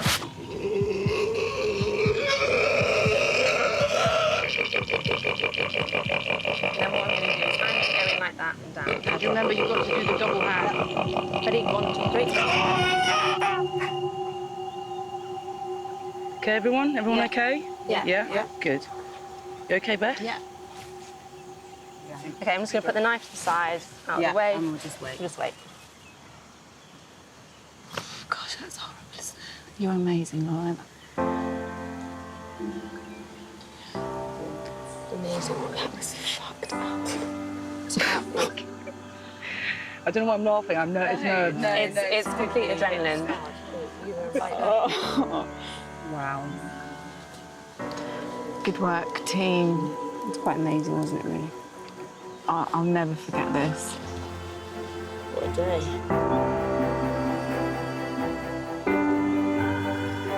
That's the most intense thing that has ever fucking happened to me in my entire life. It was something that was almost caveman-like. We just sort of behaved in this really uniform way that I never thought that I had in me. Whoa! And now we're going to eat every single morsel, not let 1 ounce of that little piggy go to waste. H, we caught the pig. Are you kidding? No. That's what that is over there. Are you kidding? I'm not fucking kidding. Oh my God, mind blown. I don't know what to say. Thank you. Thank you. Oh my God, I'm gonna have pop. I'm so excited. Jeez, Louise. Yeah. And Harvey, we have a starter. Oh my God, I've just seen in that pocket. Starters and me. Do you know what? You guys, you're just more of a woman than I'll ever be, all of you. Did you hear, George? Oh my God, I can't believe it. Shit. My adrenaline is like through the roof. Did it get caught in the trap? No, I was fast asleep and jumped it. Never. Oh my God. For 34-year-old Georgina, the pig means more than just dinner. Bloody hell, it's massive. I've just celebrated all we've got food. I'll cry, I'm so happy. I can't tell you the feeling of absolute relief that's just ran through my entire body at the thought of having some food. Lauren and Beth probably did an incredible job. I just can't believe it. I could not have done that 2.5, 3 weeks ago. If you'd have put me on an island and I'd seen that ball, I would have done my absolute most to stay away from it. But I'm hungry now, and my mind is not the same mind as it was 3 weeks ago.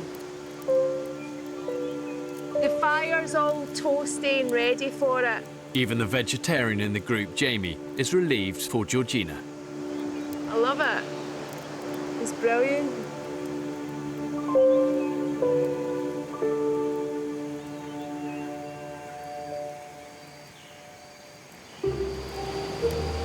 They are big legs on that thing, aren't they? Oh, going to be a lot of meat tonight. The women will now have to butcher, skin and carve their kill. It's not pleasant. Dead pig smells. Inside, I'm like, really sick. I've got to do it to survive. Oh dear. A little bit of shit came out. I'm starving of you.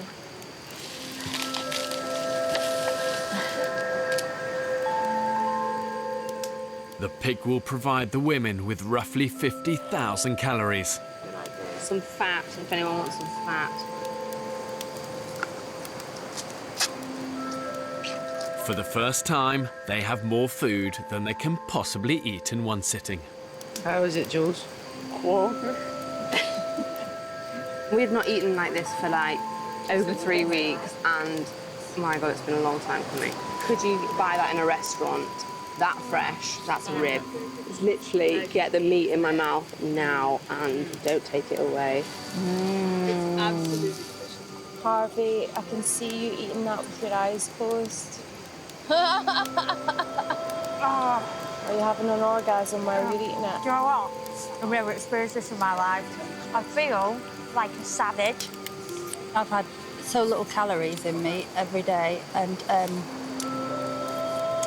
this pig may be my salvation. You're going to turn it round now. This will help you. I've been rescued by the pig hunters. My mother would be appalled if she saw me eating like this. Sorry, Mum.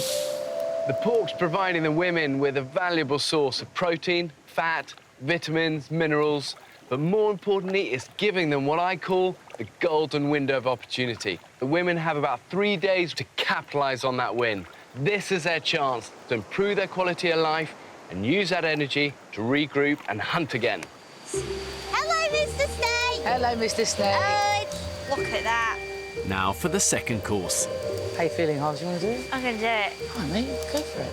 And despite her squeamishness, Havila has volunteered to skin the snake. Oh, look at that. It's his esophagus. What it is, I love to stuff a turkey at Christmas, and it means you've got to get in the skin. Ready? Like a sock. Come on. Ready? There we go. Wow. So, yeah, go very slow. Yeah, got it. Amazing. I've just skinned a boa constrictor. I'd never do that in my real life. Well done. Not many girls could do that, you know. Yeah. Not many. And if anybody judges any of the girls here for what they've done today, they can fuck off. I've been able to help everyone today, and I'm really proud of that. An incredible day, emotionally draining, but the end result is that we have food and we will be able to keep going for that bit longer. Next time on the Women's Island. That is the biggest shock I've ever seen. People are not prioritising the water, and it's pissing me off. The group is completely on their arse. Julie! I'm so weak. We're going to have to pull the plug on this, and I've got to think about removing you all from the island.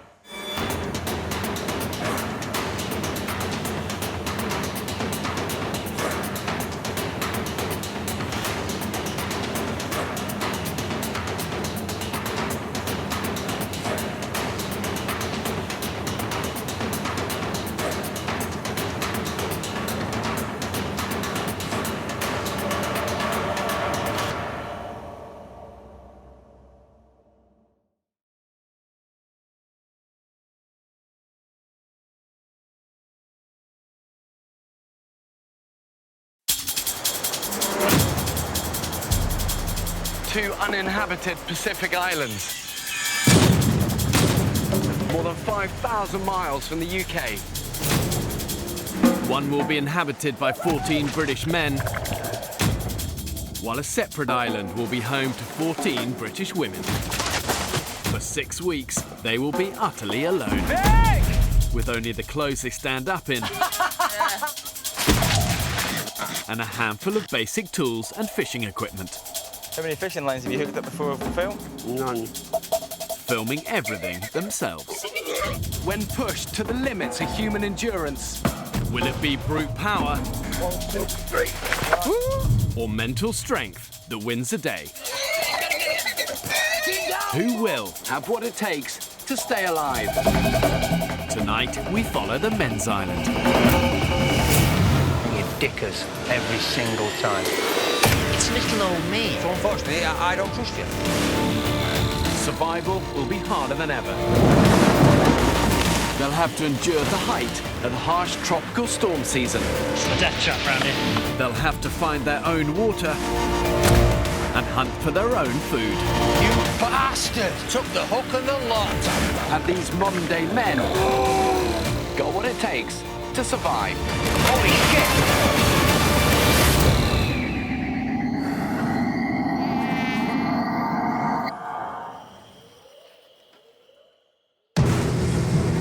4 weeks ago, 14 British men were cast away on this remote Pacific island. Hey look, you can see Pierce's heart beating through his rib. Despite their best efforts, they haven't been able to find a sustainable source of food. We need some decent food, we need it quick. And the men are getting weaker by the day. Exhausted. There is absolutely no food in this camp. The group's become increasingly fractured. You tell any chef that cooking for 11 people is physically easy and he'll stab you in the fucking eye. So far, it's 47-year-old Vic, the island's top hunter, who's managed to save the group from starvation. When in doubt, send Vic out!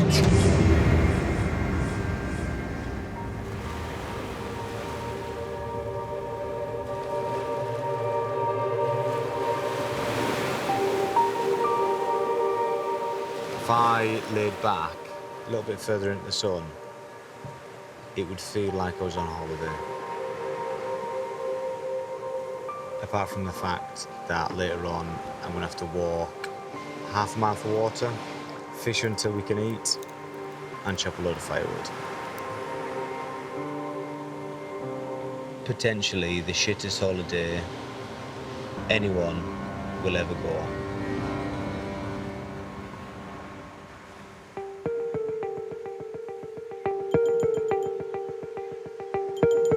The men have now been living on the island for a month. Unable to find a reliable source of food, they've had to survive on a meagre low-calorie diet of limpets, coconut and the occasional fish. We are starting to starve. We're not eating enough. I mean, look, I've never seen my ribcage like that since I was bloody 12 or 13. I've got a bloody lollipop head. It looks wrong size to my body. It looks completely out of place. There's nothing to me. After 4 weeks on such an extreme low-calorie diet, the men are actually in danger of entering what's called autophagy. And this literally means to self-eat. Their bodies start to cannibalize themselves, and if they don't find a sustainable food source for the long term, their physical condition won't just be in decline, it will be in free fall.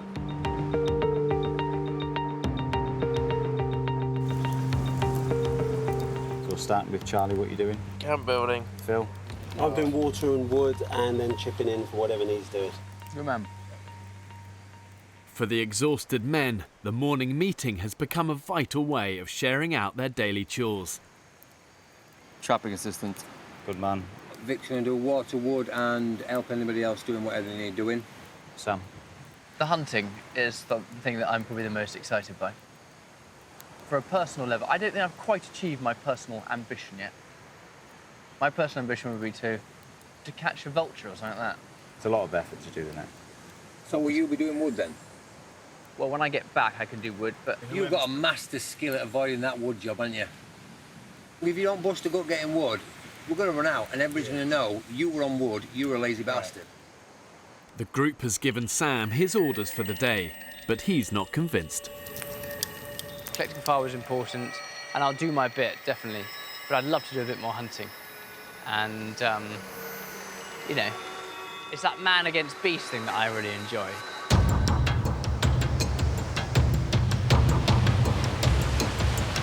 Yeah, this is not dangerous. With around 30 litres of water and up to 50 kilos of firewood to collect, the men have a gruelling morning ahead of them. This wood is ridiculous. Go on, man. Look at this. Go on, man. Go on. We're through.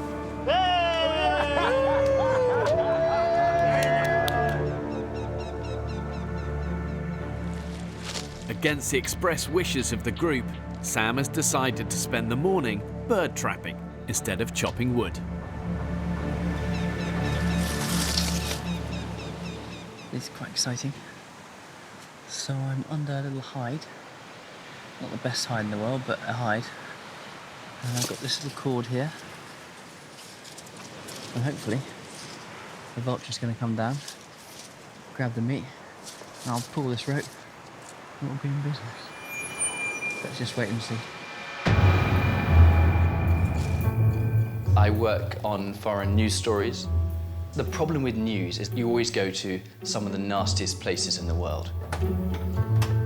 I have been shot at, I've had a near kidnapping, but I try to avoid those sort of things as best I can. Now, I'm aware that I'm incredibly privileged. You know, I haven't met the Queen, but I have had an amazing opportunity to meet people from every different sphere of life. I would hope that I'm not prejudiced. I do have opinions, but I've got a bit of grace to me.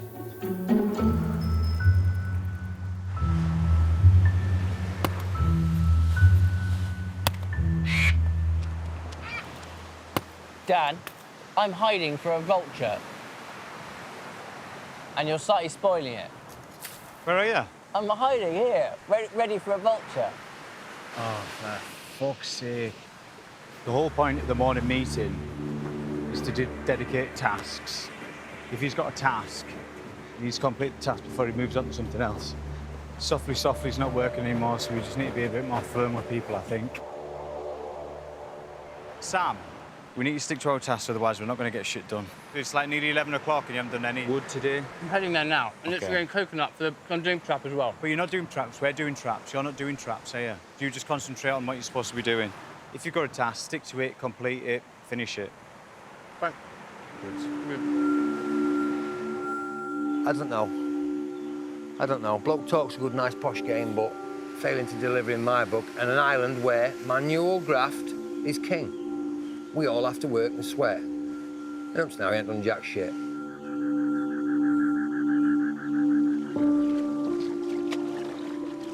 Shall I drop this in then, me old fruit? Sam's reluctance to fall in with the others is starting to affect his reputation in the group. I've given up trying to second-guess Sam Farmer. He's his own man, and he sort of exists in another world. Yeah. He's an airhead, isn't he? And he's... Vultures. Exactly. I must get a bird trap. And I think everyone feels that bird traps are a waste of time. There's a bit of selfishness there. I think... But I don't think it means to be selfish. I just think that's the way it's been brought up. For me, and this is my opinion, if it is something that Sam wants to do, you will work fucking hard for it. Agreed. Yeah. I just think he's had his arse wiped for him for most of his life, and as a result, he doesn't realise when he's possibly not mucking in as much as he could do with others. And a lot of the guys here are kind of like, I do hard graft, I come from this place, I don't come from that. And with their posh voice and the fact that they went to Eton, I think some guys here just don't relate to him very well. As the men continue to physically decline, the group is becoming fractured, and it's as if they're judging each other not only on their ability to contribute and find food, but also on class prejudices, and that's coming to the fore. An hour before nightfall, a tropical storm hits the island. It's gonna rain. Yeah. It's coming in. Guys, it's gonna rain. When it rains fast, it rains hard. Dude, I'll stop doing that. Look after the fire for me. The men have just minutes to secure the camp before it's washed away. How's the fire, Sam? Just need some dry kindling. Desperately need to protect the firewood. Without the firewood, we're screwed. Yeah, okay. Yeah, now. It's a death trap around here. Come on, lads! Lickety split! It's amazing because it's pouring of rain. And under those trees, it sort of feels quite dark and it's like kind of panicky. Stand now, go on, get over it, get over it. Yeah. Don't stop, don't stop. And you come out here onto the beach.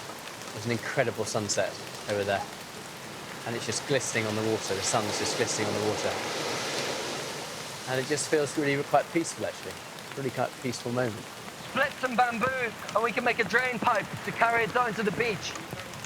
Heaven's absolutely opened, enough to wash out the entire camp.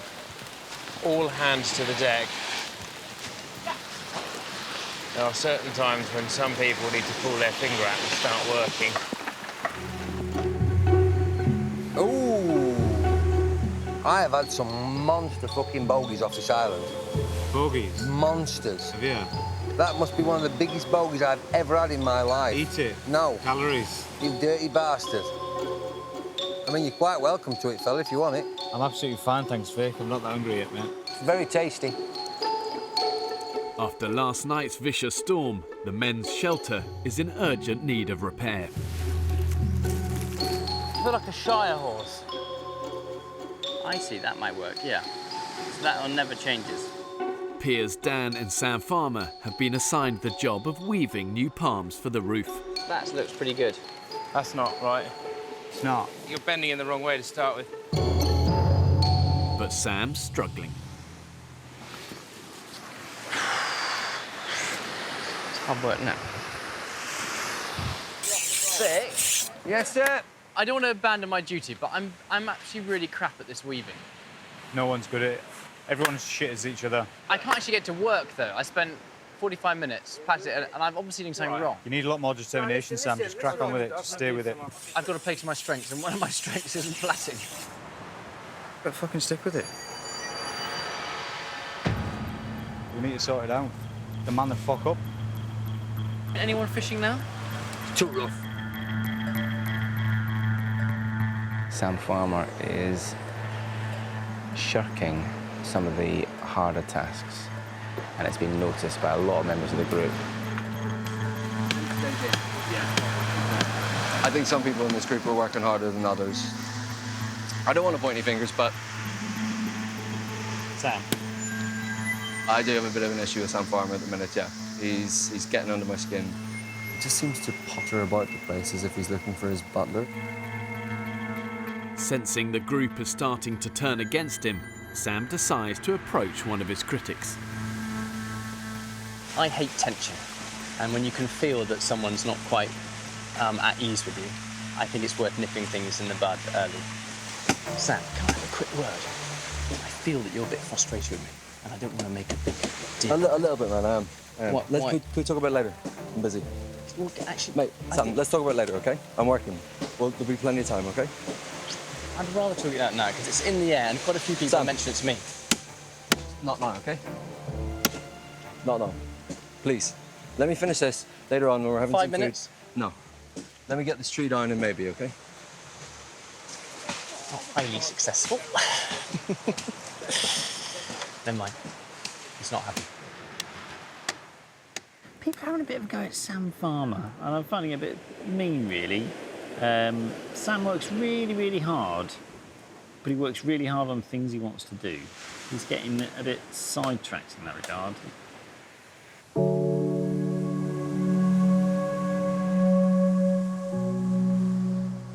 Determined to stop the rift between Sam and the group getting any worse, Will takes him aside for a chat. I definitely think I'm putting my weight. But I think it could be perceived that you're doing the things that you want to do. I honestly don't mind what I do. I know, exactly. And I know that. I can see that. But if you're doing it on your own and no one's noticing, Then it doesn't get it. it doesn't get any kudos to it. How bad is the gossip, do you think? Quite bad. Yeah. If we're honest, everyone's... it's, yeah, I mean, that's why we're having this conversation, to be honest. Thanks, Will. Thanks very much. The last few days have been quite frustrating. Quite a bit of kind of gossip, you know, what's Sam up to or what's he doing? And it's really hard. It's really frustrating because I genuinely believe that I'm working as hard as anyone else, and I'm giving my all and I'm putting my back into this.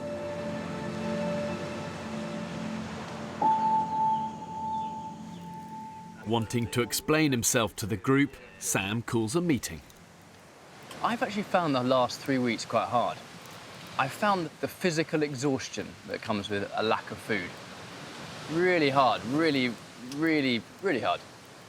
And I wanted to say thank you, really, first of all, to all you guys for being so amazing.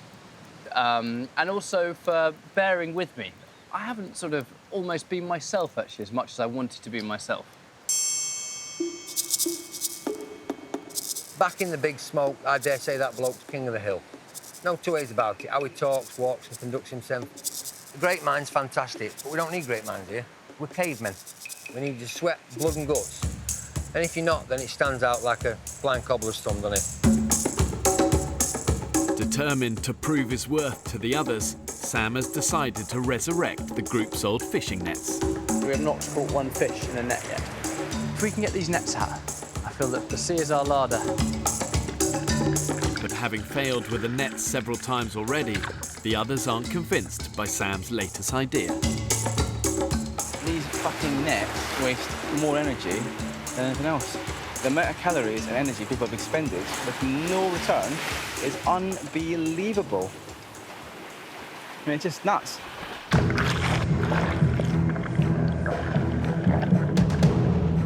With heavy weights and floats to get into position, Sam's enlisted the help of Barney to set the nets. Barney, I'm trapped here. Fuck. Because there are a lot of rocks around here. Dragging heavy fishing nets out to sea, fighting the currents, it's going to burn through hundreds and hundreds of calories. With so little energy in their body, for them it's going to probably feel like swimming through treacle. Okay, ready? 1, 2. Gosh, that was exhausting. After treading water for over an hour, Sam and Barney can finally head back to dry land.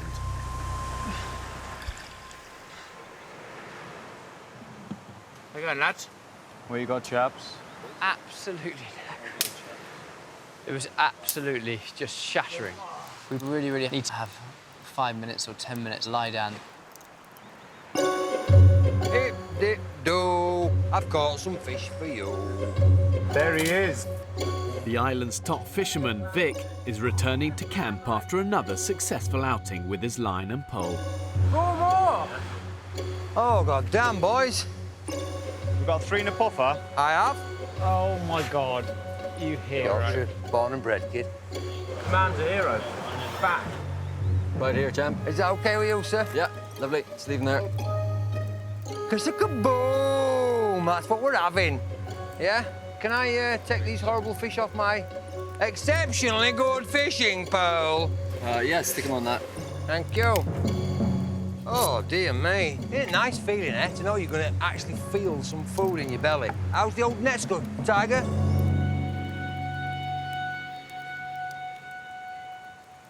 There's not a great deal to go round. Of the 4 fish Vic caught, 1 is a poisonous pufferfish, leaving only 3 to share for lunch between 11 ravenous men. It's not going to feed the 5,000. Good me.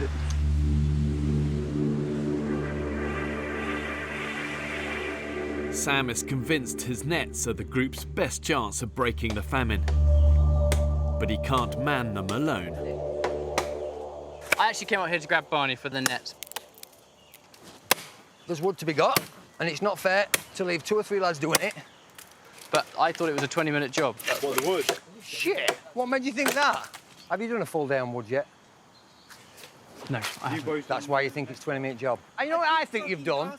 I think you have rolled them nets up out there and just go for a swim every day. Listen, this is what'll happen, right? When we get back and we forgot about all this shit, people will say to me, what did you do? And I'll say, every day I sweated as hard as I could and I was as helpful as I could. And they'll say to Sam, what did you do? He said, it was a nightmare. I had to swim every day for some fish that were never there. My heart bleeds for you, Sam. Yeah, mine Absolutely too. bleeds. You wait till we get that haul of 10 stingray. No problem. You'll be patting me on the back. But it shows you the north-south divide, doesn't it? Us dumbass Yorkshiremen will graft till we bleed.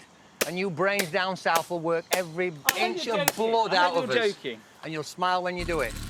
There you go. Yeah, go for it, Sam. Out. Finish Go that on, baby I'll off. film you, you do Yeah, it. I'd love to.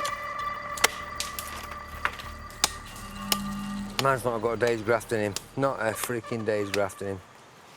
I shouldn't be hard on the bloke, because if you've never done it, if you're ass wiped all your life, then so be it, you have. Yeah. I think Vic has made a judgment about me that, you know, life's been incredibly easy. And life has been easy in one sense. I've had, you know, an incredible upbringing. I have no embarrassment about the background I've come from, or the family I have, or the school I went to, or the places I've been. They are a huge blessing.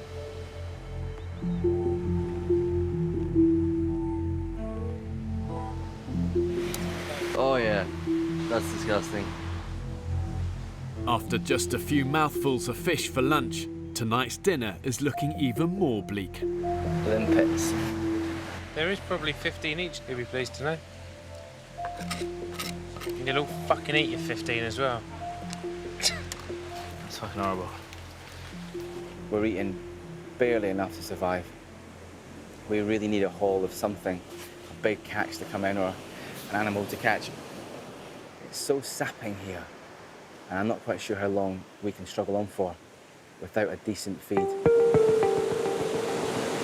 Not too much pressure, but if you don't get any food, we're fucked, yeah, boys? So, yeah, thanks. Now released from wood duty, Sam sets off to check his nets. I'm feeling positive. Despite the group's hostility, Sam's convinced his nets will work. I refuse pessimism to seep in. Absolutely refuse Optimism it is, then. Optimism it is. Sam knows that a big fish haul can mean not only salvation for the group, but would also restore his reputation. It's quite a long way out, isn't it? Yeah, it is.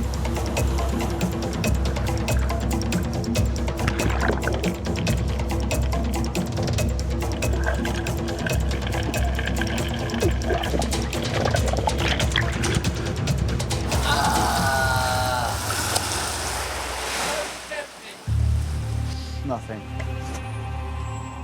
Oh, it's just what I didn't want to hear. It's just so depressing. It's just done so much work. Oh. Very predictable. It's a waste of energy, time, fuel, everything. Stop fanning around and start doing something worthwhile. Morning. And what a beautiful morning it is. After a month on the island, the exhausted men are doing their best to share the most arduous daily chores between them. Pete's walking to the kitchen to get a pint of water. Almost there. But yesterday, Sam angered the group by prioritising his fishing nets over firewood. Sam checked nets, which brought absolutely diddly squat, I'm afraid to say. A big fat nothing. So there's a bit of tension between the rest of us. Pretty good.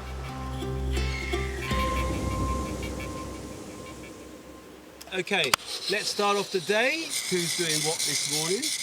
Yeah, I'm doing fishing net. I know it's a bit selfish. No, just get cracking into wood. Don't make it a token effort. Get stuck into wood. We need wood. Lots of it. Nets aren't delivering jack shit. We're pissing in the wind with them. I do feel put upon, actually, a little bit this morning, just by the comments. It's just maddening. It's absolutely maddening to be criticised and to be put down. And it's really, really hard. And I had to be biting my tongue. Let's think about it, actually. You want to talk to him? Yeah, I might have a chat with him. After days of criticism, Sam is determined to get to the bottom of Vic's hostility. Vic? Yo! Do you trust me? I would never trust a stranger. Okay, am I a stranger? Yeah, at first you were. Okay. It's taken me longer to get used to you than it has any other guys, because they sound a little bit like me. You're the first person I've ever met that actually speaks like this. Am I suffering your prejudice because of a bad experience? From where I come from, Yeah. we vote once every 4 years on a government, yeah? Yeah. And the person we vote for speaks like you. And we put every last vestige of trust in that person, and then you dick us every single time. I have more respect for a man who will break through my front door and steal my telly when I'm on holiday than I do that man that tells me that does this and don't point because it's rude and emphasises with hands and he's got a great speaking voice and Boris and all that sort of shit. I have no respect whatsoever because they are thieving, lying, clever people with affluence and money and a good voice and a fantastic education. Vic, you're basically saying you're all the same. That's what you're basically saying. But yes, which is perhaps lack of education, lack of understanding, lack of experience. Which is because I'm trapped in a working class life. People with power and influence, they just abuse the little man every time. You assume I do have power and influence. I mean, it's little old me. But it's difficult to get rid of all them years of listening to people with accent and class. Tell you one thing and do a totally different thing, because then you don't trust them at all. So unfortunately, I don't trust you. Yeah. Interesting.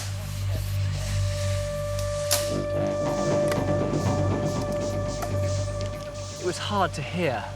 I hate conflict. I have a choice, either just to try and ignore it, or I can try and embrace it and show him that actually I'm very different from those that have put him down in the past. And my hope is that he will see me by the end of this experiment. He will see me as a person who's on his side.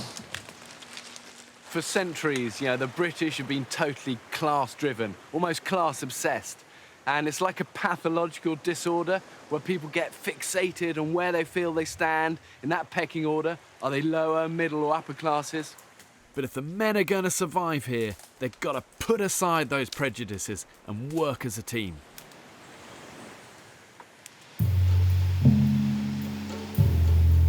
Right, people, the fishing wheel will go. Woo! I'm away, boys! Catch some supper!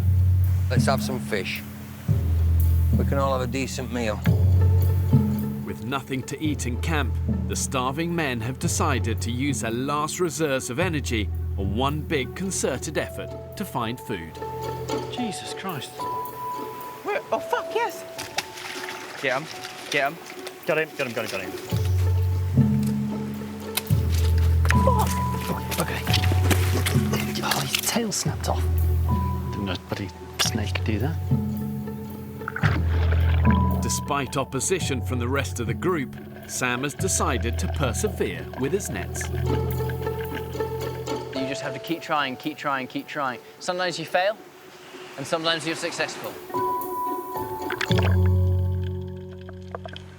We have a first victim down there. Oh, exciting.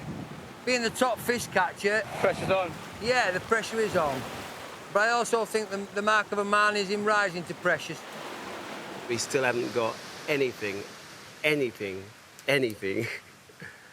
Desperately need food.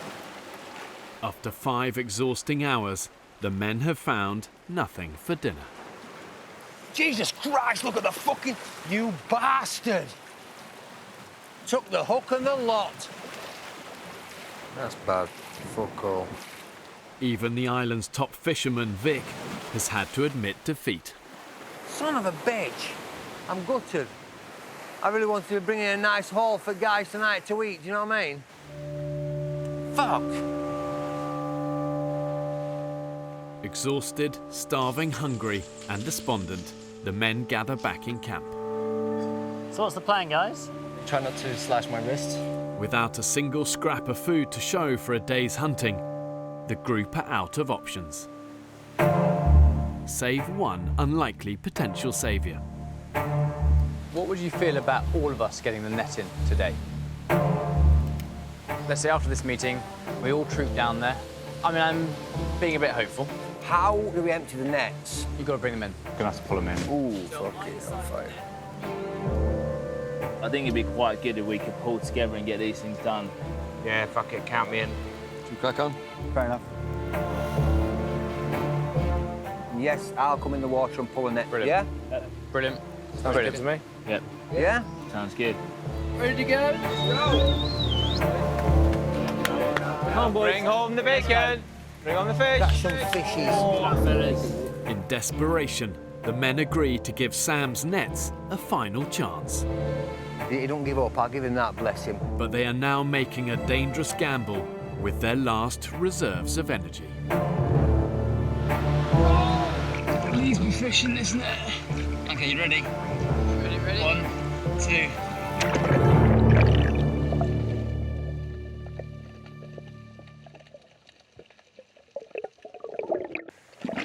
Yes! Nowhere. There's a lot of whooping coming from those nets, people. Where are you going, lad? Fuck me. How many do you think you've got, Sam? I don't know. One here. Jesus Christ. That's one of the hardest things I've ever done. There's the first one, boys. Oh, yeah. Yeah? Oh, there's the second one, boys. And the third, fourth, fifth, sixth, seventh. Fuck off. I'm telling you. Look at them coming out.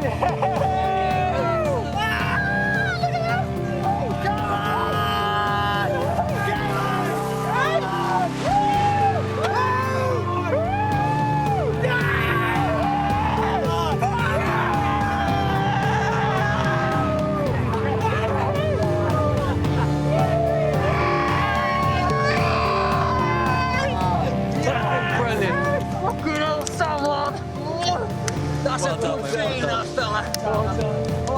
Well done, mate. Fucking excellent. I have a newfound respect, I really do. That is brilliant. That was the hardest thing I've done in a long time. A big fishy hook for the old man of the fish. Get in there, boys. Get in there. Thank you, Vic. Thank you. Very kind. Finally, the nets come good. And that's all Sam Farmer's doing. He's been working tirelessly to get that. I think that Sam's going to be kind of accepted as more a part of the team now. Share love. That looks heavy. Okay, guys. The first fish. Second. Hello. Good sight. Third. All I wanted was just a fish. One fish. How many fishes have we got? 20!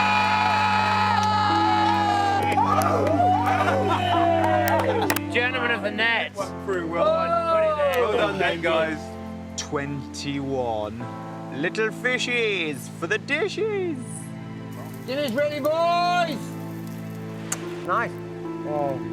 It just goes to show the reality is, in a survival situation, it's the ultimate systematic leveler. There's only one class that matters, survival class. Sam's determination's been amazing with them nets. I'm really happy that you can see that. Yes, I couldn't. I won't deny it, I couldn't see it at all. I just thought, well, you're a big city fanny. But the big city fanny's done good. Sam Farmer, my hat comes off to you, sir.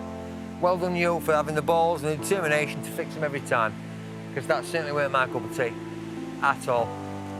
Well done him. Thank you. I'd just like to say massive thanks and a raise my going up to Sam Farmer. Sam Farmer! Well done, big fella. Founder of the Fishy Feast. Here. Here. Long may it last, fella. Last night, the men had a hearty 21 fish supper, thanks to Sam Farmer's nets. But following the feast, 36-year-old Will is the only member of the group who's out of bed. It's 8:30, no one's awake. You're going to make a lot of noise. It's 8:30. The sun's been up for 2.5 hours. Normally I've finished our morning meeting by now. No. Will's worried the men aren't making the most of the energy they got from last night's meal. I take it we're all going up. Morning. I'm glad you woke me up, pal. I'd have slept in. What do you mean? This is a complete one-off, unique opportunity. I want to wring out every last possible experience out of it. I think we need a general camp wake-up call. It was 8:30 and most people were still in bed. We sat around this campfire every night and said, oh yeah, I want to go romping around the island, I want to catch a piggy, I want to get caiman, I want to do traps, I want to do this, I want to do that. Doing all these things, but 2.5 hours a daylight's gone. It's a bit, you know, I think it's just a bit of a shame. Oh, are you insisting we get up? No, I noticed you were upset. I'm not I insisting noticed somebody was upset this morning because it was a crescendo of boom, boom, boom for an hour. You can bang boxes and kick and all you want. We're all grown-ups. Nobody's telling me what time to get up. Oh, no, I'm not telling you. I am finished. Nobody's telling me what time to get up. I'll get up when I'm getting up. Vic, you're making it sound like I was doing that on purpose to try and wake you up. No, not at all. Were you? No, of course not. Then why would I think that? But I just laid there laughing, thinking, that's quite funny.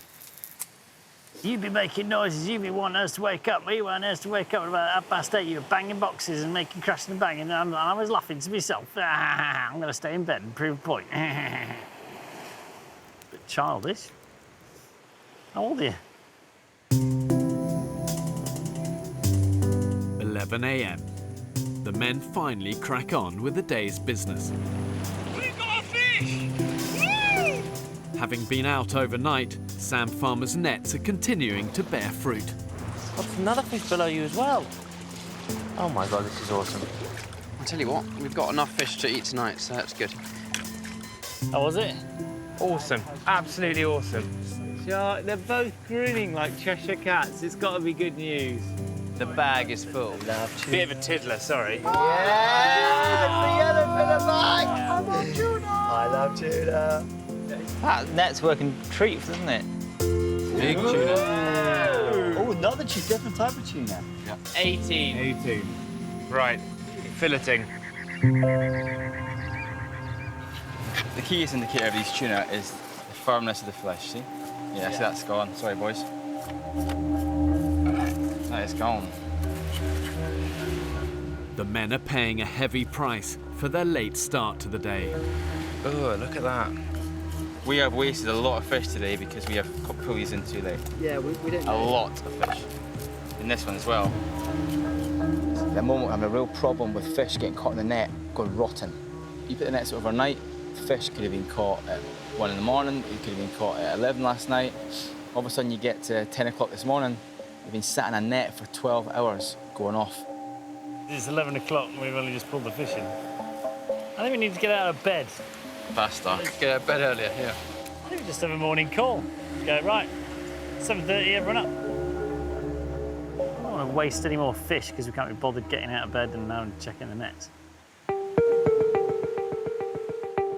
Once again, the group's food situation looks bleak. You need to head round this bit. With no food in camp, fishing with a rod and line is now the men's best hope of catching something for dinner. Don't be too long, mate. We've got a long way back, yeah? Will is an incredible man for his energy and his ability to keep not just motivated, but to keep the enthusiasm to follow his ideas through when he's running on empty, just like the rest of us. It's really quite impressive. I'm gonna head round, okay? To get to the best fishing spot, they must navigate the island's treacherous coastline at high tide. I think one of the most critical skills in survival generally is just awareness, you know, an ability to kind of assess and just take your time and think through things before you actually act. But here's the danger. The more malnourished, the more their judgment gets impaired. And that's when they can end up taking risks that can put their lives in jeopardy. Yeah, it's looking a bit tasty down there, isn't it? Stop, Vic! Vic, stop! Well, have we left it a bit late? Right, boys, this is where it's going to get naughty. Woo! It's like that big diving board, isn't it, in Sheffield Arena? Too high. What's happening, mate? We've got some big ones coming, so let's wait. The idea is to watch them coming in, wait for a flat spot and go for it. Hold! Hold!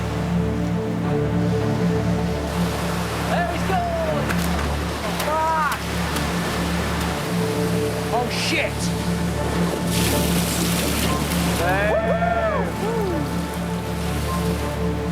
Right, step, and, yeah? Well done. Next! Come on, Piers. Now, Piers, push off.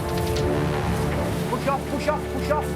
Hand. There we go. Bingo, fella. Woo! Big whale! Well, if I were you, I'd come a bit further along. Camera. I can go all the way around. There's no hope. There's no hope. You can't get all the way around. Wrong incline. Vic, I'll not be able to make this with the camera. That's okay. I'm just ready So for you I'm coming along. Go across, yeah? Steady away. That's fine. Easy to do that. Yep. Fucking Jesus.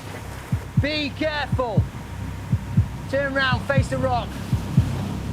Yeah, check for loose rocks.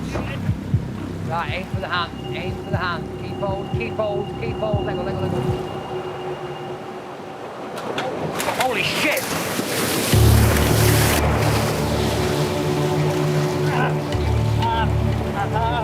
You okay? You okay? Okay, okay, just come on. Get the fucking camera off! I'm sorry. Fucking camera off. Stay still. Stay still. Are you okay? Give me. Let's get off the danger area and then assess the casualty, yeah? Okay, that's nasty.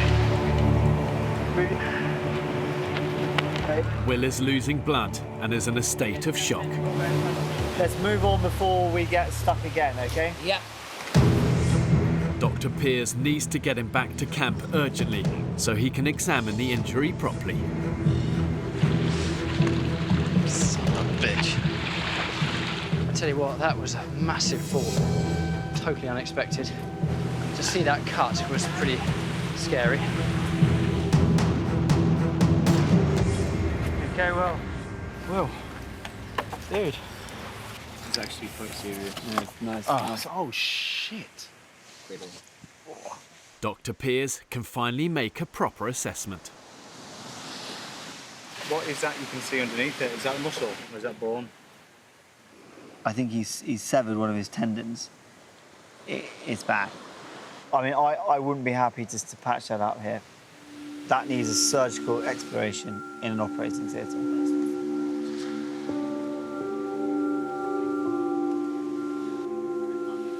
If I have to go, I'm really devastated.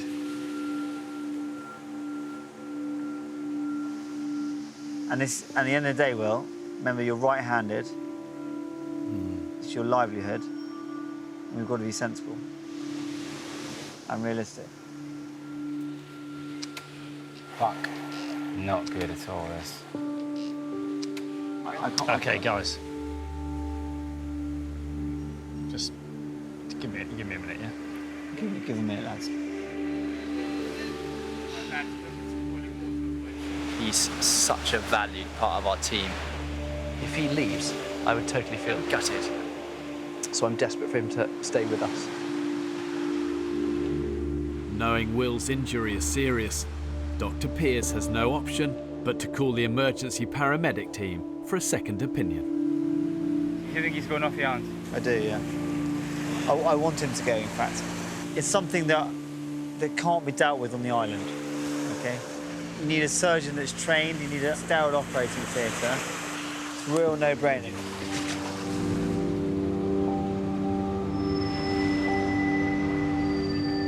It's gone quite deep. So it goes there.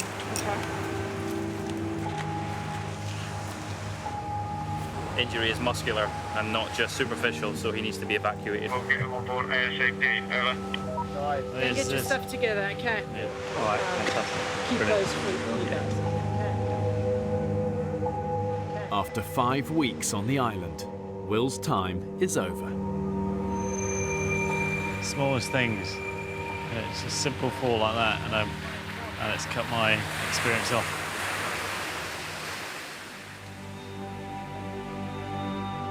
Oh, mate, I'm so fucking sorry. You've been a fucking hero, mate. You really have. Guys, we need to go right now. I don't care what anyone says. We've effectively had a leader out here, and it's been Will. He's led by example. He's led by inspiration. When people can't be asked or don't want to do something, he's done it himself, and he's filmed the whole thing as well. The man's been a machine. I think we'll regress to kind of ape men when now he's gone. See you soon, Will. Oh, he's got a sob on, hasn't he? Bless him. Yeah, I think he's upset. See you soon. Good luck, Will. Good luck. All right, fella? Yeah? No, listen, it's how it works. You did your best, that's how it works. I never imagined that I'd be so gutted, so disappointed, so kind of upset with one of us leaving. Especially in the last few days, I've got on with him so well, and I've really made a really good friend there.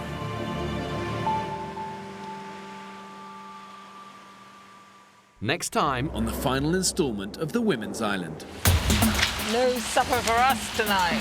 Starve. You're doing a poo in the ocean? Yeah. What? We are completely dysfunctional as a group. We need leadership. So you're not here for the team anymore? Are you trying to start an argument? I'm asking that for you. You are trying to start an argument. Do you know what, Jamie? You're a fucking twat. We're going to end up killing each other by the end of this.